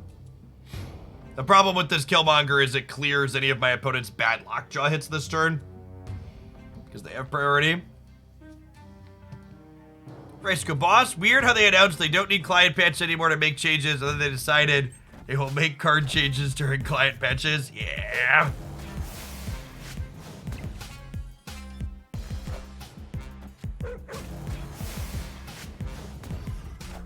Alright, well, the tempo Killmonger paid off since it ended up killing a Quinjet. Clear for takeoff. Speaking of...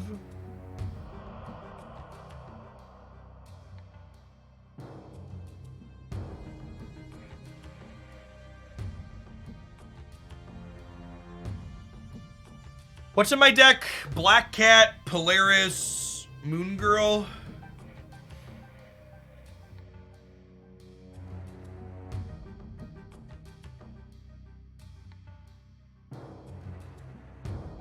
Yeah, so I've talked about this before, Sharid, and like I agree with you that like there's always a best deck, and like the Thanos deck wasn't super predictable. However, like the Shuri deck being good and one of the best decks in the format was super duper predictable.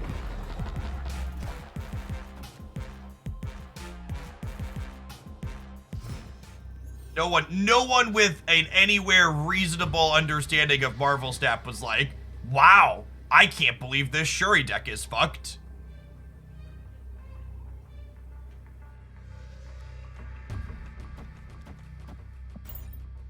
All right, I'm putting 7, 15. I'm putting an incredible amount of stats into play here through the Leech.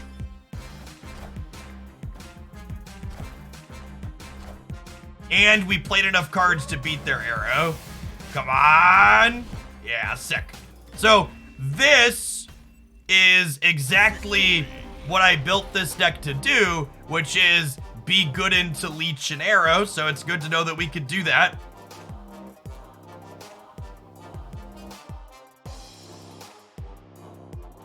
Is exactly how we drew it up. Even if we hadn't top decked the Black Cat there, Shang-Chi would have gone here.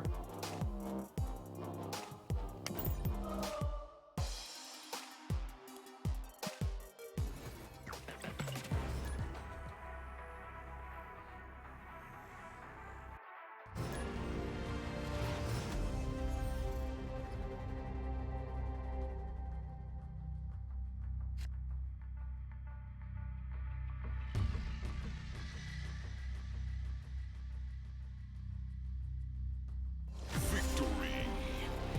Yes, that's exactly correct, Trim.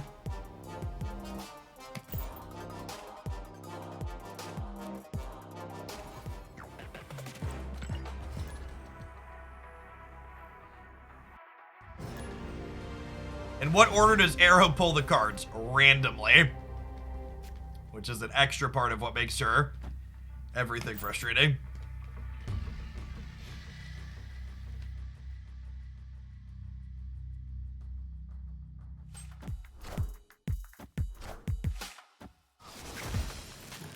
Sniper, no sniping!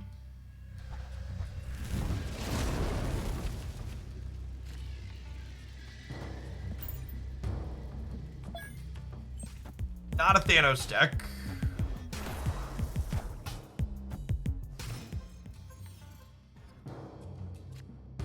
This could be Galactus, right? Could just be a good stuff deck too, but like some of these Galactus decks just start good stuff curves.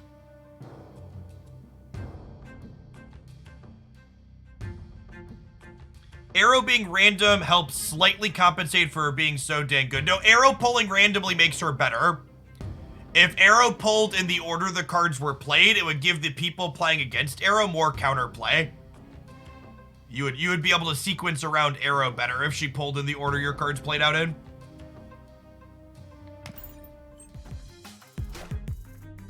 Wind, aid my hand. Okay, not Galactus.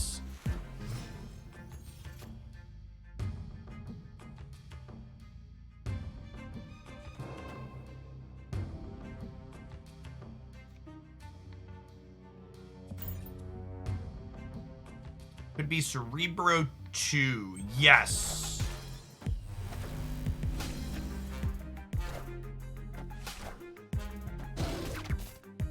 Not Cerebro 2. Got it. Weird.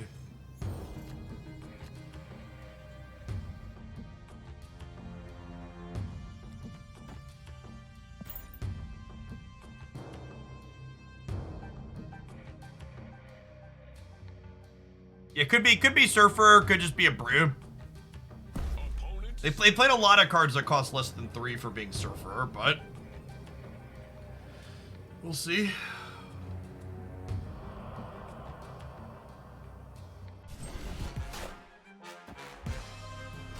Oh! Oh, are they Deathwave? Deathwave seems like a possibility.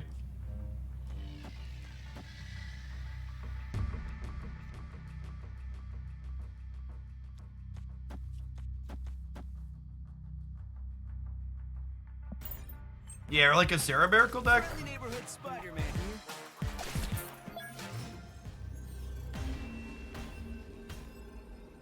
here. Escaped. Yeah, but it's just cooking. Let them cook. Daredevil control cards they like. They are a pixel. You can judge them for being a pixel gamer.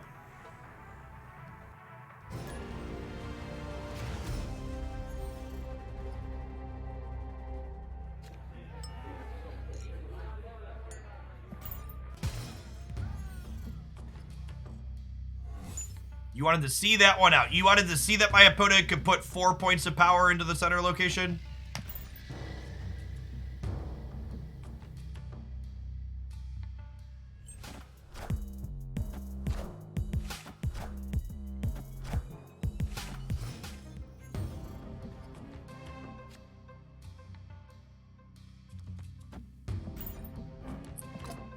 That one's not great for us. And all three of our Triskelion hits are also cards that can't go into Crimson Cosmos.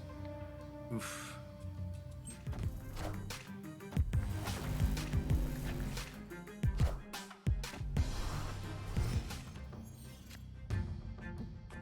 Medusa Gaming.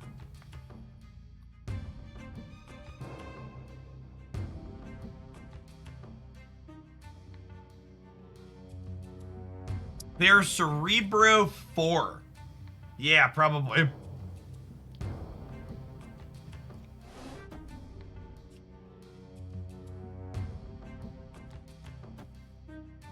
Do I snap them? These locations are bad for them, right? If they're Cerebro 4.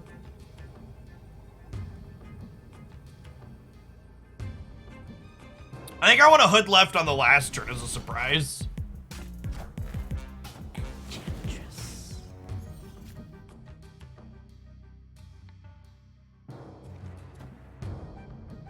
I expect them to play like a 5-power thing here, a 5-cost thing here on the right, and then we pull it into the middle.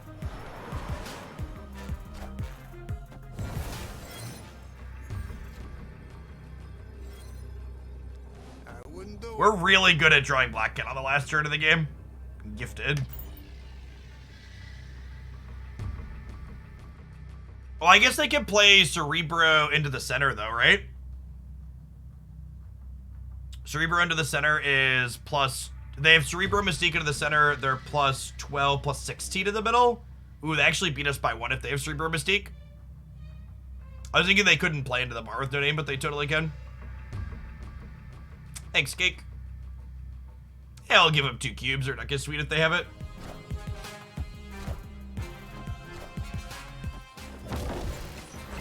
Narrator, they did not have it.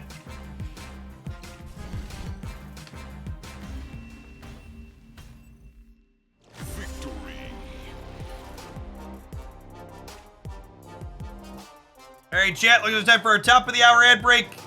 Get up and stretch the legs. Non-subs, we'll see you in 60 seconds with some more Snapple happen.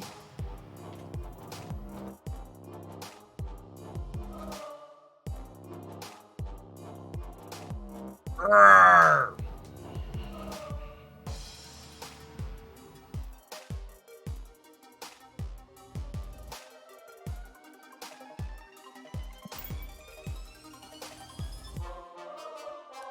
Woo! 2 more Viper boosters, chat.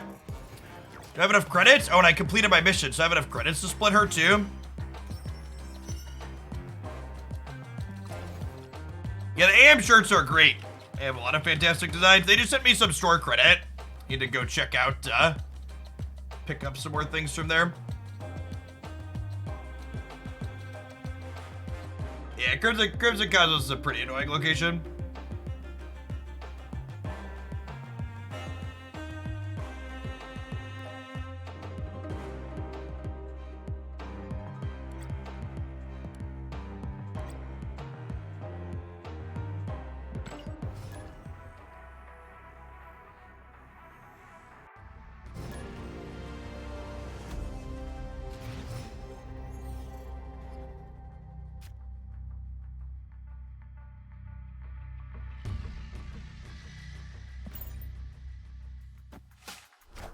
When we finally get these other 2 Viper boosters, it'll be like my 7th or 8th split on her, and I still don't have an ink or a gold yet, so hopefully this time's the time.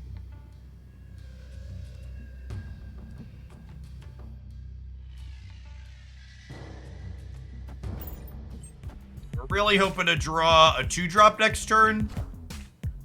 Or sorry, a 1-drop. Hood exactly. Yeah, kind of punished for my sequencing here. Wanted to be able to Moon Girl without overfilling my hand, but we're not going to be able to now.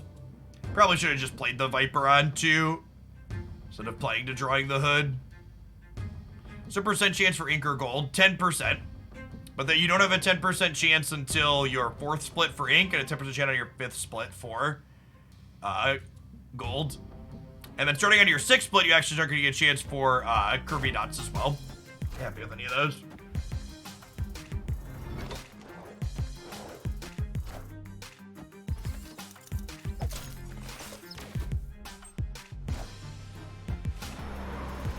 All right, well, that stops the Viper from giving something across at least. Are you gotta be fucking kidding me? Seriously?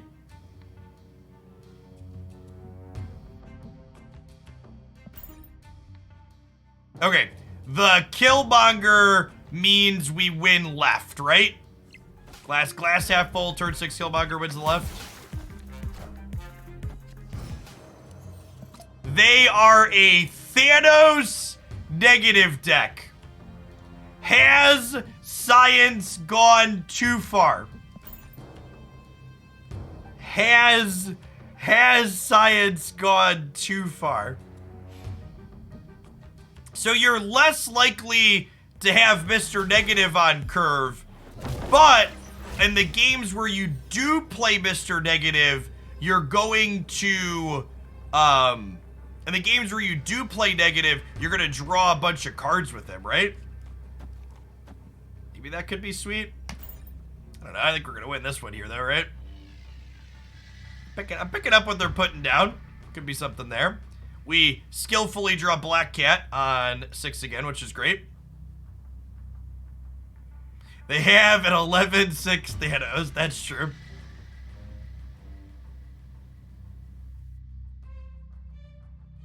Hey, thank you for the 2 mods, Demikas. Appreciate it.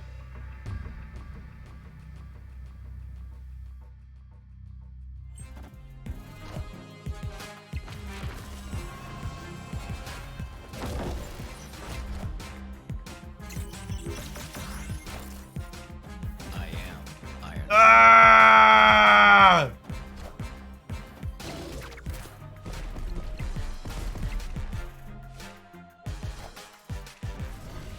Ah! You know, maybe I'm supposed to play the Titania or the Black Cat into the negative zone, just assuming that their deck has a hard time playing into there, right? Yeah, I messed this up. I should have assumed that they wouldn't have a lot of big number things, and I should have played one of these two into here. That was our game to lose and I lost it. I could have also left Goose alone in the middle, making it a 7 power card. That's a good thought, actually. Yeah, maybe I'm actually supposed to play both of them right and leave a 7 power Goose in the middle. I think that's a good take, Steric. Astute observation.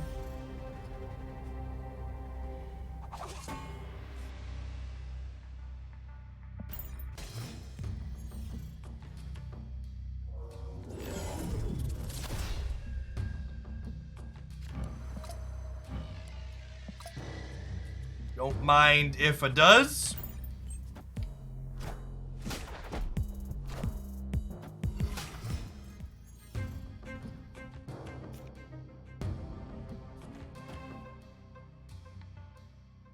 Oh, I'm dumb. I should have Vipered this one. I was so caught up in Polaris going across.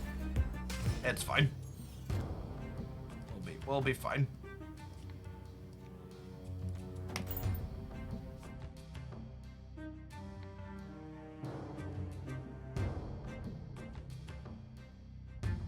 We're gonna arrow them on 5 and 6.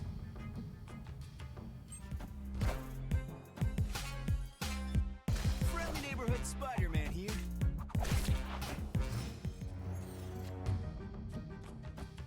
Oh, snap.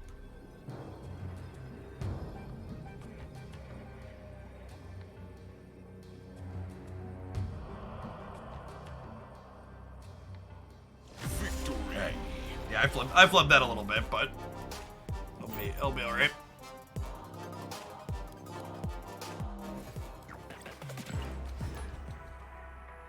Replacement for Captain Marvel in the Shuri deck. Vision is okay.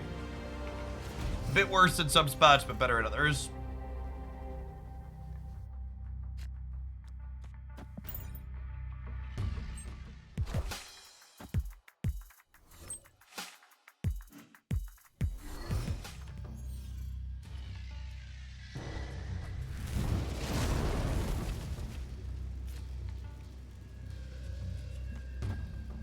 Let's start filling the Sacred Timeline, actually. Our starting hand was pretty good, right?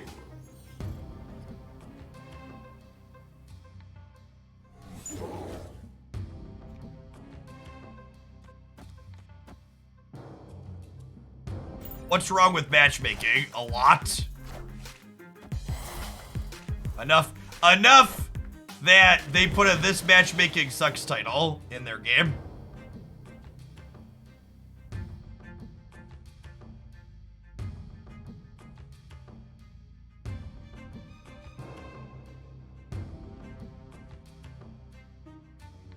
I think I'm vibing on this turn.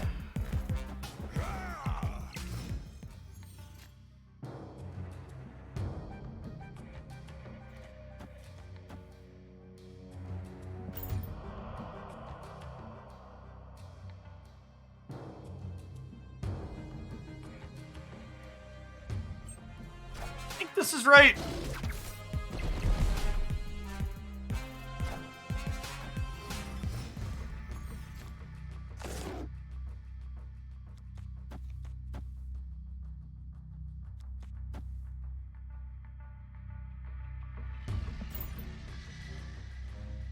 I think we were supposed to snap before the Sacred Timeline came up here.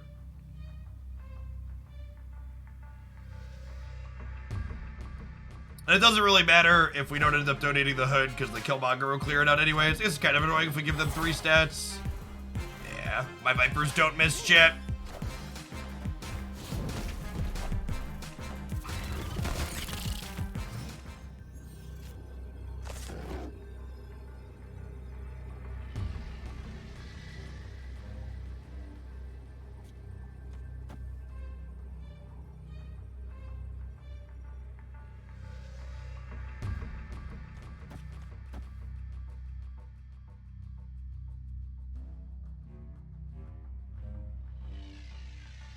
Just do this. Might be Surfer. Yeah, but that's fine, right? I'm gonna go up 11 here, and they go Surfer Patriot, that's only 10. Patriot Mystique's only 8 in the middle. Yeah, we just yank them into Monster Island here, and we do this.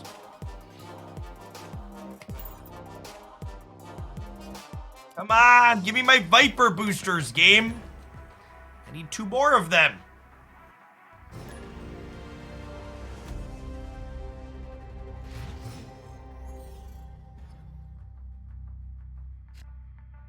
The heads up for any of the new folks that are stopping by for the first time and are familiar with my schedule. I will be off from live content this weekend as always.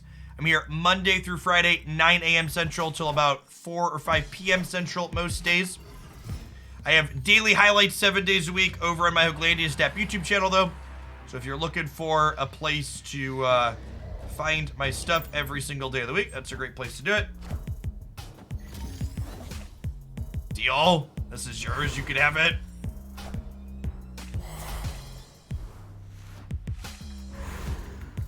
Yeah, Polaris is just a generically good card, BYT. She has an impactful, disruptive effect.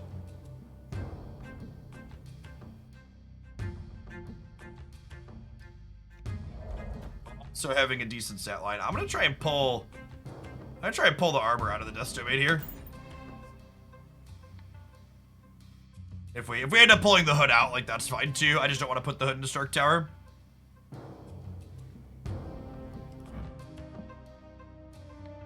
Is the opponent a Thanos deck? I assume so. Oh, they're not actually. Interesting.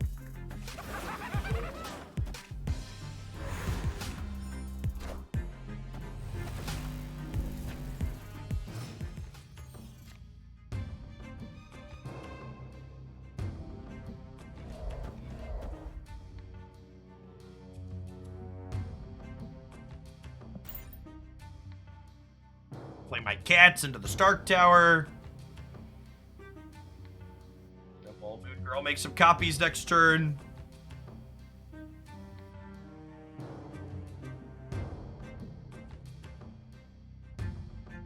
Yes, this is one of mine too, Timber. When they armor your hood, you're like, alright, Viper it across.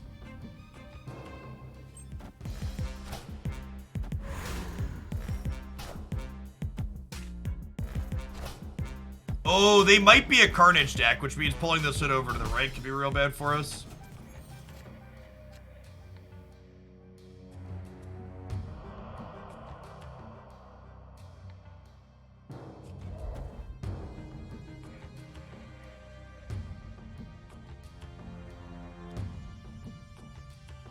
Tough.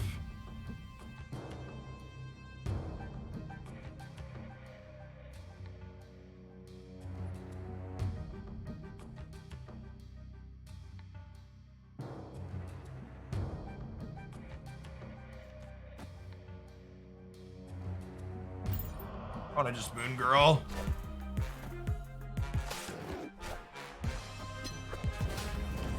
Magic.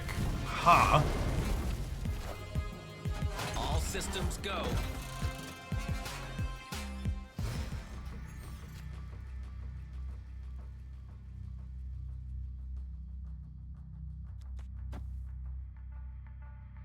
What am I drawing? We're drawing Black Cat or Quinjet next turn.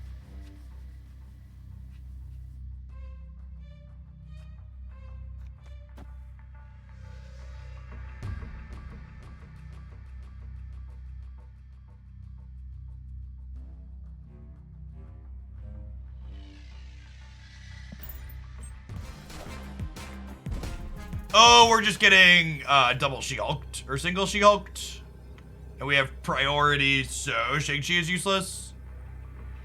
Yeah.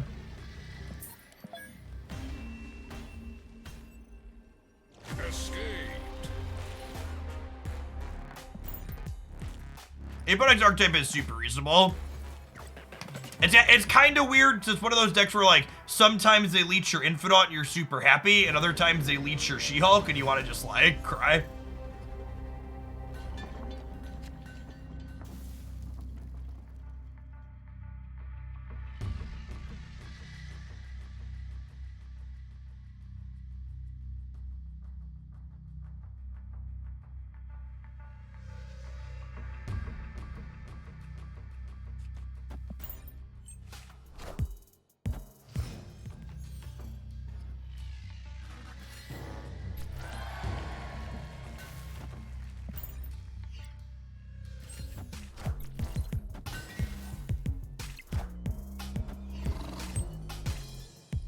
Probably just killmongering on curve here. This game here is an excellent example of why Black Cat is in our deck. You'll notice how Black Cat wasn't played here, but now when I Moon Girl on turn 4, I'm not going to overfill my hand and miss a draw step on turn 5, giving you the best chances to have Shang-Chi and Arrow over the course of a game. So she's a card that's a pretty good draw on turn 6 as a high power thing. She's also fine to play on curve on 3 if I don't have anything else better to doing, and she works out nicely in my Moon Girl pickups. It's kind of a little bit of everything I'm interested in doing here.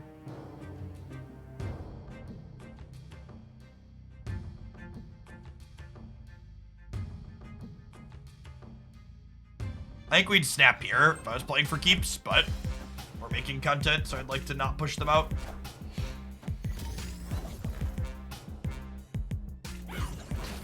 That complicates things. So does that, though. Okay. Well.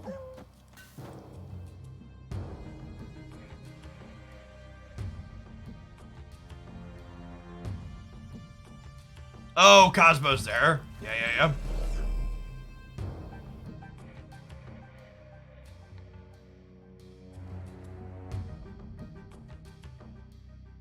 Just makes things awkward. It's interesting and spooky that they armored their Cosmo path. Feels bad, man. Guess they're just assuming we have Killmonger in our thing. This might still just be the lying, because I don't really have anything else to do this turn.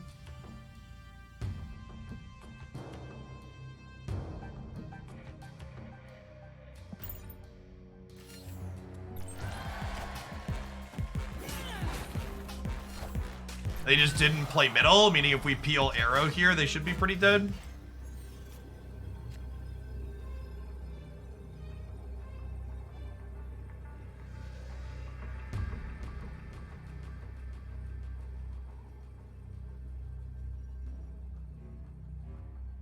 Yeah, I think they're just the Shuri deck that had an awkward draw, huh?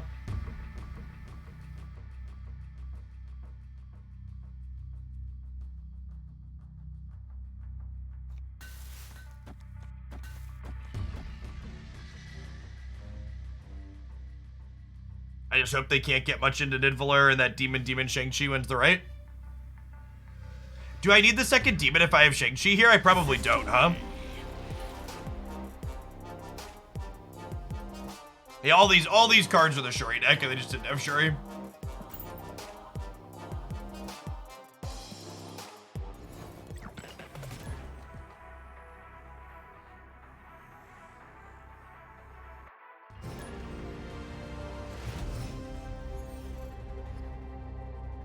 Why not Shang-Chi left? Because I'm cursed with literacy.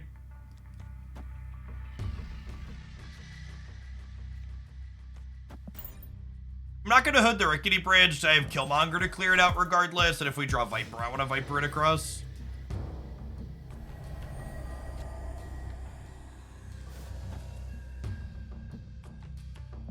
No. Sorry, Vipes.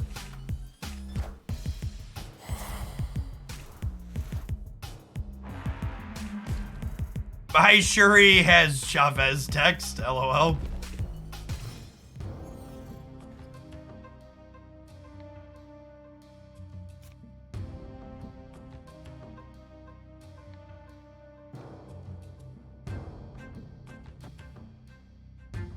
I guess.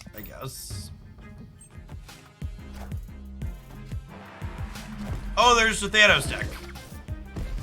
This is my surprise face.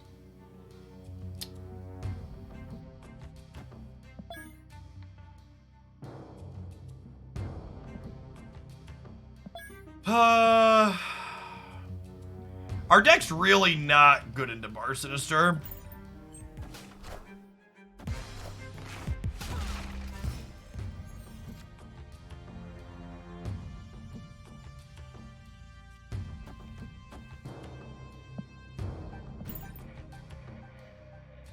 We're hoping to draw like Arrow next turn. I guess we may or may not have priority.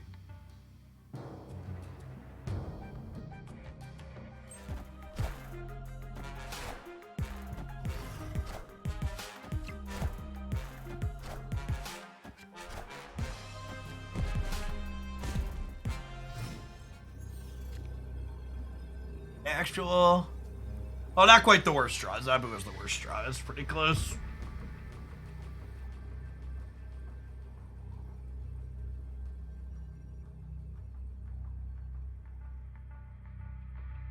Naturally, they have Space Stone in the center to pull things around.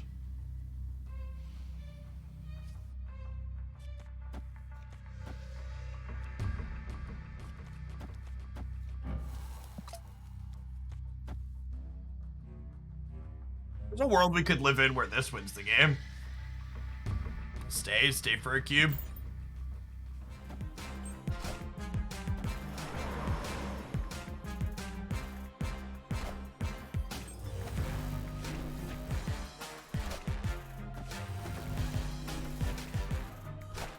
You know what fucking sucks? If I'd have played the goose out, we would have won. I almost put the goose into the bridge. We had one extra energy and I just didn't do it. And just every deck's an Arrow deck, so I should have. We had the ability to play around and beat Arrow there, because if this stays or this stays, we win the game. Because if it stays here, we get to Bar Sinister. You don't even need the Bar Sinister to win the breaker. Yeah, that was on me.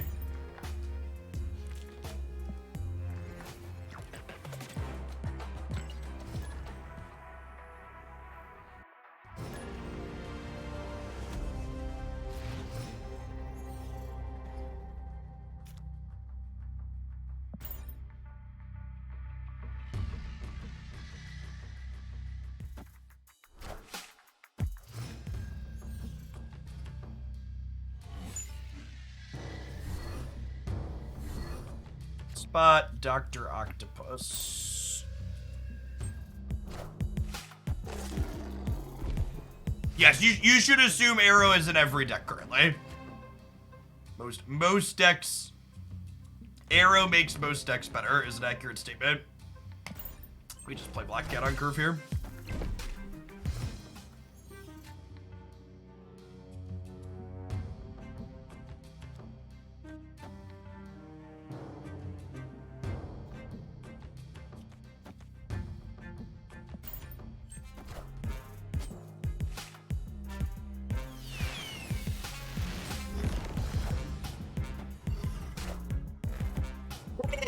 Put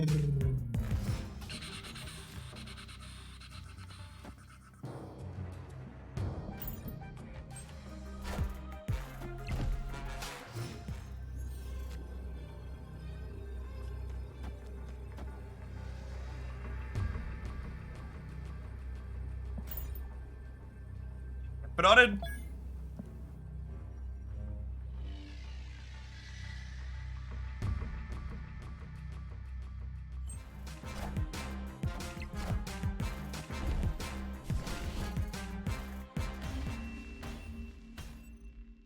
Victory.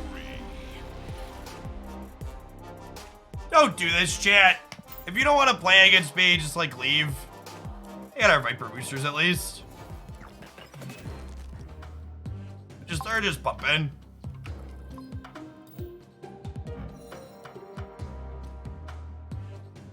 Alright, chat. This is my 1, 2, 3, 4, 5, 6. This is my 7th Viper split. Ink, gold, or Kirby? Ink, gold, or Kirby? These are a few of my favorite things. Channel your energy to me. God bless America. Come on.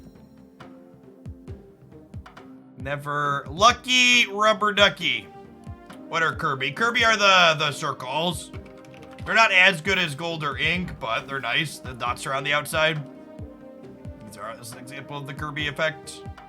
Kirby's technically the rarest in the game. You can't start getting a chance at Kirby's until your 6th split. Vipers. Viper's gonna be my hood, chat. It took me a lot of hood splits to get an ink. 1, 2, 3, 4, 5, 6, 7, 8, 9. 9 hood splits to get an ink. I did get ink with Kirby, Rainbow Kirby at least. So that's nice. Rainbow Crackle Flare.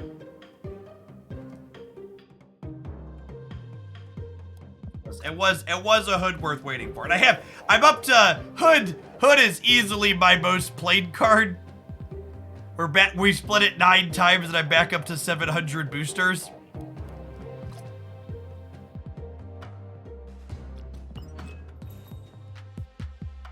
I got so excited when I saw the word Angela in my shop yesterday when I loaded in, and then it was fucking Chibi Angela again. Not the one I actually want.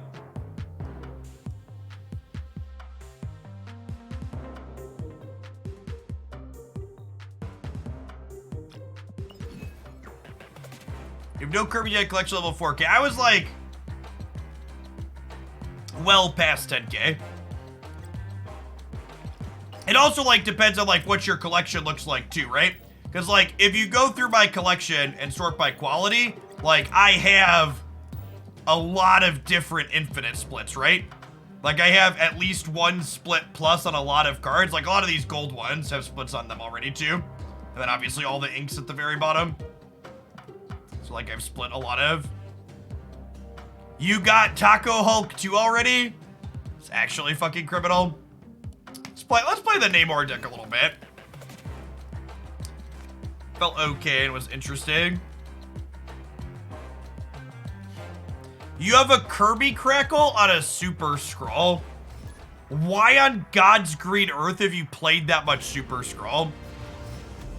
Super Scroll is one of the few cards I don't have my first infinite split on. It's so terrible. 55 months and still no $1 million artifact tournament. Sedge.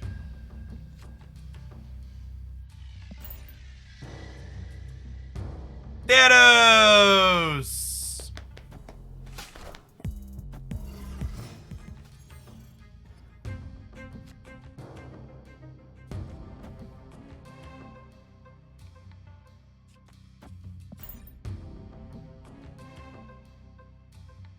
All right, Sakar.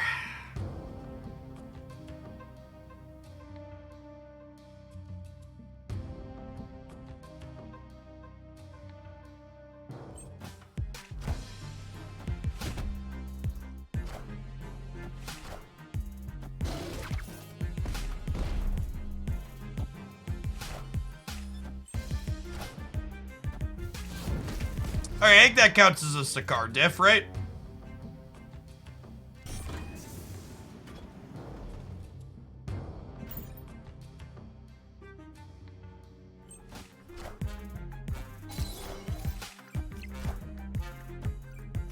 Thanos nerf in action there.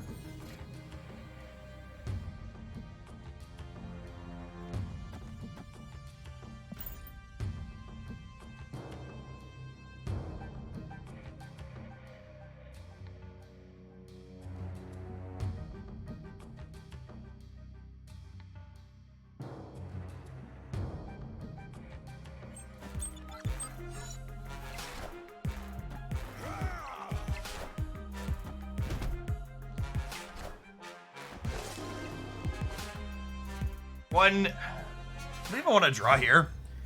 I guess like Green Goblin? Lizard's fine, I suppose. So we'll go Namor here, Lizard here. Get him.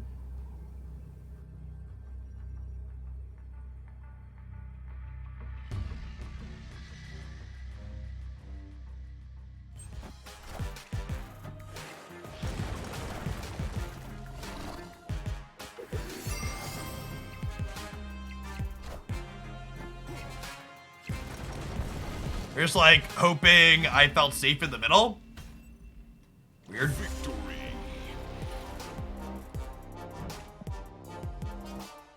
Namor is also on the short list of cards I don't have an infinite split on yet. Hopefully we can solve that here eventually.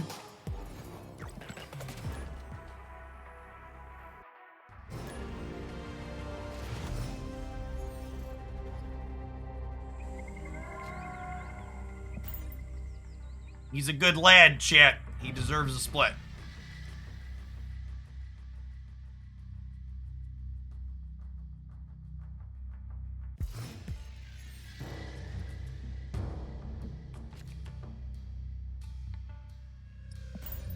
Green Goblin's pretty good at the Sinister London. Namor is not, however.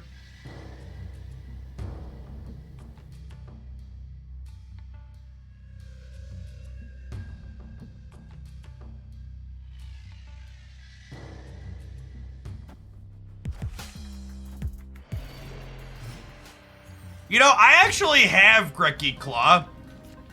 I'm just not a huge fan of it. So I haven't ranked it up.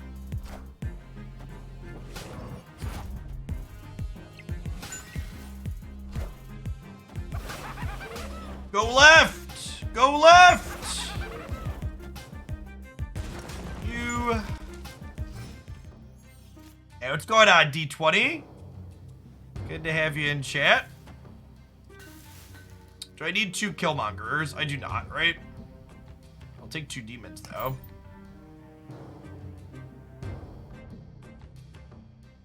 That's true. The variant is better than non-variant. Maybe we should. It's just a little unsettling. I think I'm out of credits to rank up the max Grekki Claw. We'll do it next time.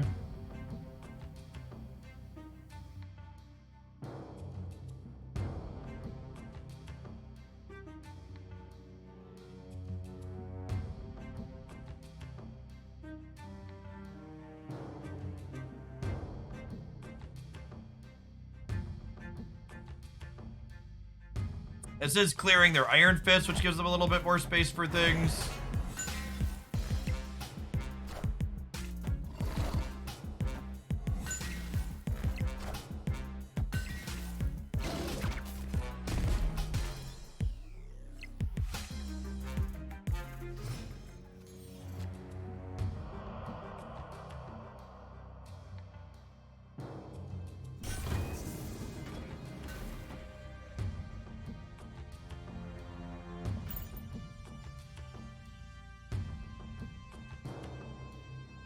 Even the Galactus decks are playing Shuri. Yeah, the people on the subs Discord have been doing that for a little bit, dude. Light. It's certainly something. I don't know what exactly, but something.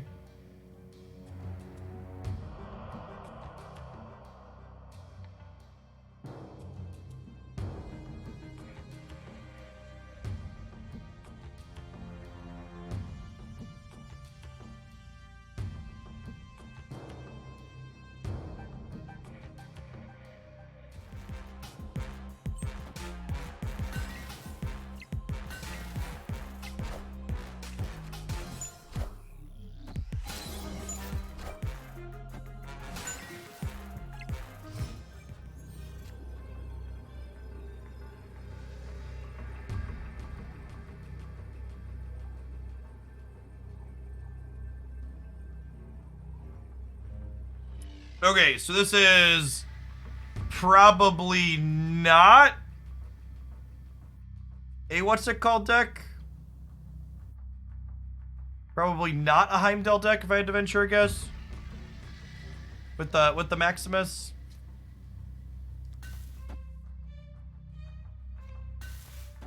Is this enough to win middle? Is going plus 11 enough to win middle?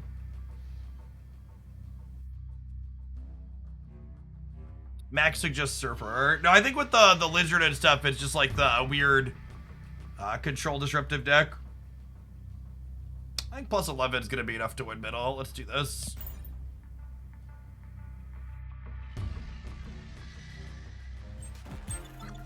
We get arrowed. Yeah, quite possibly.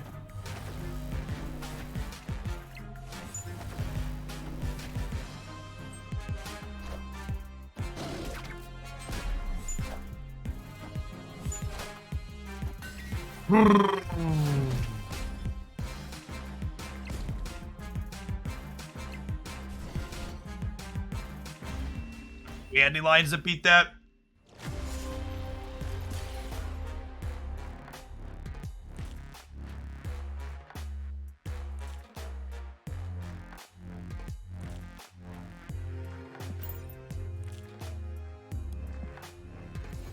No, they're just like they're a Shang-Chi, Killmonger, Arrow, pick your favorite 9 other cards deck.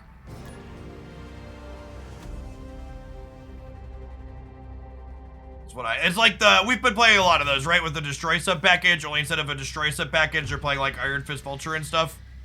Play the three good tech cards, and then choose the rest of your cards. There's like have some reasonable synergy or card quality, you'll be a-okay.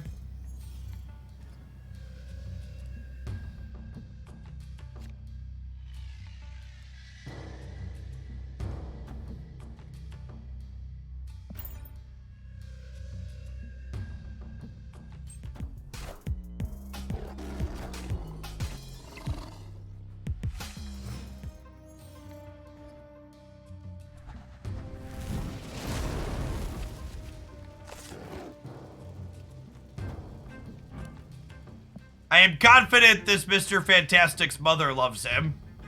Jury's still out on anybody else. I give him a Psylocke and then play Claude Extra, I think.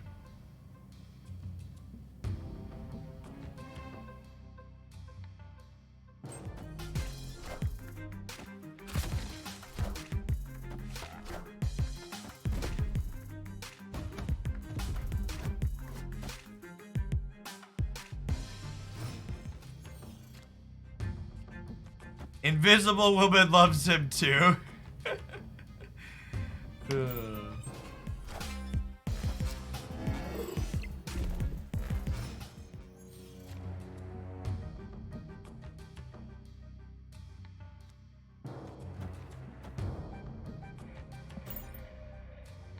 So they pass, so they're She-Hulking this turn?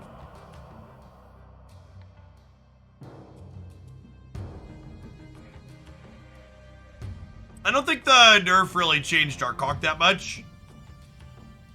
The change to Zabu was more impactful than anything on him. If anything, more Thanos in the format is good for Hawk. You can play. We'll play some more. Someone asked earlier if we play the Darkhawk Destroy deck again today. And I think we'll get back around to that one. I felt pretty good yesterday.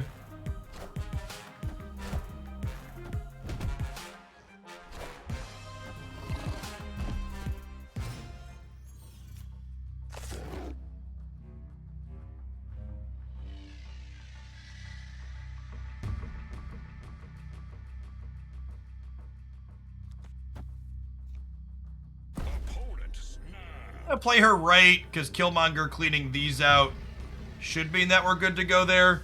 And then next turn, we play Killmonger, Shang-Chi, and Demon.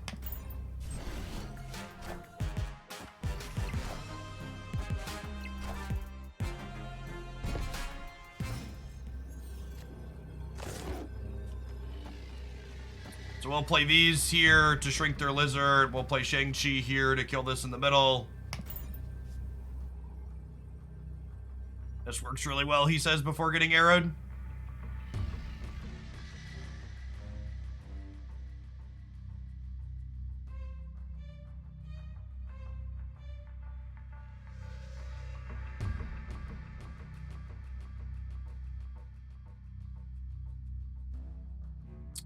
Cosmo or armor could get us in the middle, but we're putting ourselves in a position to win left and right as well here. We're playing for all 3 locations.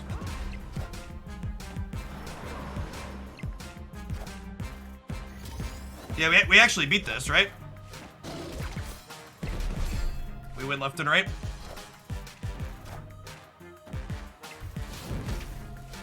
Sick. Victory.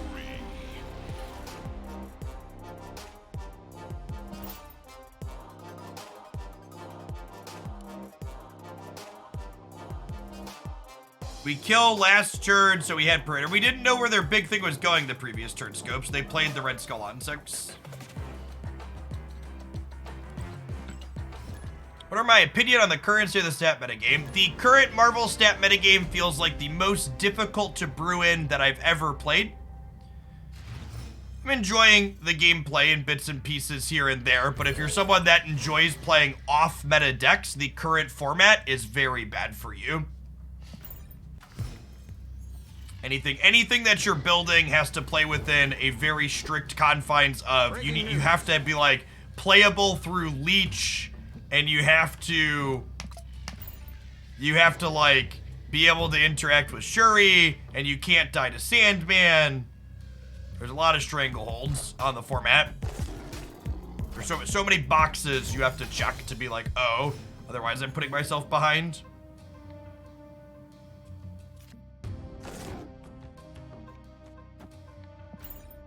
Jones here on the left.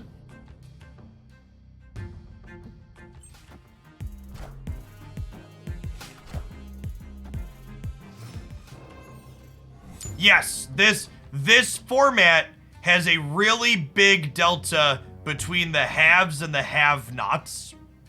If you are someone that simply doesn't have the good cards, you're going to really struggle in this format.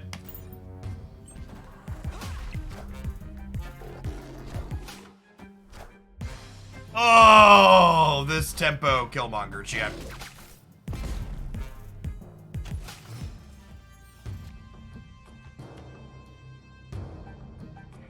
In my opinion, Marvel Snap's current card release model does not work if they're going to continue to have formats like this one that we currently have.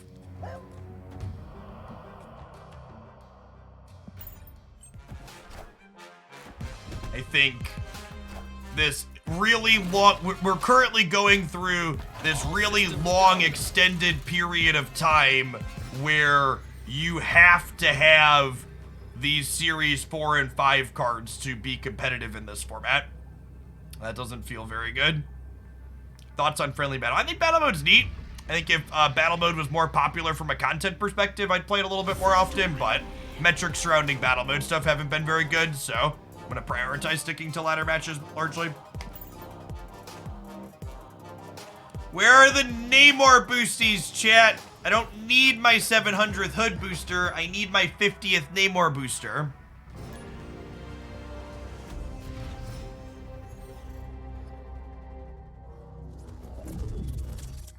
Victory. It's on both shot. Generally speaking, players are more interested, people are more interested in watching content for formats that they actually play.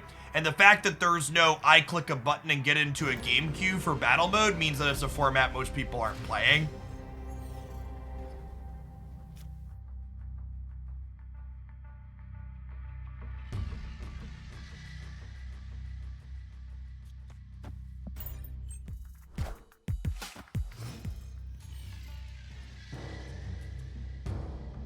Yes, I think having to have cards like Thanos and Shuri and Galactus to get to the top of the Marvel stat ladder, or you're not competitive, will probably end up pushing a lot of people out of the game.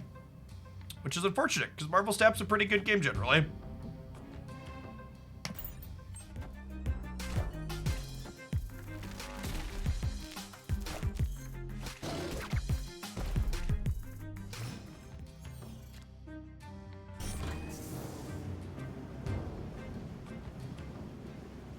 This is rescue into Jones of the Vault.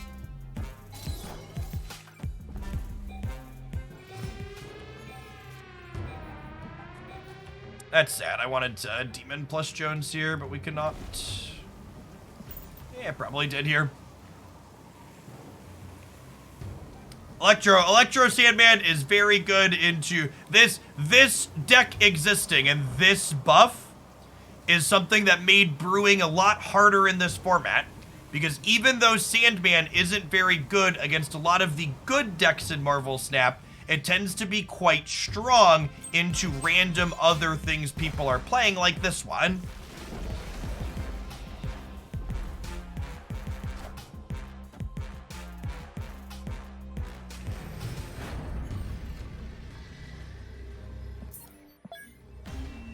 Sandman very much feels like a pub stomper slash noob killer card, where you're like, all right, you're doing something interesting or trying something neat.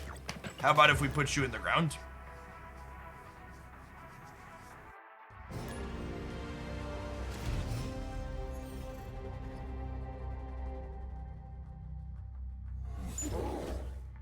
Yeah, there's a reason why, if you like look at my last couple of best deck reports, there's like 2 and 3 decks in them, and if you go back like the month before, like every other month has had like a giant long list of decks that I've recommended to play, and these last 2 have had 2 and 3, and they've only had 2 and 3 for a reason.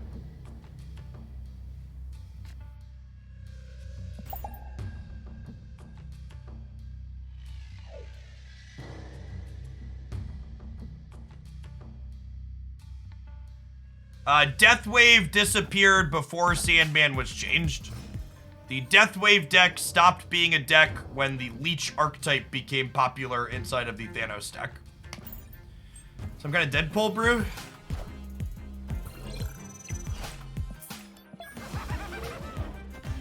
D20, thank you for the sub-gifties. That's super generous of you. Is Bast a must-have for the negative deck? I think Mr. Negative's pretty bad into both Leech and Sandman anyways, so you should just follow your heart if you're going to play it. Chat, if you're not playing Shuri or Thanos, you should just do whatever sparks joy, because you're not really being competitive anyways. Just follow your heart.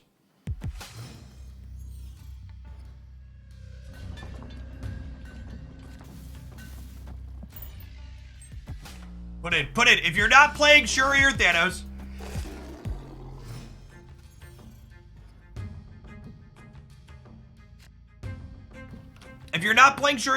put a Shang-Chi in your deck, maybe a Leech, maybe an Arrow, maybe a Killmonger, and just go with what feels right. Whoa, Doxaber, thank you for the 5 cup gifts as well. Happy Friday.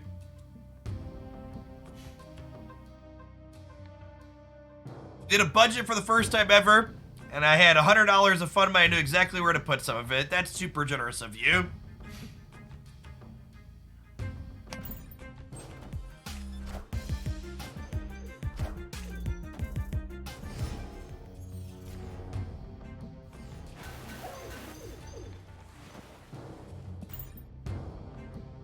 Mr. Namor, ruler of the dream dimension. They're snapping me. I'm gonna push the button back. I got a Killmonger for this Sunspot. I got a Mr. Fantastic to back up my Namor.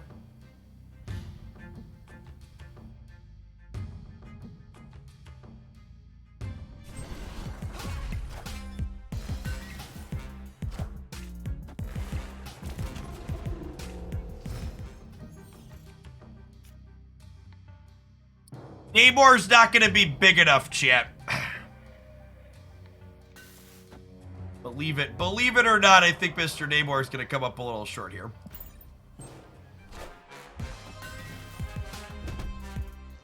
All systems go.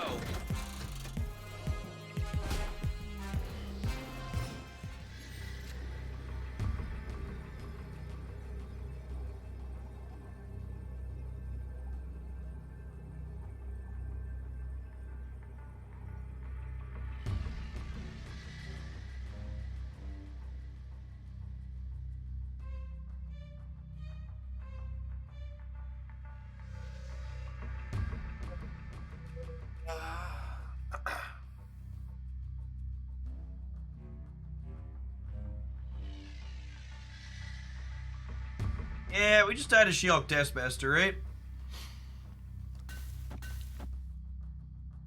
Need one more stat here. They clear this, and this goes down 3, so they lose 11 here in the middle, down to 4. And then I go up to 24, so we're only tied here, and then we're behind here and we're tied here. Whoa, Doxker with the 5 again. So we're kicking my weekend off strong.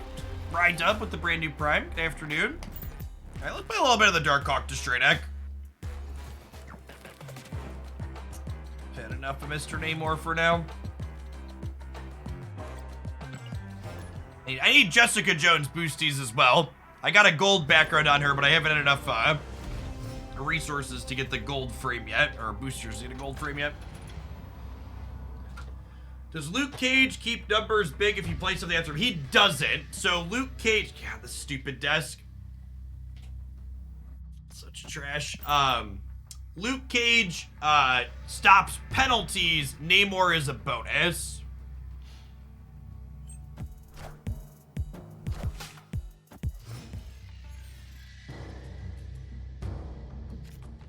All right.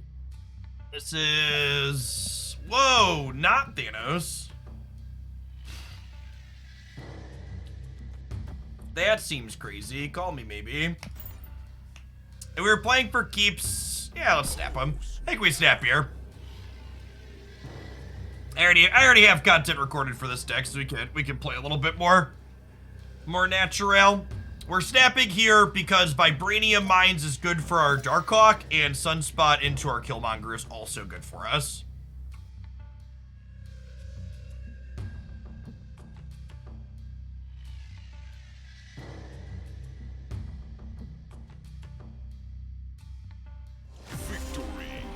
This is why we don't snap when we're trying to record content, because people leave.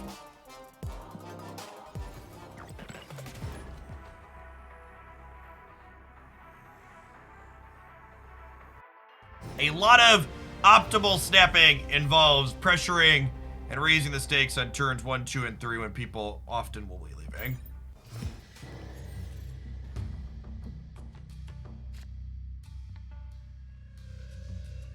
Are people not always running Armor with Sunspot? No, not always.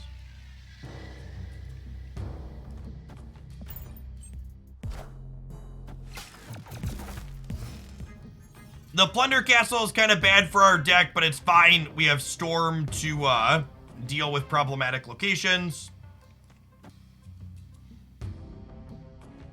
I almost got rid of Titan because our deck doesn't have 6 drops, but we actually like this because it means my opponent can't play 6 drops into Plunder Castle now. Which is perfect. Wind, aid my hand. Probably a pile of Helicards.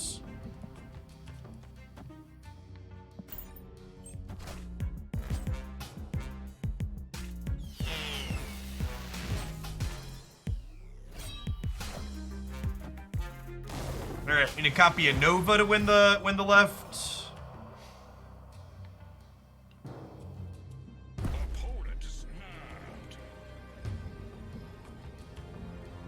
They must have drawn their Hela, right? I'm just gonna go ahead and leave. Not giving their deck more cubes.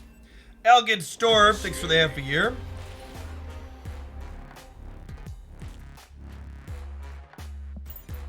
Is the token shop fully random? I've had Stature in my shop 4 times since Tuesday. It sounds like it's broken.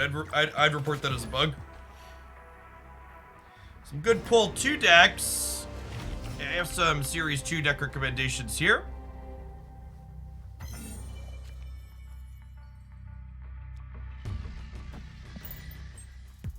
Welcome to the channel this afternoon, Jelly.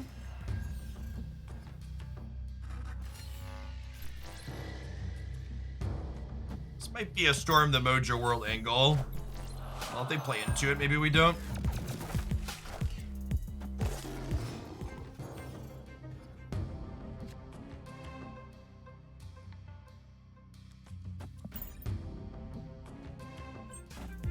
Sabu and we don't.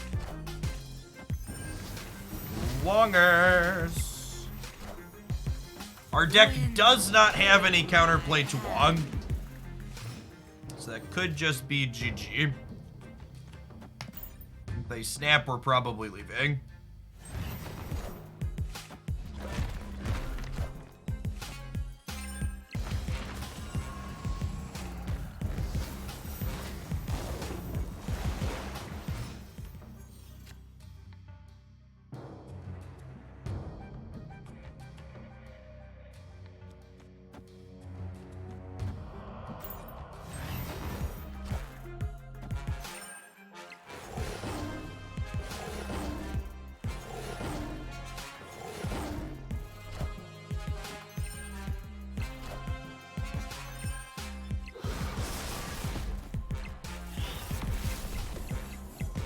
Our deck that we're playing, and this is the weakness of our type of deck that we are playing, is our deck is a metagame deck, which means we have tools like Shang-Chi and Killmonger to play into Shuri and to play into Thanos, but when we run into an off-meta thing like this, we're gonna have a bad time.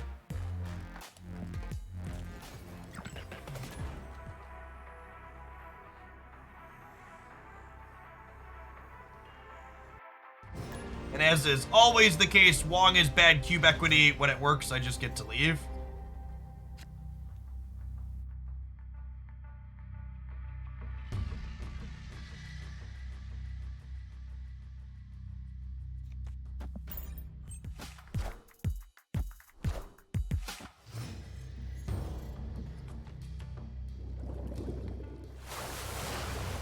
Silver Surfer is in your shop.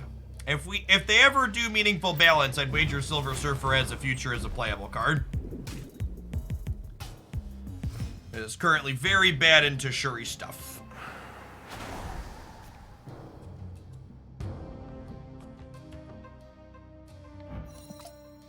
I'll play Nova in the middle for now and just chill.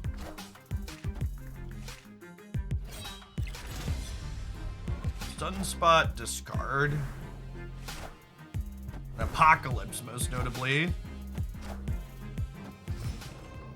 Is there any other cards such as Wong, bad cube equity? Yeah, I mean, Wong's definitely not the only bad cube equity card in Marvel Snap.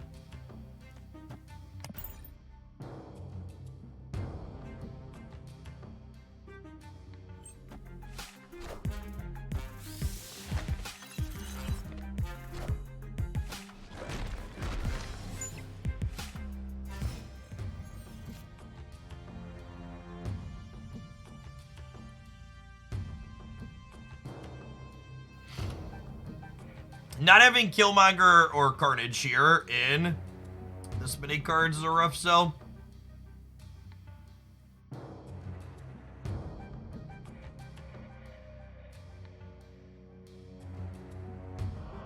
Yes, they did fix the Mysterio clones bug in this last patch, which is nice. I like getting to see my art.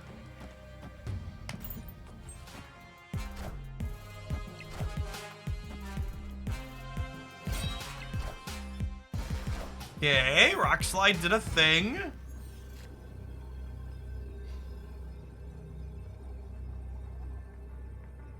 Killmonger is not the Carnage I was looking for here, unfortunately. I don't think that 10 is going to be enough to win the left. So I think we're just supposed to leave here. Because we're also losing the middle, the way this is lined up.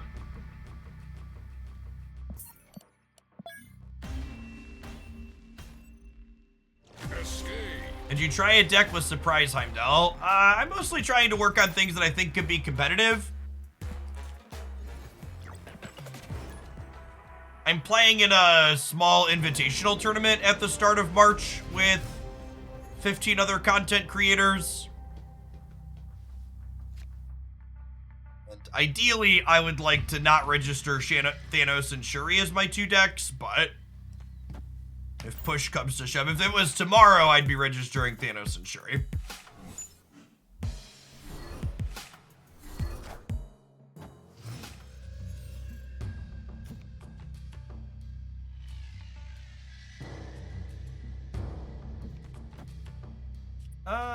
with Darkhawk into the Citadel, let's actually play the real Mysterio to the right.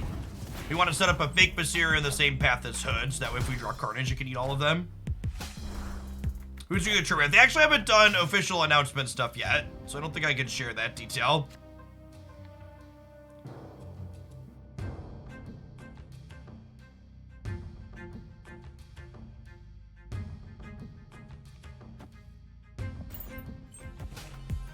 Dude, TM.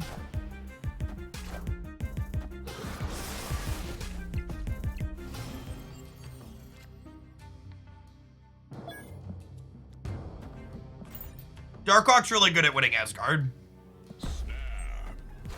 God, I hate that it lets you snap so late. Now they get to leave easier. Yeah. That wasn't a boomer snap, it was the animation delay is trash.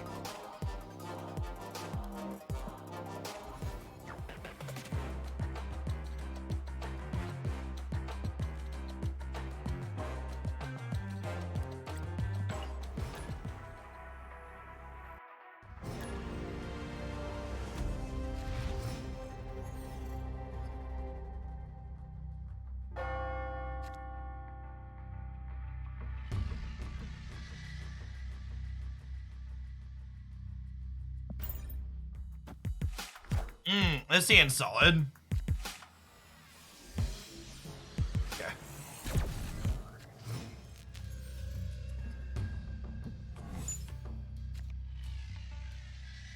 This deck has felt good into Thanos and fine into Shuri.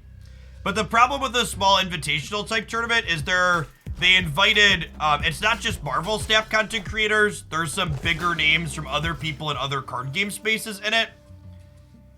And I think there's a really good chance that a number of those players aren't going to bring good meta decks. In part because they might not have access to Thanos and Shuri. So, I feel like showing up with an anti-meta pile to the event is probably not the play, as much as I would prefer to play that.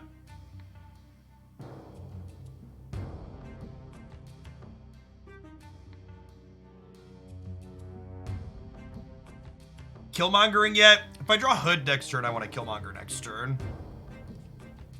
I'm going to Darkhawk this turn, because next turn if we draw something I'm not interested in playing, we can Widow plus Killmonger.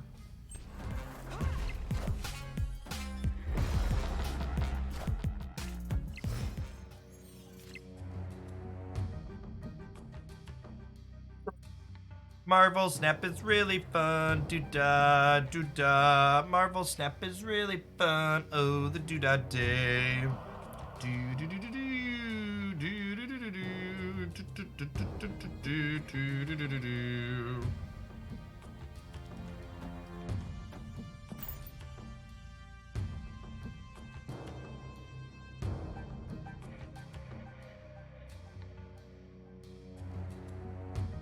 Arrow is way better than Shuri. Yeah, when I say Shuri deck, that also plays Arrow. Both the decks I just mentioned that are best decks, Thanos and Shuri, play Arrow. Arrow doesn't define a deck. Arrow is a busted card that goes in everything. Shuri is a busted card that defines a specific deck.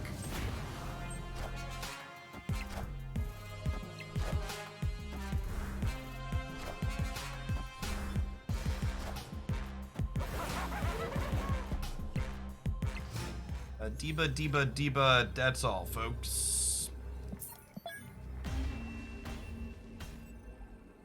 Escape.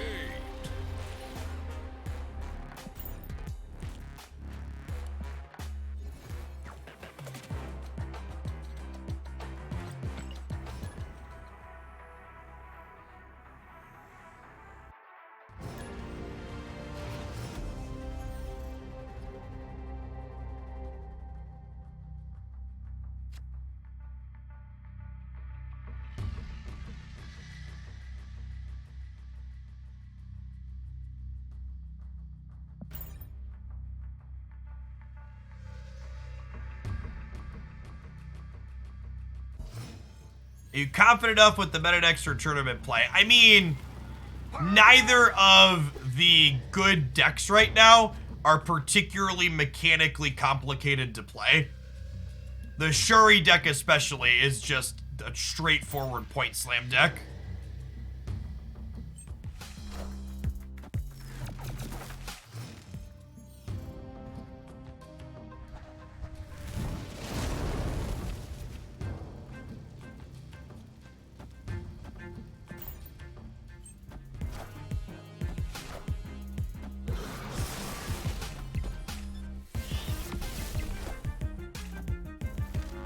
The opponent just piped up in chat and said, go easy on me, I just got null. And they played, we got their Dr. Octopus, so I assume we're getting Galactus here then, right?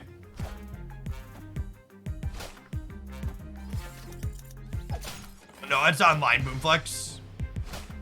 This is funny. Okay, can we pull their Galactus out of their hand?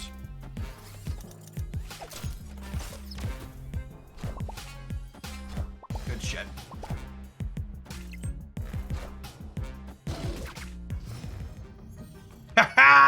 And then I even tie the right now. Oh, there's New York though. Fucking New York sucks.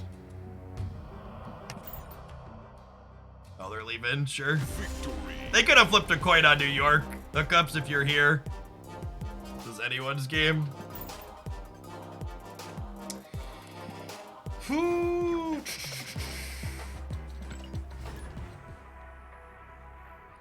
That's the other part. Like all of these anti-meta decks I like playing, they largely are kind of bad into Galactus now because Galactus has mostly been pushed out.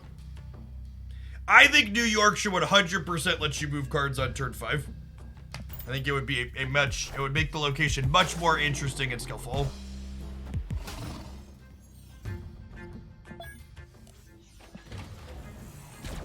Project Pegasus.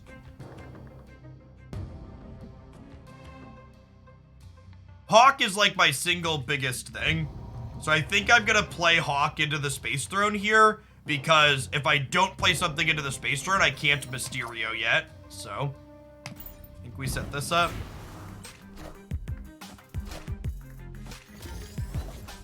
That's such a bad beat. Wanted to Carnage the right.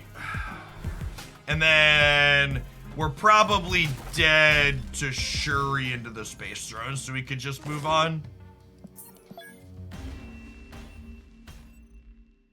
Escaped.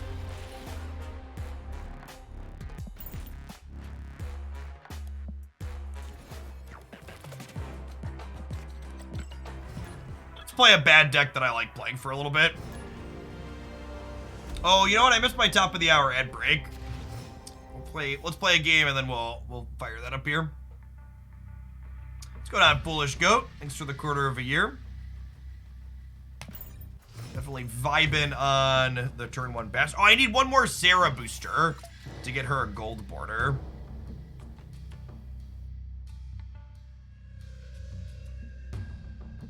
If I bast this turn, I get a 3-power Psylocke. But if I bast next turn, I can 3-power whatever we draw. I think we do that. Is Magic worth grabbing? She doesn't see a ton of play. She does not, and she's probably not. No. This is basically the only good Magic deck in the game right now, I think. And even it's in kind of a rough spot with Sandman and Leech. I would not recommend playing this deck in terms of how competitive it is. It's fun and neat and has interesting lines, and I enjoy playing it, but I think it's very poorly positioned. Well, both Leech and Sandman make you sad.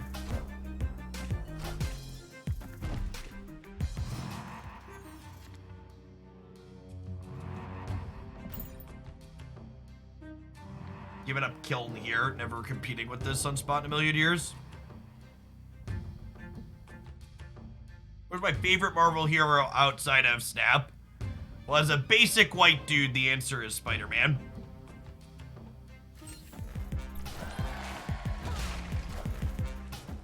Is Darkhawk worth it a negative list? These are my 12 favorite negative cards. As someone who has played this deck a lot and has access to every card in Marvel Snap, I like these 12 cards. It's the best sub for Valkyrie. Shang-Chi. Valkyrie is your kill big things card. Valkyrie just has the upside of being able to kill them through armor. Kill them. God, it's been forever since I played against Deathwave, chat.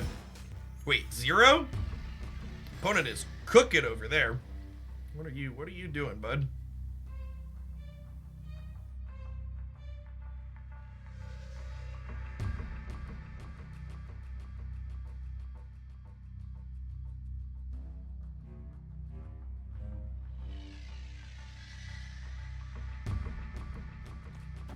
I think we do this, and then we peel Iron Man and win the game. We want to end on Blue Marvel here, just in case we want to Mystique the Blue Marvel.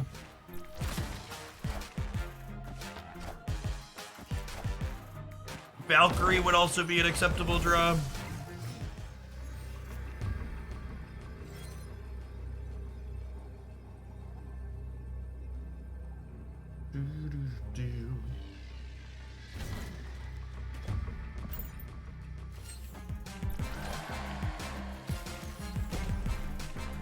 We beat that, right? You out of my game? I am Iron Man. One of the things I would frequently hear people say who haven't played this deck a lot is you can never win when you don't play Mr. Negative on turn 3 or 4. And that really could not be further from the truth. Psylocke into Sarah into Magic, just play your cards, are games you frequently win, especially with the addition of Bass to this deck. And this wasn't even a good Bass game, right? Like our Bass gave Bishop 2 power and it took 1 away from Sarah, so it netted us 1 extra stat.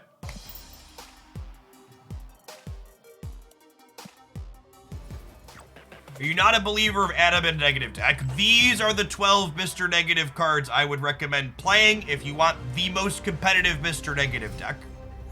I would again emphasize that I do not think this archetype is very competitive right now.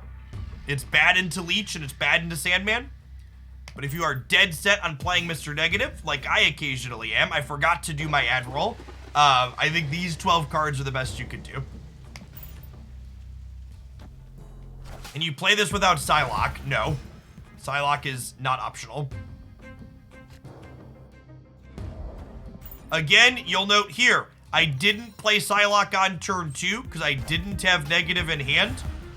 I want to play Sarah on turn 4. Your best non-negative draws in this archetype involve playing Sarah on turn 4. Not guaranteed win ever, obviously, but your best chance to. So the quarter of a year, Foolish Goat. There's the Space Stone to win them Death's Domain. Can we believe in magic, please? It's the Valkyrie. Probably too little, too late.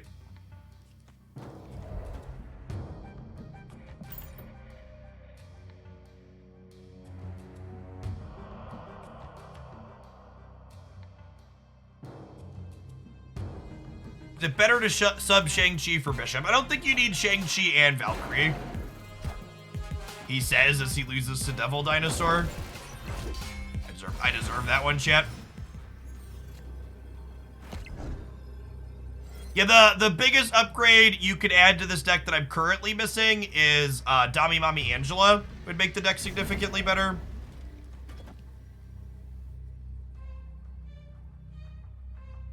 I'll stay here for a cube. They might spread out, and then Double Iron Man wins us the game. They play hard for the mid, obviously we're sad, but... I am Iron Man. I think this is a mistake on their part. Their play just lost to Shang-Chi. I am Iron Man. But maybe they just think they don't need to play around that card against us. Close either way. I think on average, I should expect my opponent to play to both locations here. So spreading out is correct. Ad roll. See you in 60 seconds. Paper, the real MVP. I'm gonna need to get better about remembering the ad rolls, chat. I've signed up to take a pile of Jeff Bezos' money next month, so there's gonna be a little bit more ads on the channel. Because I am a dirty, filthy capitalist who enjoys money. Would Hit Monkey go in this deck? I don't know. I think you tested it here, but I don't know if it's good or not. Kratz, thanks for the brand new Prime. Yeah, I do. I have a ticker. I have a thing that shows me when I need to run the ads. I just like don't run them in the middle of a game. I'm like, okay, I'm gonna finish it at the end of the game, and then like I miss it at the end of the game because we're talking. Well, so Paper, they have a timer that automatically runs ads for you. I just like to make sure I manually run them before the timer hits so they're not disruptive.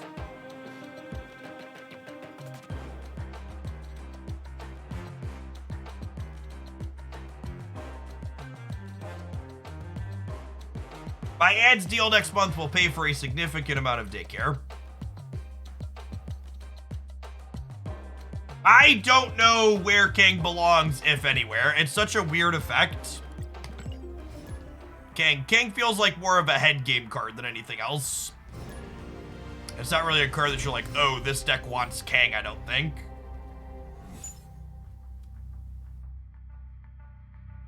I don't think it's right to say Kang is a tech card. Kang's like an information card, right?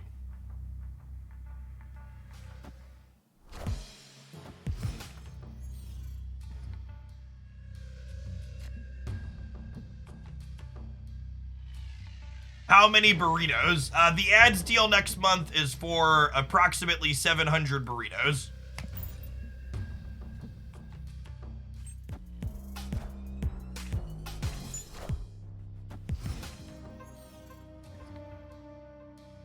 If Master Mold can't make Ronin more competitive, nothing will.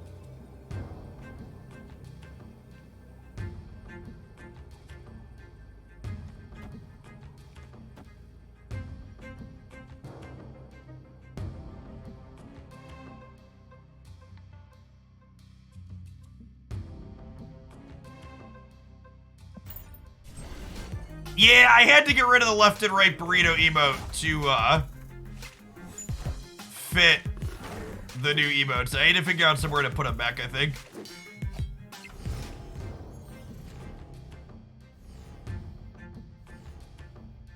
Okay, and then I'll Sarah here, and then we can actually still magic on 5 because of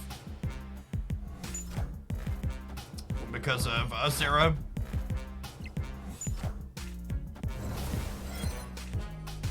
The real test of skill will be, can we draw Valkyrie through the Subterranea?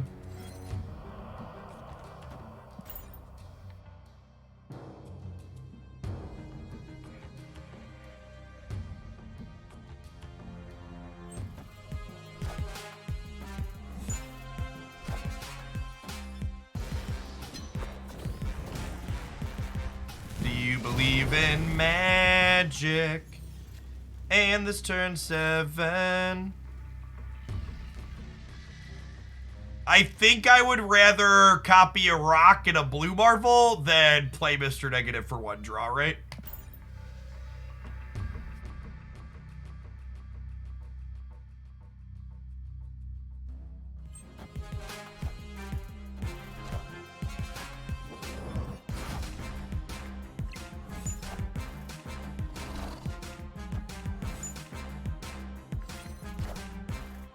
I miss Cerebro being a playable deck as well.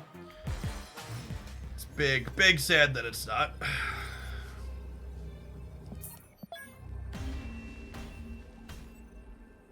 Escaped.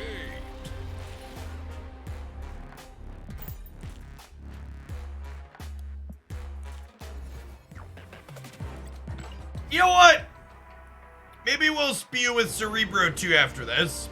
We'll have to auto-concede to Shuri, and we'll have to auto-concede to... No, I'm done. I'm off of it.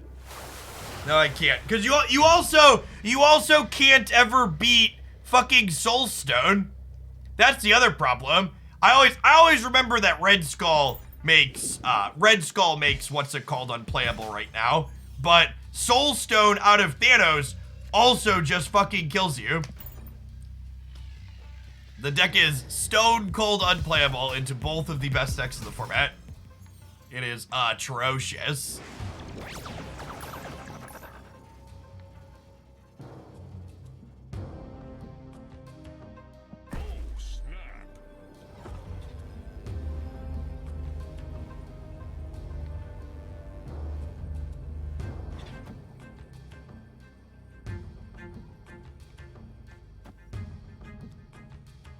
Do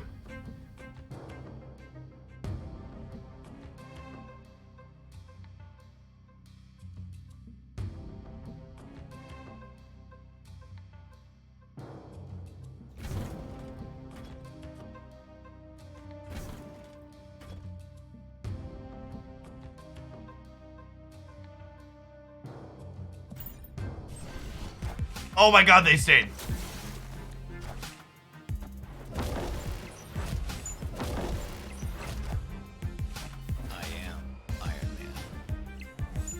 I don't know if my body is prepared for the Enchantress that is about to savage us, but you know, it is what it is.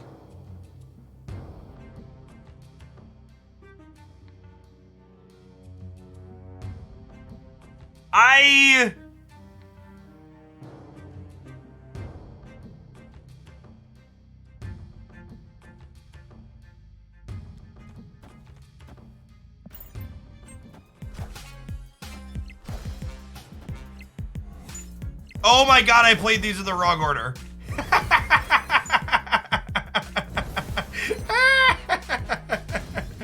Sorry, I disappeared in the middle there. I apologize.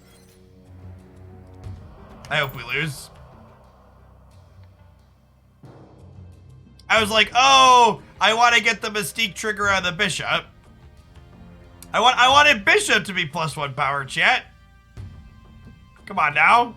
You wanted my Bishop to be smaller? Do we want to turn 7? I think I don't want them to be able to copy Enchantress. I want them to not have Sinister London more than I want to turn 7. You're right, turn 7 is not great here for us.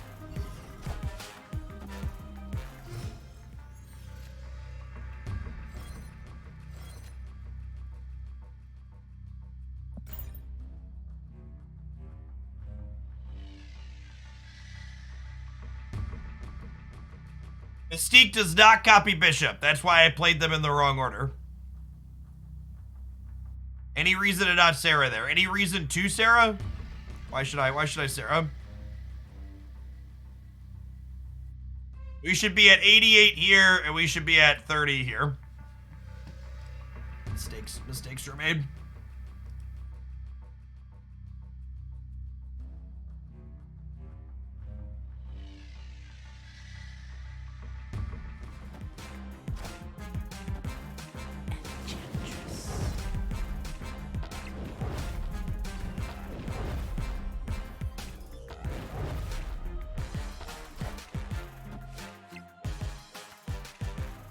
That's funny. The peak undid. The peak undid their thing.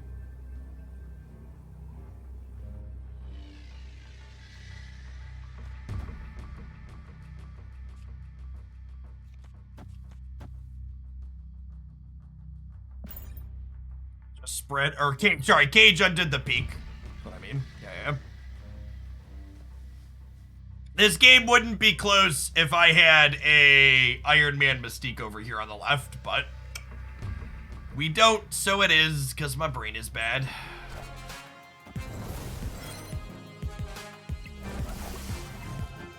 Die to a hazmat and deserve it here.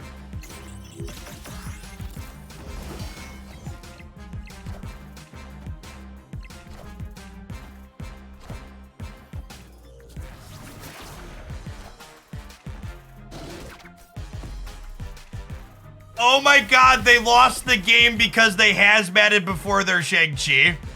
Listen, chat, sometimes you play soccer, other times you play Marvel Snap, but we were here putting the ball back and forth. It was my game to throw, and then it was my opponent's game to throw, and we both threw, okay? One good kick deserves another. I would like the record to reflect if neither of us made mistakes, I would have won the game still. So we threw, they threw back.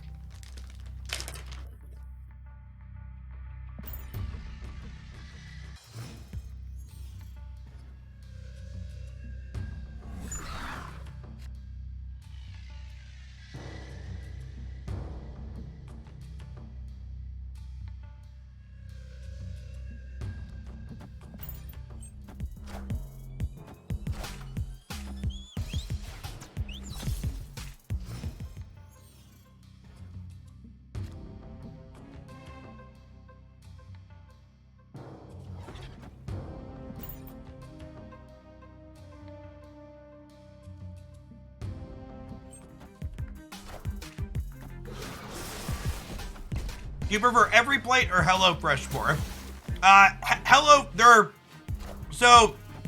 They're technically subsidiaries of each other. Or every plate's a subsidiary of HelloFresh. HelloFresh has a wider range of meals they offer week to week typically. Wait, my wife and I are currently subscribed to HelloFresh, but we've done every plate in the past.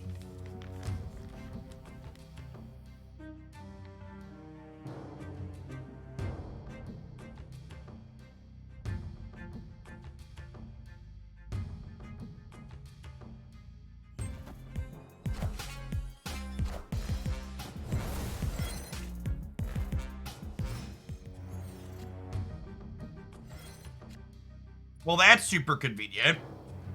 Opponent snap. Excuse me? I'm sorry. What? What do they have that can punish us here? They have an arrow? I mean, I'm gonna like fill the board, right? They already waved.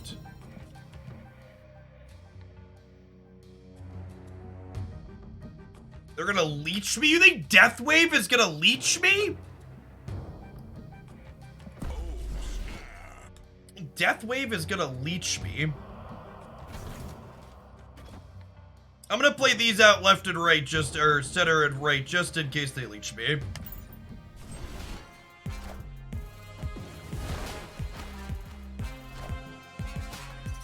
Oh wow, they had another wave. Wait, where did they get another wave from? They got a wave from Camp Leia? That's fucking cheating. I am Iron Man. Blue Marvel. This Twitch stream is pre-recorded in front of a live audience. Thanks everybody for hanging out today. I appreciate you being here. And we have priority here too. Yeah, get out of my game. Get out of my game.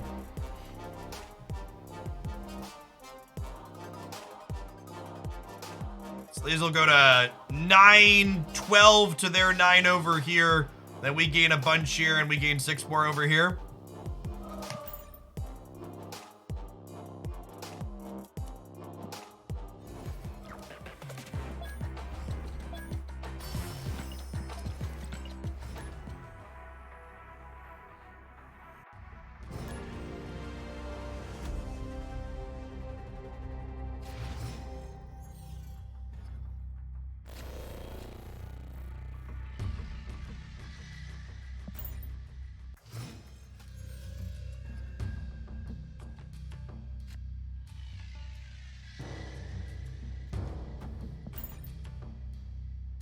So, Mr. Negative was the only draw that punished not playing Bast on 1. Because unless I draw exactly Mr. Negative, I'm going to play Bast on 3 alongside Psylocke. But getting punished by drawing Mr. Negative is like, this is fine, right? My punishment is drawing the best card in my deck. Yeah, if we're playing for keeps, we'd snap here for sure. Opalvar, thank you for the 2 months. And Kratz, thank you for the brand new Prime if you're still here. Appreciate it.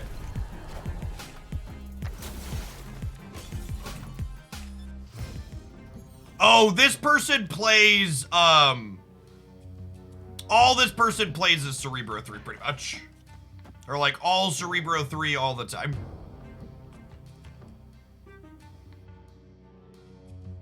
I'm gonna do that into this, into this. Yes, yes.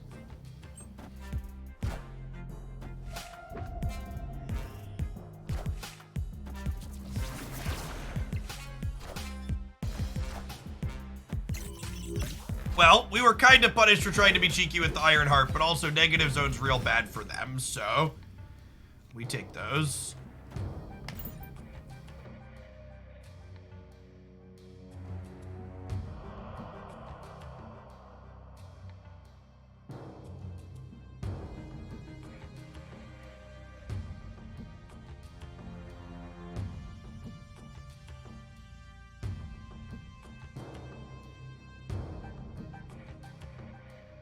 How's a Deathpool compared to Token Tuesdays? I got a full breakdown on that in my bundles video. Be sure to check that out, Samu.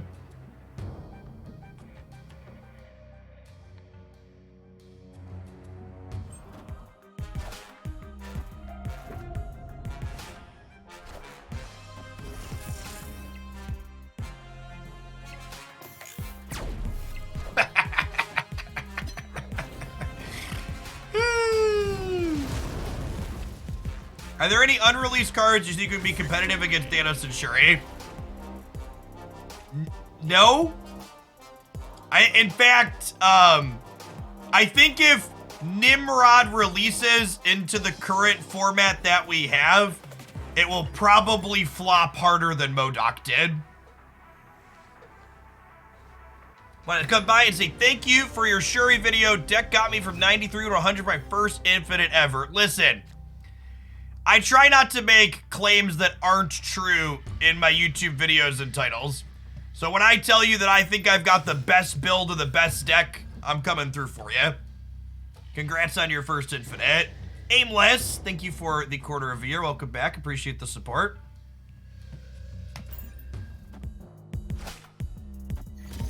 And honestly, listen, all of y'all that have the cards for that deck, please load it up and get to fucking infinite ASAP. Give Second Dinner all of the data that they need to nerf that shit into the ground come May.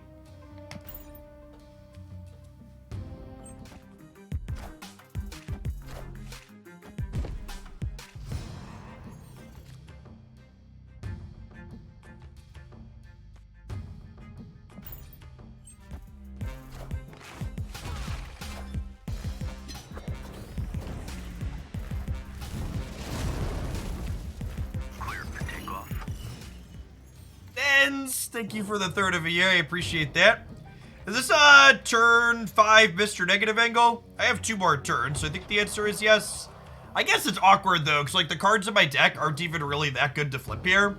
This is probably a retreat angle more than anything.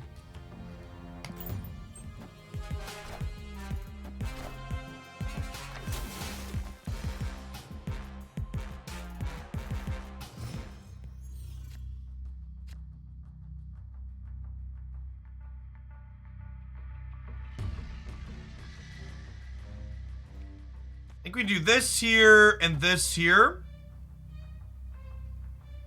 And then maybe there's a world where Valk steals this for us.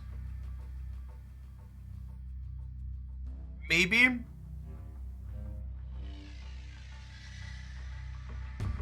I want to believe we're living in a world where Valk wins the middle.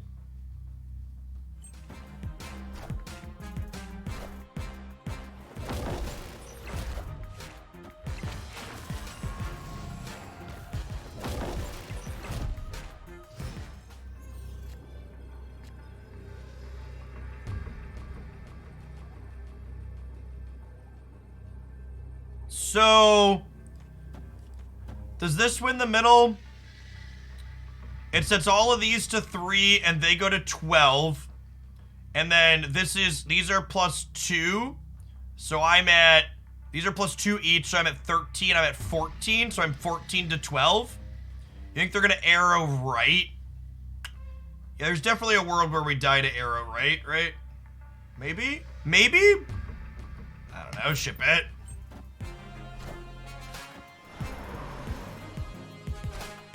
We win, right? We win?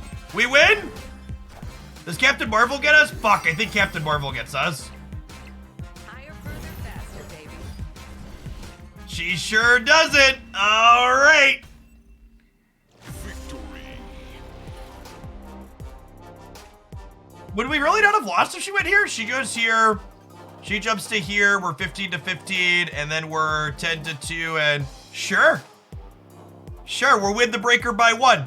If Captain Marvel moves, they're up by 8. We're up by 9. Sick. Close game.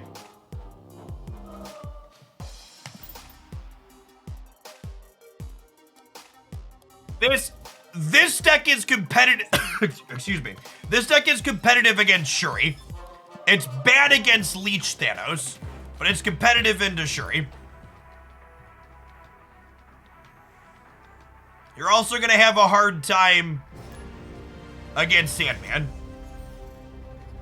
But other than those two, you're in an all right spot. Just casual 10 plus power bast here.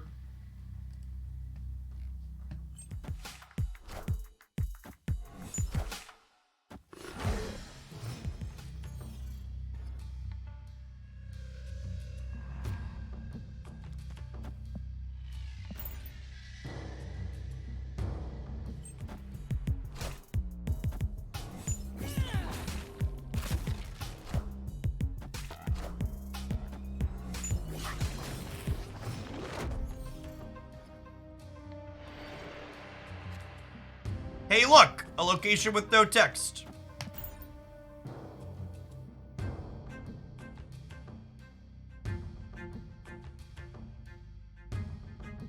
Hey, Nicolita, hope you had a good stream. Thanks for the raid.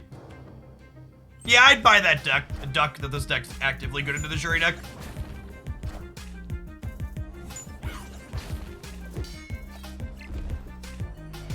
And then I think we copy Iron Man here, right?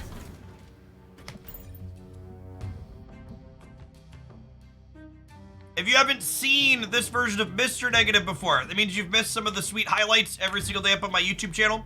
Post a different deck highlight there 7 days a week. Iron Man.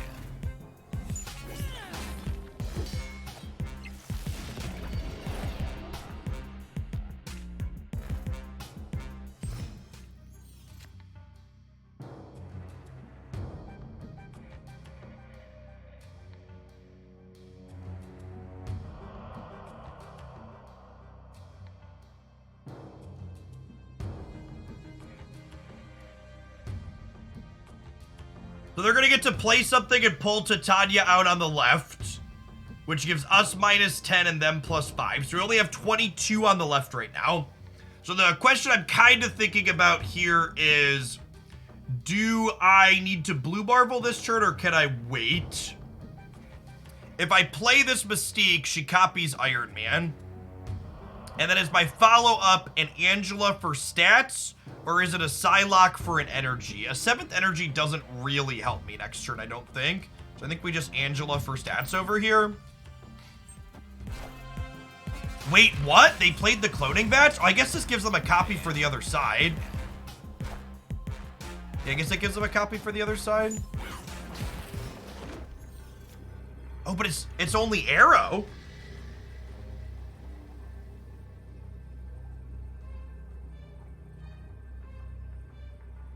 We beat that, right? Do I Valk? No, I think we Blue Marvel, right?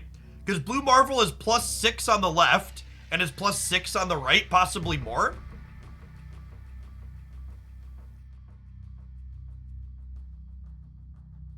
I guess they could soak on the Sunspot, but I think they're playing the 14 power Arrow again, right?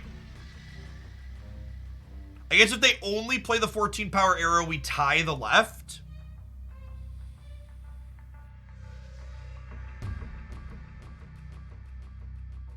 I think Blue Marvel wins a lot of these permutations.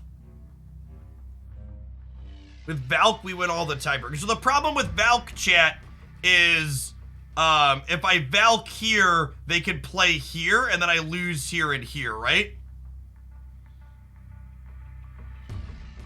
We could lose to a 1-drop plus a Ahsoka of 5.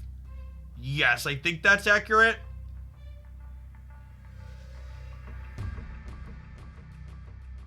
Yeah, maybe we're supposed to Blue Marvel left, actually. I don't know here. I think if they play the arrow, we win.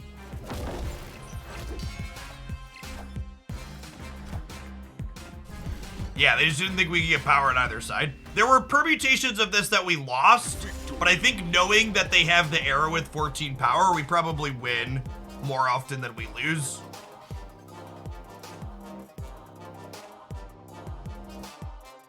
Even if the cards are different variants, they also count towards ink/gold. I got an inked sunspot on my third split of a different variant, but 6 overall. Yes, that's exactly correct, Jace.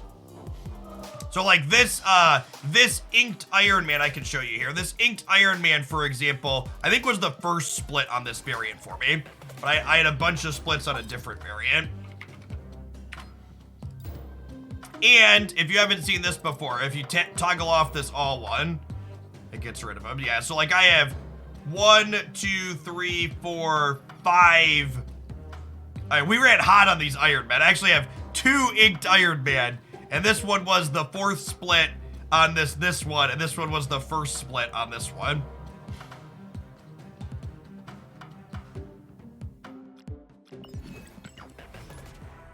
And yeah, your 4th split overall on a given card is your first chance for inked, and gold is your 5th split, is your first chance overall. This is a lovely Bast. The only question is, am I playing it on turn... on this turn? If I draw Mr. Negative or Angela, I'm gonna want to have played this out. So I think we play it. Kirby Dot's your 6th split, is your first chance. So Kirby plus gold is technically the rarest.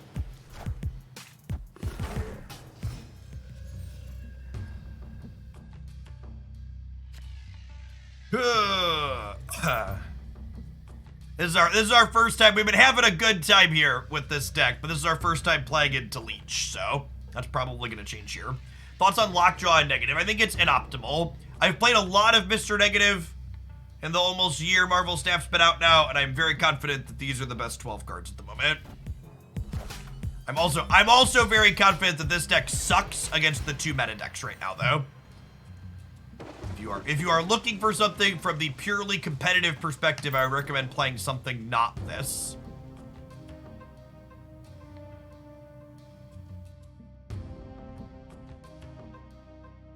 If you want variations of the best decks, the best Shuri and best Thanos deck I covered in my upload this morning, I think those are the 2 best decks.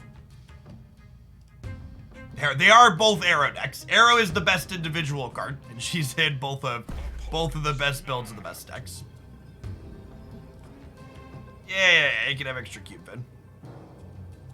Is this the time stone before the turn 4 Leech step?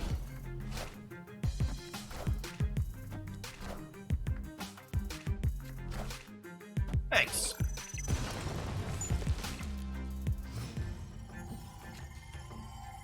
Isn't Wolfsbane slightly better than Bishop? No, I prefer Bishop. You're right that Wolfsbane is better in spots, but Bishop is better on average, I think. Sanyan, thank you for the prime. I appreciate it. You know, these cards in my hand have too much goddamn text on them, and I really hope that Vin simplifies my life by getting rid of some of it. It would make my life easier if these cards had fewer words on them.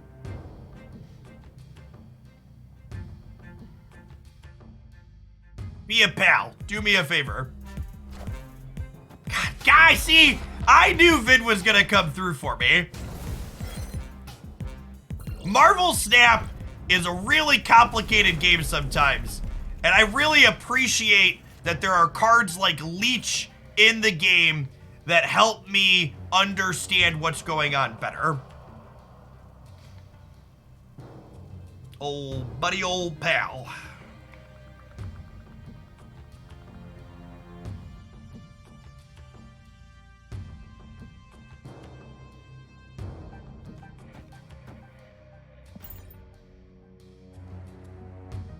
Leech is here to serve.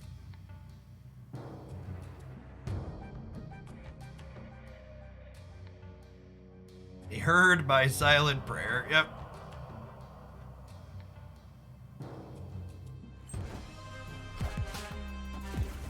Oh my god, and they're playing Wave? I guess that's true. The good build of this deck is also playing Wave. I guess that doesn't bother us because of Sarah though, right?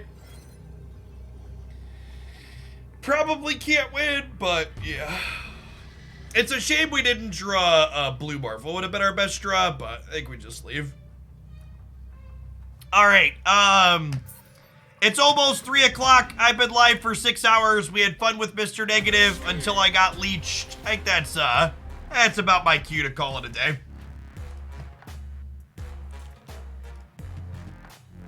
I will be off this weekend.